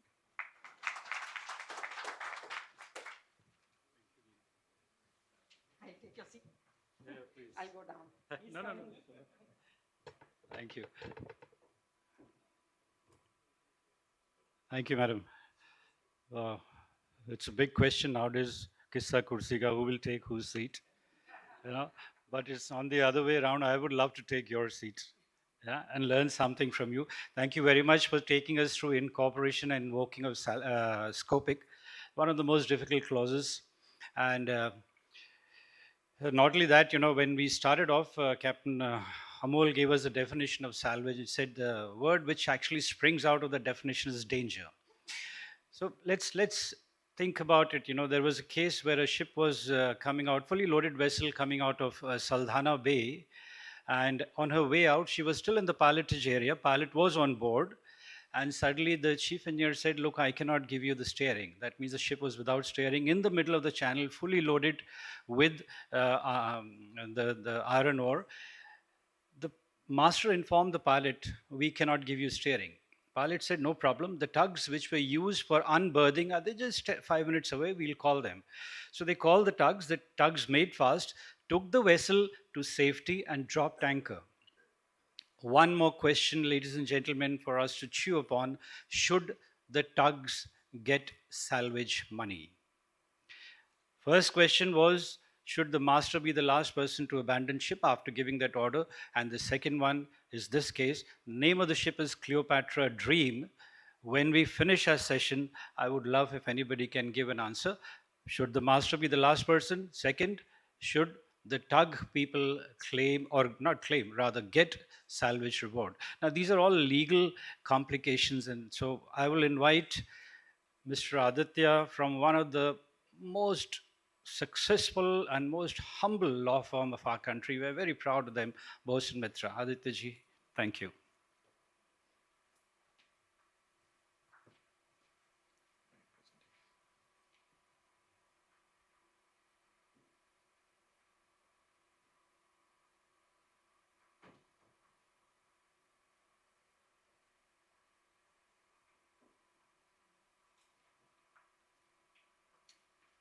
Sir, you have 12 minutes. Sure. Please let me know when to stop if I'm going over. नहीं, ये नहीं. No.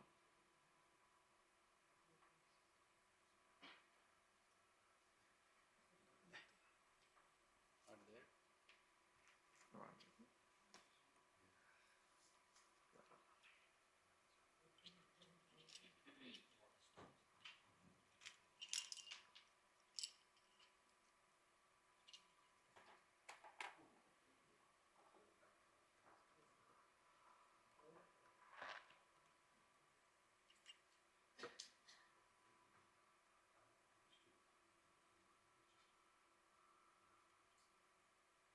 Yes, thank you.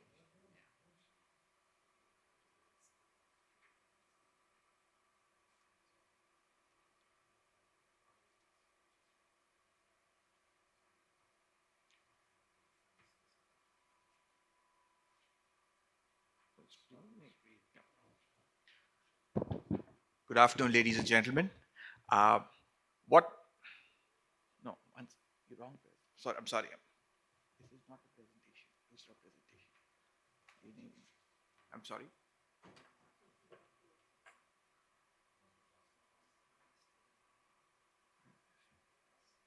ये नहीं है. No. नहीं है आपके पास? वो लखन सिंह को दिया था ना जी, वहाँ पे तो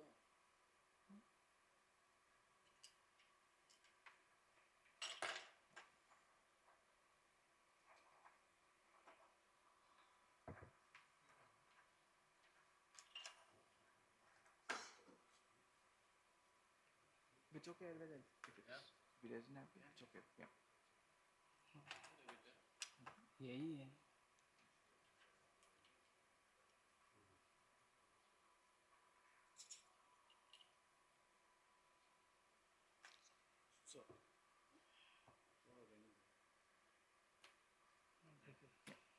Apologies, there appears to be some technical glitch. What I would primarily deal with would be the right of third party actions against PNI insurers. Now, all of us have heard of this recent MSC ELSA case where the state government of Kerala made a claim of more than 9,000 crores. Now, as you know, most shipping companies have a registered owner who operates out of a flag of convenience jurisdiction, and they operate under the modalities of one ship companies. And there are very few jurisdictions where courts pierce the corporate veil and hold group companies liable for such casualties. So to meet with these claims, it is imperative that you have compulsory insurance, because without compulsory insurance, you're never going to have the financial resources, the money pool to cover such claims. And as we discussed yesterday, especially under the CLC convention, once you complete the limits set out under, say, the CLC convention, you can move to the fund convention.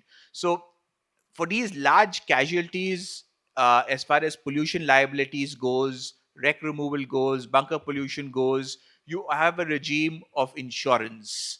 And you have a regime of third party liability insurance, which means that in the absence of the ship owner, you can bring a direct action against the PNI club or financial security provider. But as you know, in today's day and age, no insurance company would hold itself out to be for unlimited liability. So it's a necessary evil in the shipping world, where you would obtain third party liability insurance only if you know what is going to be the maximum cap on liability. And it is for this reason that we have a limitation of liability regime, where a ship owner can limit liabilities, and ship owner as well as salver can limit liabilities for a marine casualty based on the tonnage of a vessel. Now, recently we have the newly enacted Merchant Shipping Act, which is going to come into force within a few months, though it's already received the president's assent. And what is very heartening to note is we finally have a domestic legislation which has incorporated three conventions which the earlier Merchant Shipping Act did not have. One being the Bunker Pollution Convention, which was not there in the 1958 Merchant Shipping Act. You thereafter have the Nairobi Wreck Removal Convention, which was not there in the earlier Merchant Shipping Act, and you have the Salvage Convention. Now, Madam Leena Modi had already dealt with the Salvage Convention, so I won't recap that, but I will focus on the remaining two conventions. By the grace of God, touch wood, we in India have not seen oil pollution emanating from an oil tanker. In fact, if you look at the past 2 decades, most of our oil pollution incidents have been pollution emanating from bunkers, with a rupture of the bunker tank, or say from cargo which is thrown overboard and poses a danger. So, in these circumstances, the Bunker Pollution Convention as well as the Wreck Removal Convention assumes immense significance, because under, say, the Bunker Pollution Convention, you do not, you can, the definition of a ship owner is not restricted to the registered owner, but also the manager and operator of a ship. And in a claim for bunker pollution, you can always limit liability by constituting a limitation fund under the which were under the 1976 Limitation on Liability Convention, which has been amended subsequently. So you had the 1992 protocol, and recently followed by the 2013 Japan amendments, which has increased the amount of liability. So a ship owner can limit liability by constituting a limitation fund, both for bunker pollution claims as well as claims for wreck removal. What is also interesting in the Bunker Pollution Convention is that it is not only a government authority which can bring a direct right of action against a PNI club or a ship owner, but it is also a private party. So if a private party is affected, say fishermen can always sue the PNI club, and the PNI club thereafter, in order to limit liability, would ideally set up a limitation fund, or alternatively play in a very proactive region and deal with cases and settle matters. One classic example would be the Don Kanchipuram and BW Maple case, where thanks to the proactive role played by the Indian government, the state of Tamil Nadu, as well as both the PNI clubs, they reached a very I would say a satisfactory settlement, because in such settlements nobody can be 100% happy. But it was very heartening to note that pursuant to that settlement, both PNI clubs, the settlement was approximately 250 crores, out of which 140 crores was deposited in the court, and thereafter you have orders passed by the National Green Tribunal, which disbursed the amount of approximately 140 crores among over 9,000 fishermen who in and around the region of Ennore.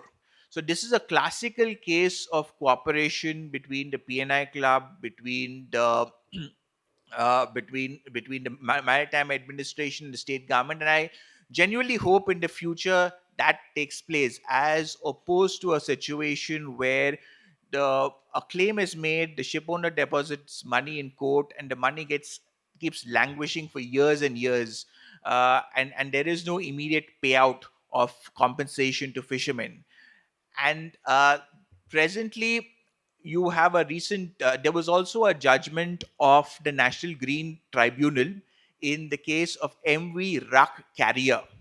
Now, in this case, the ship owner was ordered to pay 100 crores by the National Green Tribunal, and there was also the PNI club, which tried to evade liability, but it's very unclear from the judgment whether because it appears from my reading of the judgment, and you will see this more in the presentation, and you can perhaps ask the organizers for my presentation, which lists quotes extracts of the judgment.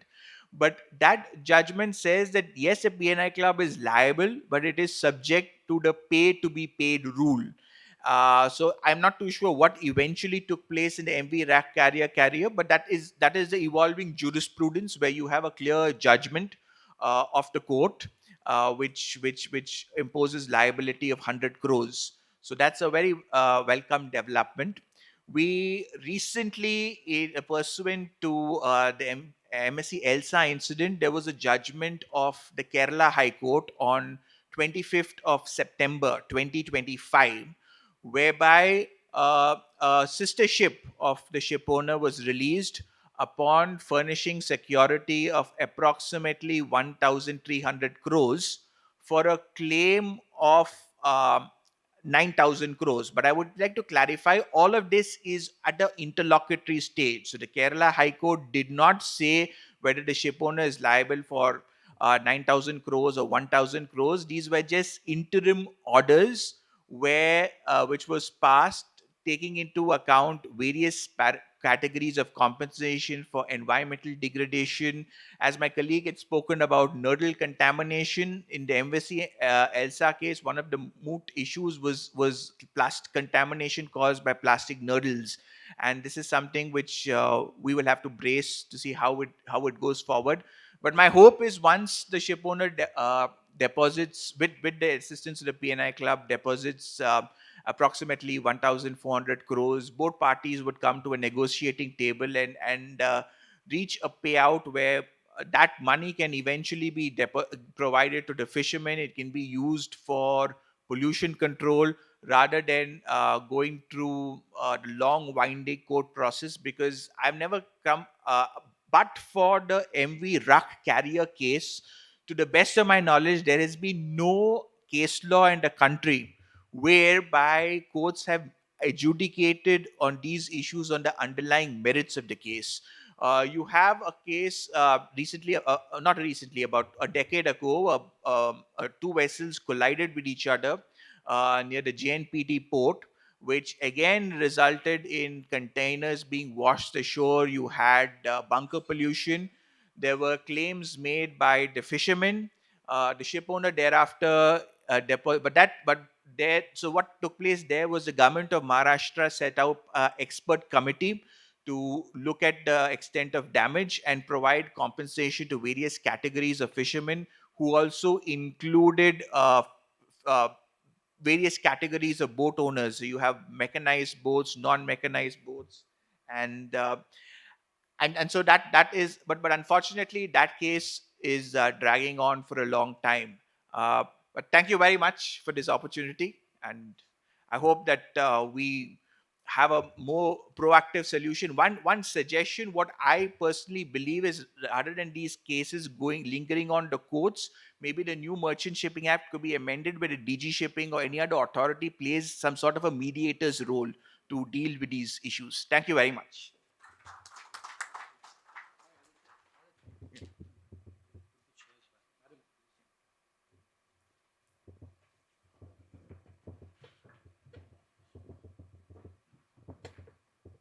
Thank you. Thank you, ladies and gentlemen. I think our panel was strong enough to keep everybody awake, barring the disturbances. I'm sorry for this PPT which wasn't there. Sorry, apologies for that. What Aditya really brought about was something called as a strict liability, which is part of the CLC and Oil Pollution Convention, where we are allowed to directly catch hold of the insurance company without even bothering who the owner of the vessel is. And this is allowed under CLC oil, CLC bunkers, and of course the REC convention. Very rare, only available in the shipping industry. Let me please thank our very first speaker, Captain Amol, who took us through the complications and the conflicts of PNI and H&M covers. Captain Neil, he brought us to the real world and the chaotic situation whenever any accident occurs. And he brought it out very beautifully that shipping is a 24-hour business, so we should be ready to be woken up even at night. And then we had a master class on scoping by Madam. And finally, Aditya took us through the journey that all this is possible only and only if the lawyers bring and stitch everything together. Thank you for your patience. We had a couple of questions to the panel members, but Madam says, no, no, no, no, you have taken enough time. So we will leave it to the audience, to you all to please ask some question. I think, do we have 5-6 minutes for that? Thank you very much. But before we leave, once again, should master be the last person to abandon? I'm going to keep sticking to this. It's a very sticky point in our industry. And should the tugs in the case of Cleopatra Dream in Saldanha Bay, should they get salvage? The floor is open for questions. Thank you.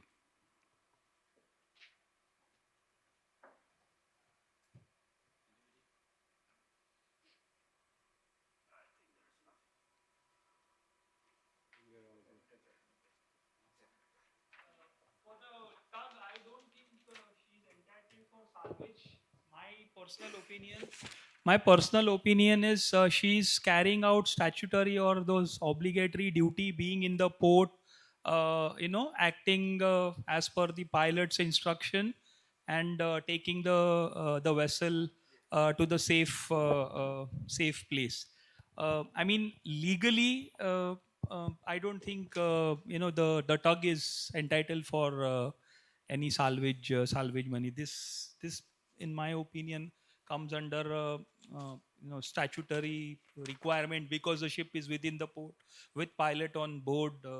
Pilot has called and requested master, and master has just followed, and there was no no cure no pay, or the salvage contract between that to take the ship to the safe. This is what is my opinion. I mean, Fair enough, sir. Thank you for your opinion. But you see, the definition of salvage in the convention says any act or activity to save a vessel or a property in danger in navigable waters and in other waters. So we are satisfying that definition. The question was whether they should give salvage or not, and you're absolutely right.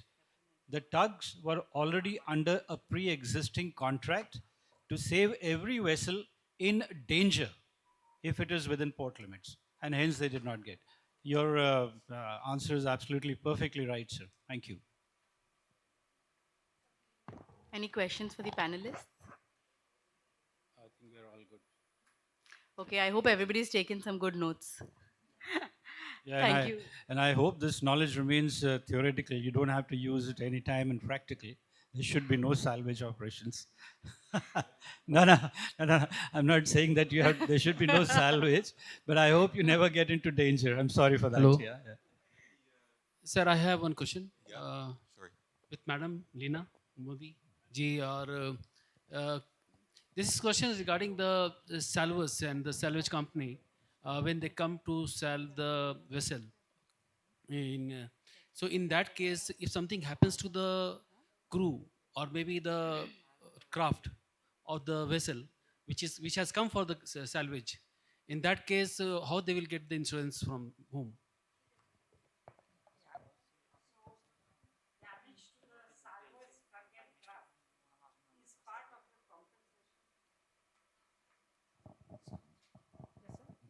Damage to the salvers, tugs, and crafts during the salvage operation is part of the compensation which he can claim as salvage remuneration. So that is included in one of the traditional factors, that is Article 13 award. It's not a liability. Okay, it is mentioned. Yeah. I don't know if I can add to that. Yeah, normally Salvage do have charters liability insurance, and I think that's a given for international Salvage. But I think it's a good point because when a Turk is engaged through maybe a non-Salvor or an agent, these insurances might not be in place, and the Turk might be exposed. So I think it's a very good question, and it's not always so straightforward what It's the not. Yes. the insurance is in Yes. place. Yes. But then the primary liability is of the ship owner who is engaging the salvor. He may be subrogated under insurance to recover, or there may be an insurance in place which will reimburse in the first instance. Yeah, that could be the case. Correct. And I think another point, just a quick one, because we're running out of time, I understand. The LOF contract, I think it's the best contract in the world. Yes. As a solver, I would say that, of course. Yes. I started in 1999. At that time, there were worldwide maybe 200, 220 LOF cases worldwide. Now we're looking at maybe 20 worldwide. And so with that in mind, the experience of deploying it for solvers, but also adjusters like yourselves, but also legal professionals, they have less and less experience or less exposure to it. So it's a kind of compromise situation where it might not be the favorite contract going forward in the future anymore. Yeah. But this is just a side note. But I think it's something to consider because Yeah. it's a very good contract, but in the future we might not have it. Yeah, probably that's the reason too many side letters are. Yeah, yeah, yeah, yeah. Any other questions? All right. Thank you, everyone. May I request Ms. Kajal Feston Purohit to please come up on stage to felicitate the panelists.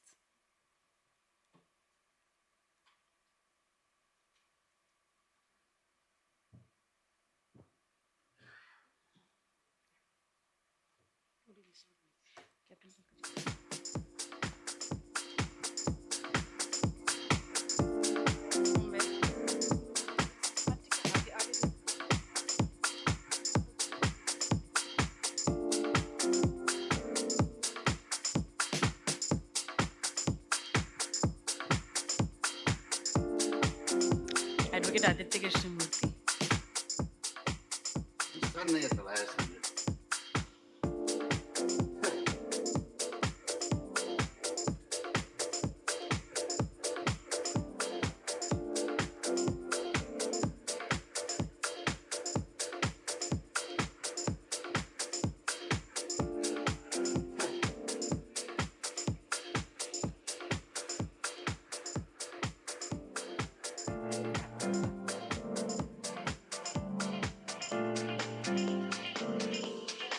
It comes to you.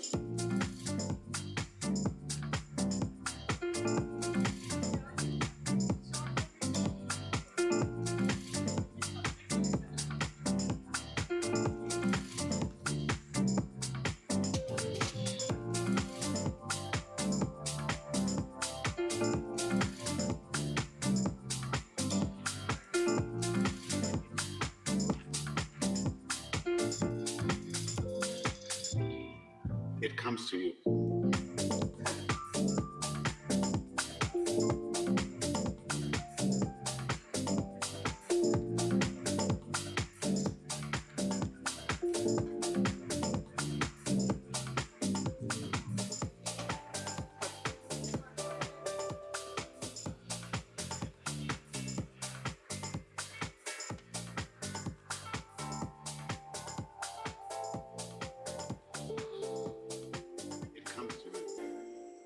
Thank you.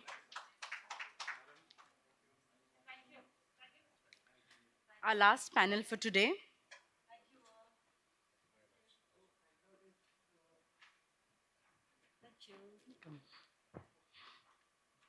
Our last panel for today is the regional cooperation India's role in Bay of Bengal and IORA spill response plans. And this session is going to be moderated by Captain L.K. Panda, former nautical advisor DG Shipping. And our panelists are DIG S.K. Varghese, OIC Pollution Response Team West. And we're going to ask Captain Amol Deshmukh to again come back on stage.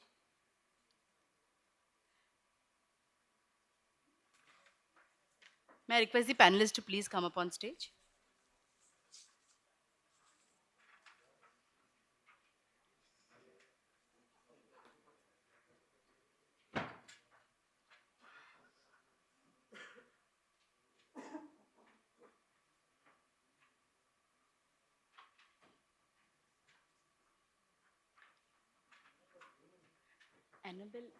Annabelle is not there. Dr. Annabelle is not there. She was going to join virtually. But I don't think she's joining.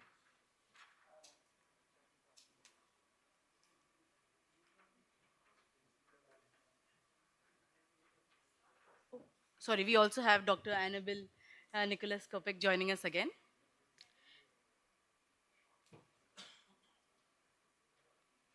Captain Panda was going to be moderating the session. He joined the Ministry of Shipping through the Office of the DG Shipping in 1992. Thereafter, he's been the Deputy Nautical Advisor to the Government of India. He served as the Principal Officer and again the Nautical Advisor. He's represented India at the IMO, ILO, and other bodies. He's completed his examination of Master and Mates, and since 1992, and he's been the Chief Examiner of Master and Mates from 2012 till 2016. Our first panelist is DIG S.K. Varghese, who joined the Indian Coast Guard in January 1991. At the Coast Guard headquarters, he served as the Joint Director Operations, Principal Director, Coast Guard Security and Anti-Smuggling, and Principal Director, Air Staff. He was also assigned to the government of Mauritius on deputations to their National Coast Guard for 4 years. He also represented the government of India at IMO for development of long-range identification and tracking. He represented the government of India at the SACEP meeting in Colombo. He was also senior fellow with the government think tank and is presently posted as the officer in charge of Coast Guard Pollution Response Unit, responsible for preparedness and response to marine pollution for Western region. Captain Amol Deshmukh,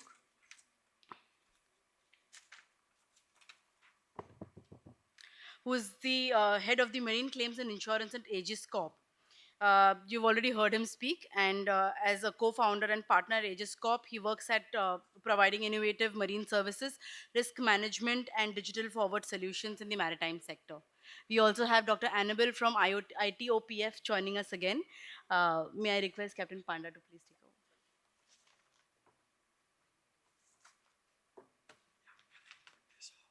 You want to talk? Yeah. Nobody has any presentation.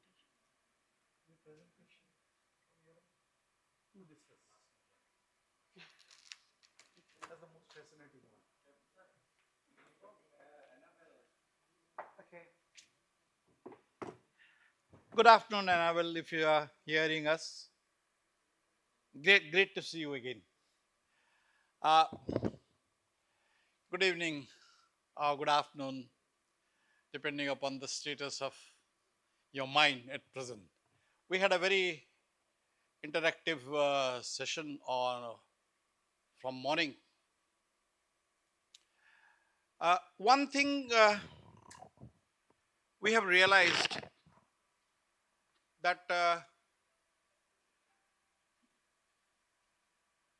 cooperation between all entities is essential first to tackle such exigencies.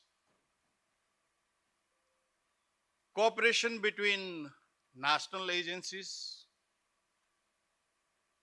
and international agencies are the essential elements of tackling any oil pollution, because the waves and the sea has no boundary, and the pollution can occur not only from oil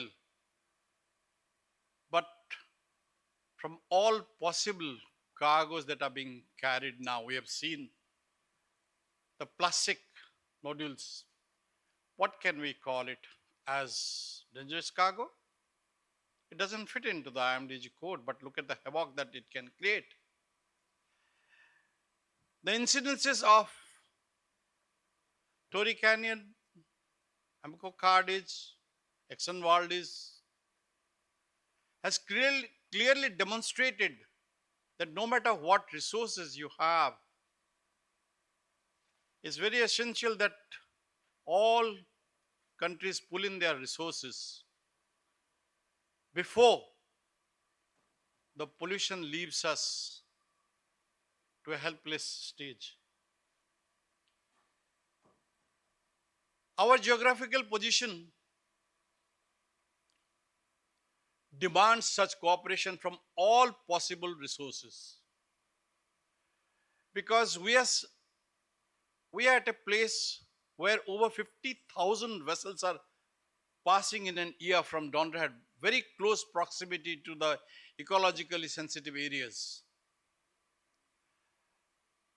And at the same time, our neighbors' limitation is well known, be it Sri Lanka, Myanmar, Bangladesh, Pakistan, or other. Various countries, realizing the need of cooperation, have gone into various type of cooperation, and some have started in the SOSREP model. Some have started in the OPA 90, where public participation is there. And in India, we have given the mandate to the Indian Coast Guard, the public entity, and given them necessary resources along with the authority. But as I said, despite the resources, despite the authority, one country cannot handle such situation. Therefore, regional cooperation is essential. Whether it is Bay of Bengal through the SESEP, or it is Indian Ocean through the IORA, we have come a long way, but we have a long way to go. There are issues with respect to meeting the requirement of international conventions, because our neighbors with whom we have close cooperation, be under the SESEP or under the IORA, they are yet to comply with the international legislations under the CLC, under the fund, and under the OPRC, etc. Living within the limitation and moving with the trade, the Indian government, the Indian Coast Guard, being the central coordinating authority, has been doing a tremendous job so far as regional cooperation with the SESEP countries are involved. Providing resources, providing information, providing coordination, and the training. ICG has been doing a tremendous work. I have the pleasure to have DIG Varghese here with me. And without further ado, let me ask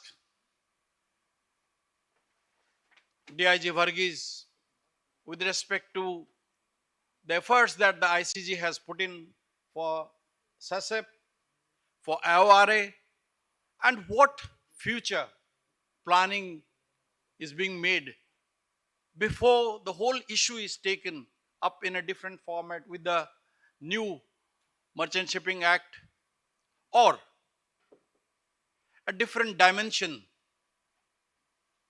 is observed to facilitate the process. DIG Varghese, please.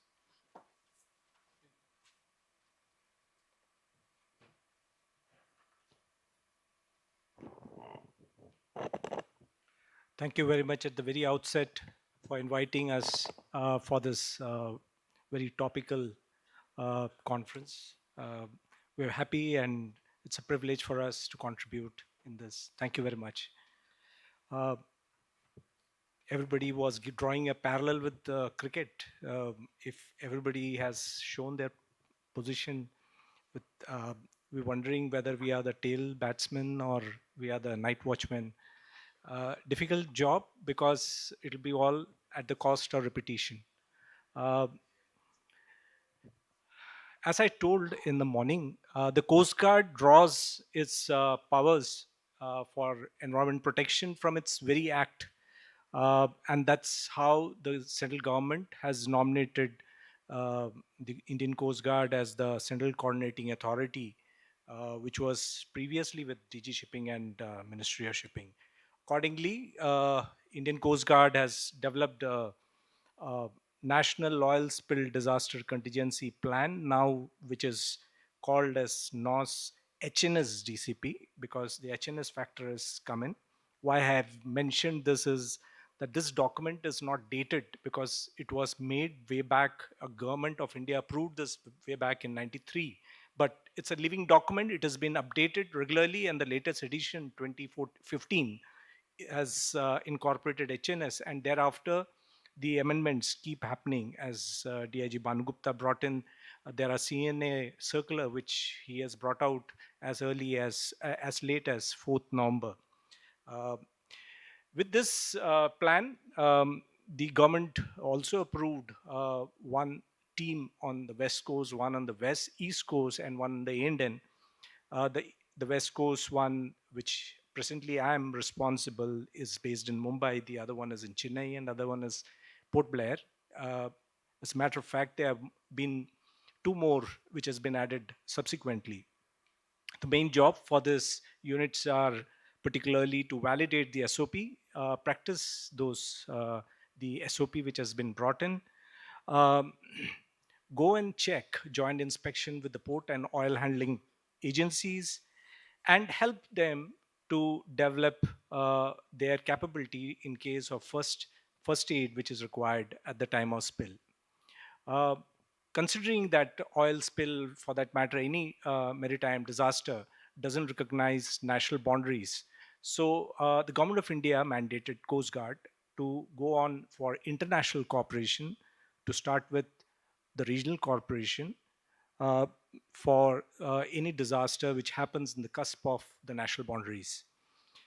Accordingly, the unit which I am responsible has undertaken capacity and capability building, uh, and we do conduct OPRC courses level 1 and level 2 for friendly countries like Bangladesh, Madagascar, Malaysia, Maldives, Mauritius, Mozambique, Myanmar, Nigeria, Seychelles, and Sri Lanka, Vietnam. And we do conduct capacity building workshop also for them. Similarly, our counterpart in Chennai, they undertake more of training towards ASEAN countries and the countries that site. And no, it is definitely not limited to those countries. It is open for any friendly countries, which is as per the Government of India directives. The Coast Guard Training Center at Kochi, they impart training on ITEC under the ITEC scheme. Once again, based on the Government of India directive, it imparts training, and more than 30 country participants undertakes training on regular basis. The ships visit on overseas deployment, they call on the ports, and they do demonstrate the pollution control equipment to those agencies in those countries. Uh, India started Dosti series of exercise with Sri Lanka, which was initially a bilateral cooperation. Now it has become a trilateral one with Maldives coming in, the Sri Lanka coming in, and once again we do practice a regional level pollution control exercise. Yesterday, enough has been spoken about SASEP. I don't want to dwell much on it, and Captain Panda is brought in. SASEP is a regional level cooperation which under the IMO umbrella in the regional sea program. It has come in. I had the honor of representing the country once towards Colombo in drafting a regional contingency plan, which is going to be one plan for the West Coast, and all the worries that we have that so many container the ships which transit to Dondra Head, which converge towards coast of India, and more so it will do with the Villingen port, which has come up, which will be a major transshipment port with mega container ships which will be coming in here. We do conduct PR workshop under the Colombo Security Conference. In this, once again, India, Bangladesh, Maldives, Sri Lanka, Seychelles, and Mauritius take part. And as a matter of practice now, since 2023, Indian Coast Guard imparts training to all these countries after every NATPOL RICS that we undertake for all the countries. So it's not just the PR workshop, the training that we do.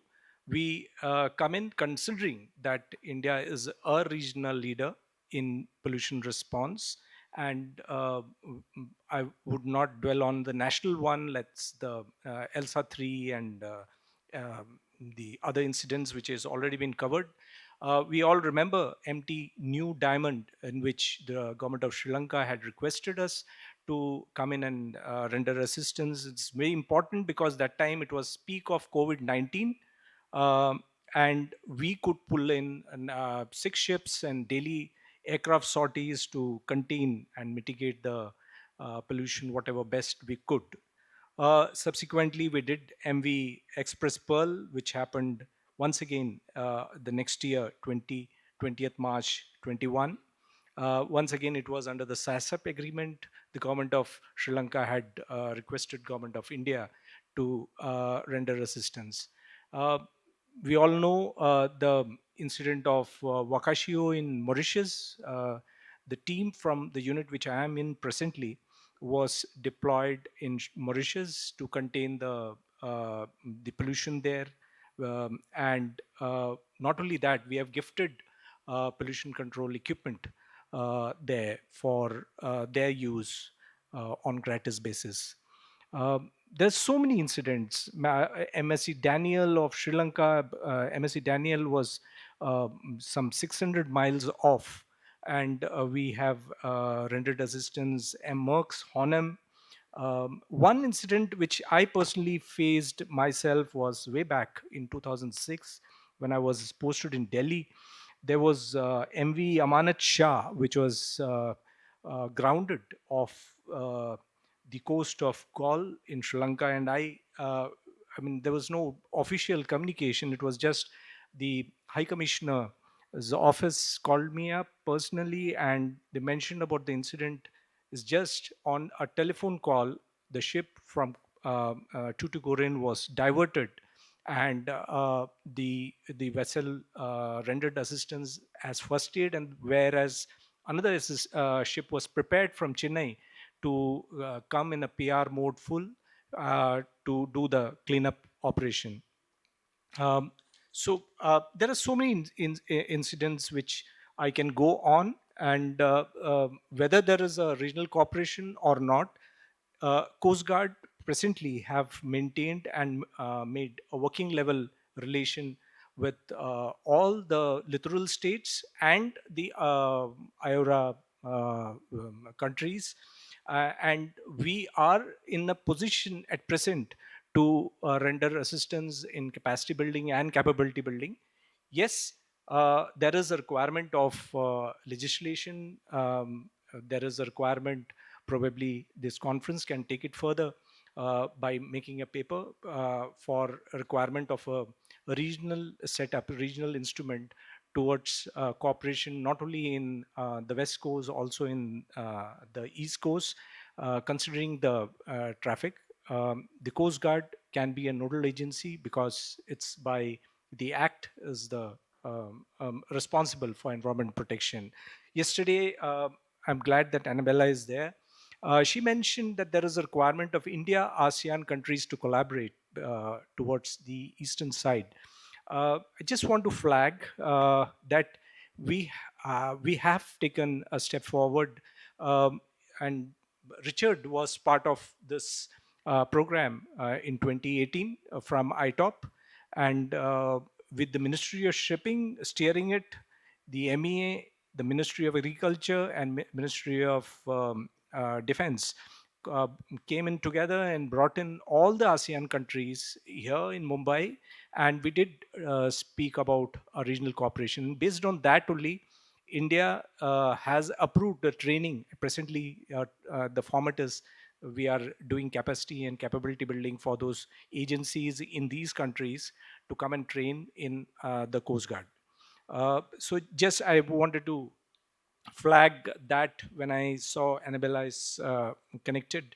So there is a system which is already in place, and I hope that it will transform into some kind of instrument or some kind of MOU for collaboration in the same line as SASAP. Also, I just wanted to mention yesterday, today, also the lawyers were mentioning that the most of the legal part meant for the East European standard. No, I think we should be careful about the air pollution as well. The Europe, the emission control areas which they have brought in, sooner or later, I think we should also bring into us our area. Thank you very much. Thanks, DIG Varghese. Nice of you to touch upon the Asian part. We have the pleasure of having Annabella online. I'll say that European Union, since its forms as a union, and therefore the EMSA is in a better place to create contingency measures all across Europe, formulate policies, create OSROs, and draw the resources from all countries and have a command and controls as required. However, we have to strive for it. ITPF has been contributing their technical know-hows, the guidance note, and as and when required, necessary training. May I request, Annabelle, that considering the infrastructure that we have and the traffic increasing by the day, not only the oil, but the container traffic and the chemicals, etc., etc. What or which direction we should move? Because at present, there is a disparity between our near neighboring states so far as resources are concerned. And at the same time, we have vested this authority to Coast Guard, which is a governmental organization. Should we move towards public-private partnership like the OPA, or like what's happening in the American continent, keeping the Coast Guard as the nodal agency, as DIG Varghese has said? I'd like to get your views, Annabelle, on this, please.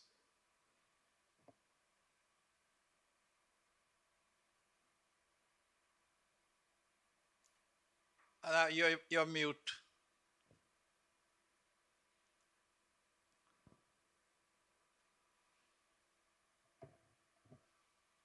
Can you hear me now? Can you hear me now? Yeah. Is it better? Yeah. Okay. Thank you very much for your question. I think that's a very big question for me to answer, and one that will deserve, I think, a proper workshop with, all the various departments. I think that's it actually indeed a very good question and a strategic one on how India should position itself in terms of how to face the challenges ahead. And I think that's something that typically we are seeing. You mentioned Europe. We think that has been developed in Europe, across many years. Considering the infrastructure, looking at the partnership, private, public, this is something that took a lot of time and a lot of workshop among the country, not only, for one country, but with the neighboring country, and try to understand how everyone in the region, what the priority for everyone. So I think it's certainly a very good question. Is not one that I can answer for you, but that's certainly something that would be worth having as, a workshop between the various agencies. One thing that we are seeing in Europe, and you mentioned EMSA, is something I took yesterday. It's about the expertise and the information sharing, and the communication among the various stakeholders, either from the international point of view, but as well intergovernmental. What we're seeing often is that disconnection between, there is sometimes a very clear responsibility at sea, a very clear responsibility on the shoreline, but there is this gray area when the pollutant is in between and not clear an efficient way to deal with it once you are in this situation. I was really glad to hear about the update on the Merchant Act 2025, and I think it would be very interesting to see how that new, this updated legislation will work to better integrate the various government agencies, and that may solve actually some of the issues that India has faced, and lead the way to understand if you should move to a public-private partnership, for example. In terms of regional capacity building, I think the DIG Various already mentioned very clearly all the activity that has been done and all the effort that has been done to address some of the challenge in the region. In particular, you mentioned the rise of mega container ship and the specialized HNS response expertise that needs to be acquired, quite unevenly distributed in the region. So sharing this knowledge regionally, so you can collectively build stronger preparedness plan will be essential indeed. I think there already a functioning arrangement for India, obviously at the regional hub for emergency response, and is providing expertise and resource and leadership, when incident occur, and that has been very clear in the last few years. Obviously, to maximize effectiveness, this operational reality will need to get quite a strong institutional support, with clear legal framework that will enable rapid action, or formalized coordination mechanism with standard procedure for the cross-border assistance. As well, thinking of the shared liability framework, that's quite important. And as the Coast Guard already mentioned, the regular joint exercise and training are really key. So I think India, obviously already playing this regional role, and the geographic position of India and the capacity that you have make it quite inevitable. The question is like whether you operate within a formal framework that make that effort more effective and regionally coordinated. Thank you for your input. Yes, we have to move in a direction which suits us, at the same time involve everyone and keeping the Indian Coast Guard as the nodal agency. But I'm of this opinion that the time has come when the burden from Coast Guard or burden from the government, or I'll put it this way, that the private entities will have to come up, build up, or capacity building is essential from the private sector as well. First, we have to build up our own capacity. In a small way, the state of Gujarat has already started for Gulf of Kutch. Slowly, all tanker terminals who are importing certain amount of oil, they will have to have their own contingency measures and can't leave it on the government agencies to look after. Government can provide directions, but the capacity building has to be ultimately made by the end user. Now coming to the Bay of Bengal rim countries and the IORA, or Indian Ocean Rim countries, we have had agreements and we all are aware of the legalities or the enforcement of such agreements. We have difference so far as capability is concerned, and even the applicability of law is concerned. Whether we talk about CLC, whether we talk about fund, or whether we talk about international instruments, the application, as I see, the protocol of CIC or CLC, the fund, are yet to be implemented totally in Bangladesh and Myanmar. In the SASAP area, there will be legal complications with respect to compensation, with respect to the application of international conventions. Under such scenario, I would like to ask Amol that in a regional cooperation, if countries have varying degree of application of international laws, what may be the best way forward?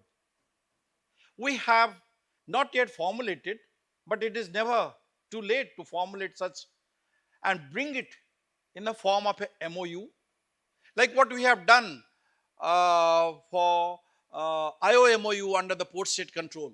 We have, though port state control is a different regime altogether, it's only based on inspection and transmission of information, whereas for oil pollution, it is building up capacity, compensation, etc., etc. But nevertheless, Amol, when you have different stages of application of international convention and the law, and at the same time realizing that regional cooperation is also essential, and eventually the pollution will ultimately land up in a case of compensation, etc., etc. Under such circumstances, what do you think can be the best mode to start with?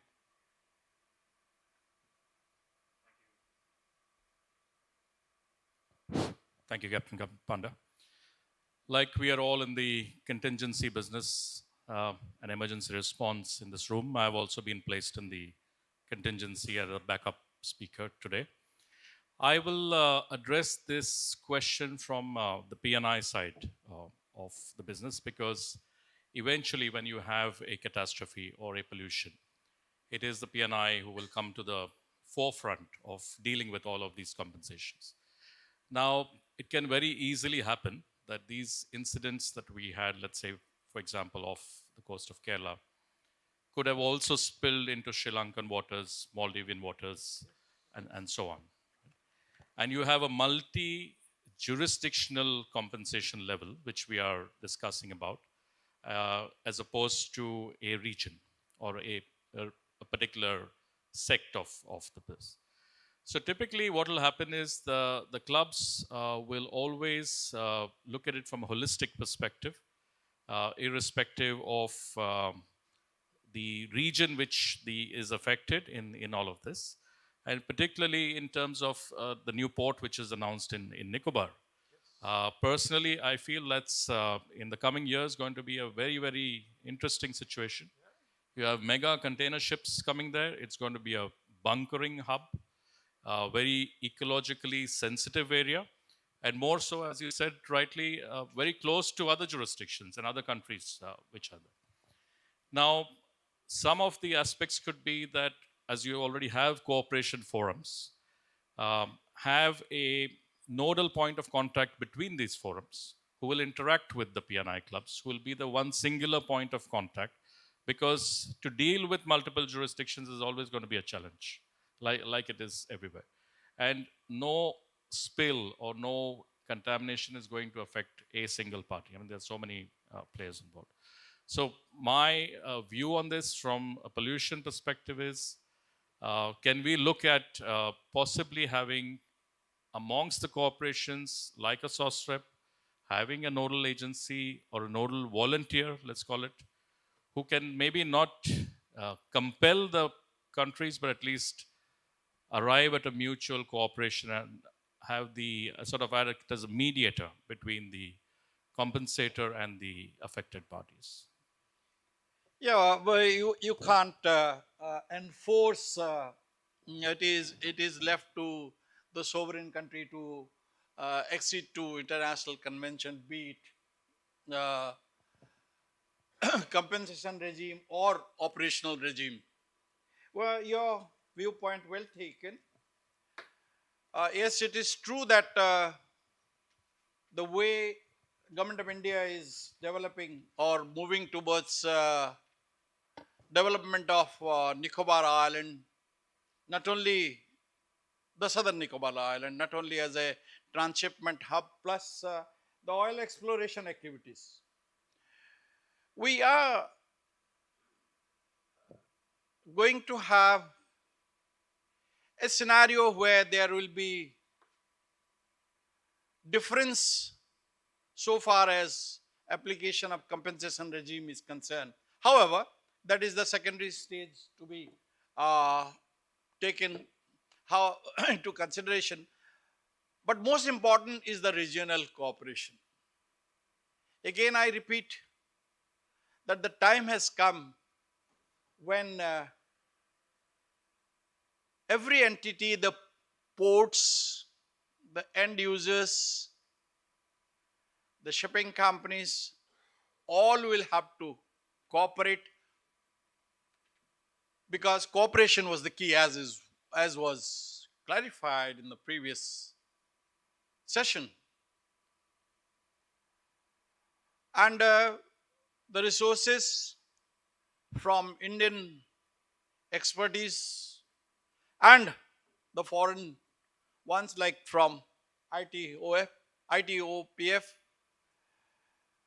through their input, technical inputs, the training inputs, we need it. As far as training is concerned, I think very recently a training was conducted in Malaysia by ITPOF, as I understand, Anil. Is that correct? Or what are your future plans so far as training of Indian personnel are concerned? Any future plan as such?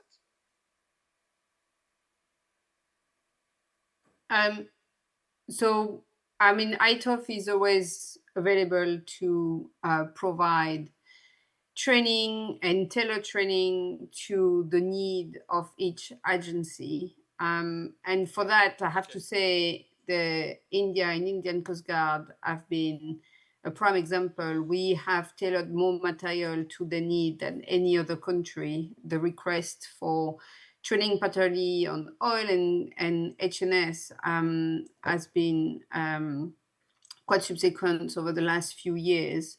So we really see an increase in training and gaining a lot of expertise in that area.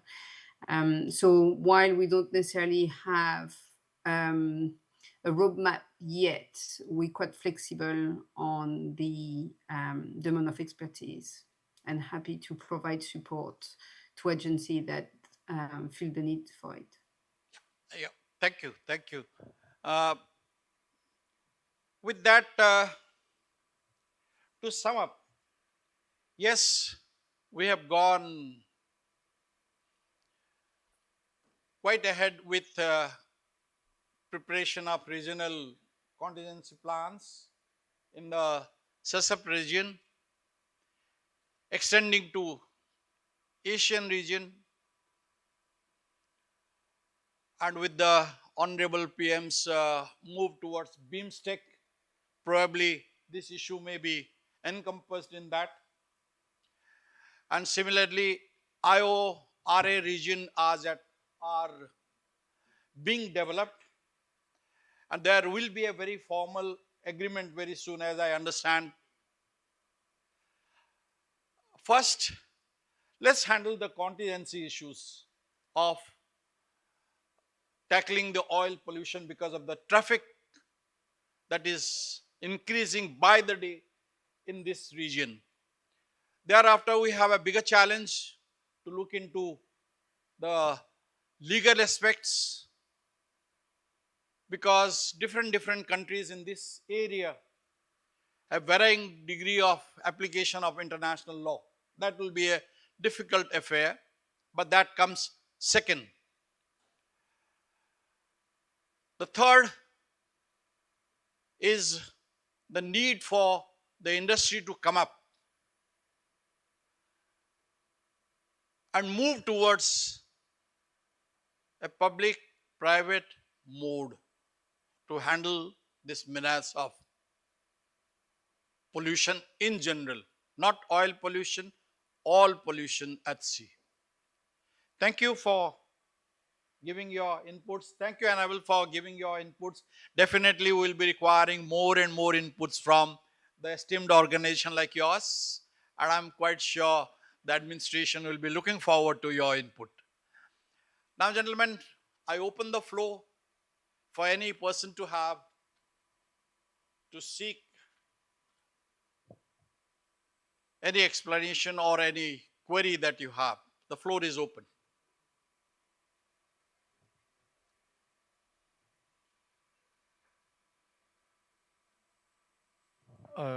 I had asked this question at another forum at India Maritime Week. There are some islands near the on the east coast, Indian islands, and then there is Coco Island. What happens if you have, and that's a very precarious ecological situation out there with all these developments that are happening. We are not prepared for that. What do you feel should be the way out? Because we are going into huge developments in that area. And that part of that is not ours. Or there is a debate on that. I mean, I'm not trying to say yes or no, but that is a debatable area. So that place we need to be a little careful. What is your stand on that? I think Myanmar is a part of the SESEP program, and those islands, the Coco Island belongs, I mean, that's a bit debatable. I would not like to go into that stage as such. Yes, you have.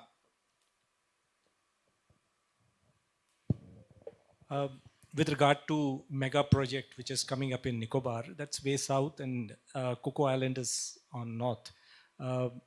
Yes, the whole area is sensitive. It's ecologically very sensitive. And as what Captain Panda just brought out, that state of Gujarat, they have come out with contingency. They have to stock up their own equipment for combating pollution. Just to clarify this is a mandate of NOS-DCP, the plan which the Coast Guard has made. Any port or any oil handling agency is required to have tier 1 capability. Of course, it's a very difficult task for Coast Guard to make sure that they have one, because they keep fighting that why should we be spending on that money. Larger the operation, the larger will be the resources which they have to activate. I'm glad that the administration is coming out with those Alpha Tuck project. There will be, they are with us. They are with us on this, that if there is a increase in production, there is increase of operation in the port, they have to have that kind of capability. The tier 1 capability they have to have. Yes, there will be an SOP which is part of the NOS-DCP. How the port will react in case of any disaster, how it will go to tier 2 and how they will go to tier 3. So yes, there is a system in place. We need to audit. That is definitely a requirement. And Coco Island and that area, yes, India is collaborating on BIMSTIC under the umbrella of BIMSTIC. We do have cooperation. Apart from us, India-ASEAN umbrella, there is a BIMSTIC umbrella in which we do have a collaboration with them. So as far as the system is concerned, it is in place. Whether we should go for an audit and have a good program in place, private public partnership should be there in place. Yes, there should be one.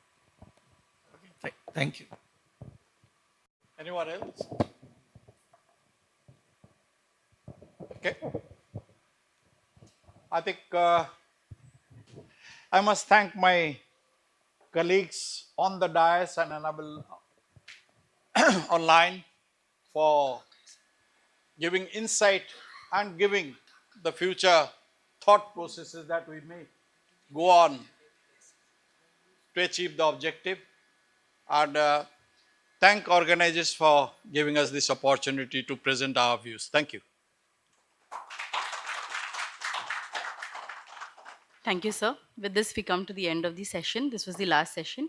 May I invite DIG Bhanu Gupta to please come up on stage to present the mementos to the panelists.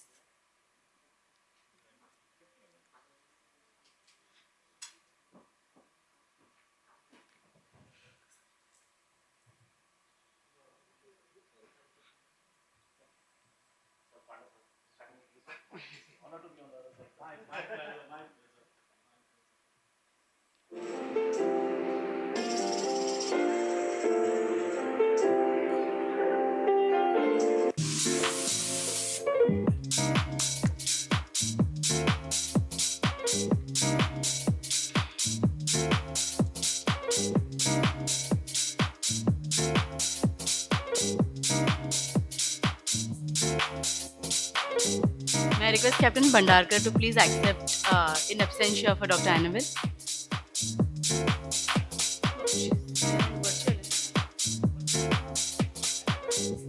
I know, but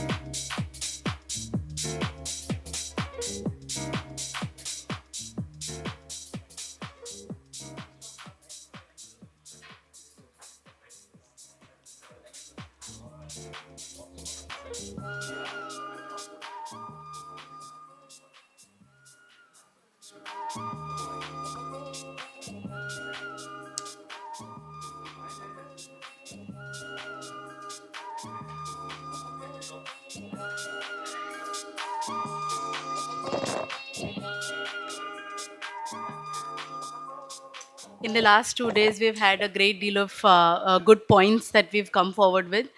We had the Maritime Administration discussing on the regulatory framework and the aspects. We had the Coast Guard giving us an active insight into the steps that they have taken for various other salvage projects that have happened along the Indian coastline. We've also had salvers who shared their experiences, their first-hand experiences in handling maritime incidents. We also heard the ancillary service providers like the tug owners and various issues that they've been facing in providing assistance during maritime incidents.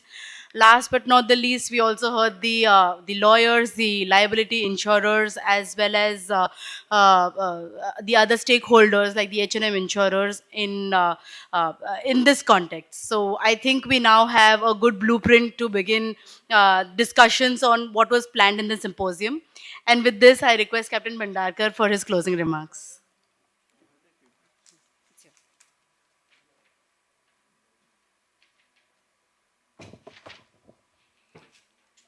Thank you very much for such a wonderful audience, for having stayed with us all throughout and listening to the wonderful speakers, the in-depth knowledge that was given.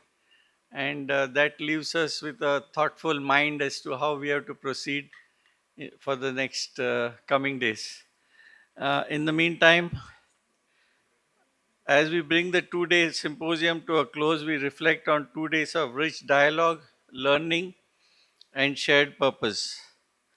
This symposium truly embodied the spirit of Vikshit Bharat Shrestha Sagar, highlighting India's growth capabilities, collaboration, and leadership in the field of oil spill recovery and salvage operations. On behalf of Samudra Manthan Foundation, the Director General of Shipping and Bhandarkar Publications, we thank every delegate, speaker and partner who made this event a success. Our sincere thanks once again to all the association and sponsors for their unwavering faith, support, commitment to advancing India's maritime vision through platforms like this symposium. I will fail in my duty if I don't thank a couple of people, Kajal, Neil, uh, all of you in my team. You have been very kind. Annabelle also, for in the last minute she agreed in spite of not being able to come here. And unfortunately, we didn't have Liliana, but she would have definitely contributed to our knowledge that we have gained. So thank you, ladies and gentlemen. We look forward to seeing you this evening for the International 12th Samudra Manthan Award Ceremony that happens right here on the 3rd floor. It's hall number 3. And please go there at around 1800 hours or a few minutes before, because there are some things that are being tested. And I am expecting our chief guest, General VK Singh, to be coming there at around 6:30, and he's a very punctual person, like I see all the Navy people do. They're very punctual, and we have to learn a lot from you guys. So, and yeah, I'm telling about myself, not about all of you. Yeah, okay, thank you very much. So anyway, that's on the lighter side. So right here at Geo, we will proceed at just before 6 o'clock, and we'll enjoy our evening there with VK Singh. And we've got a couple of chairmen of various ports and some important persons coming. It'll be a great opportunity for all of us to meet. Thank you. Yeah, I would like to thank, please thank Apurva. Please come up. Please give her a big hand.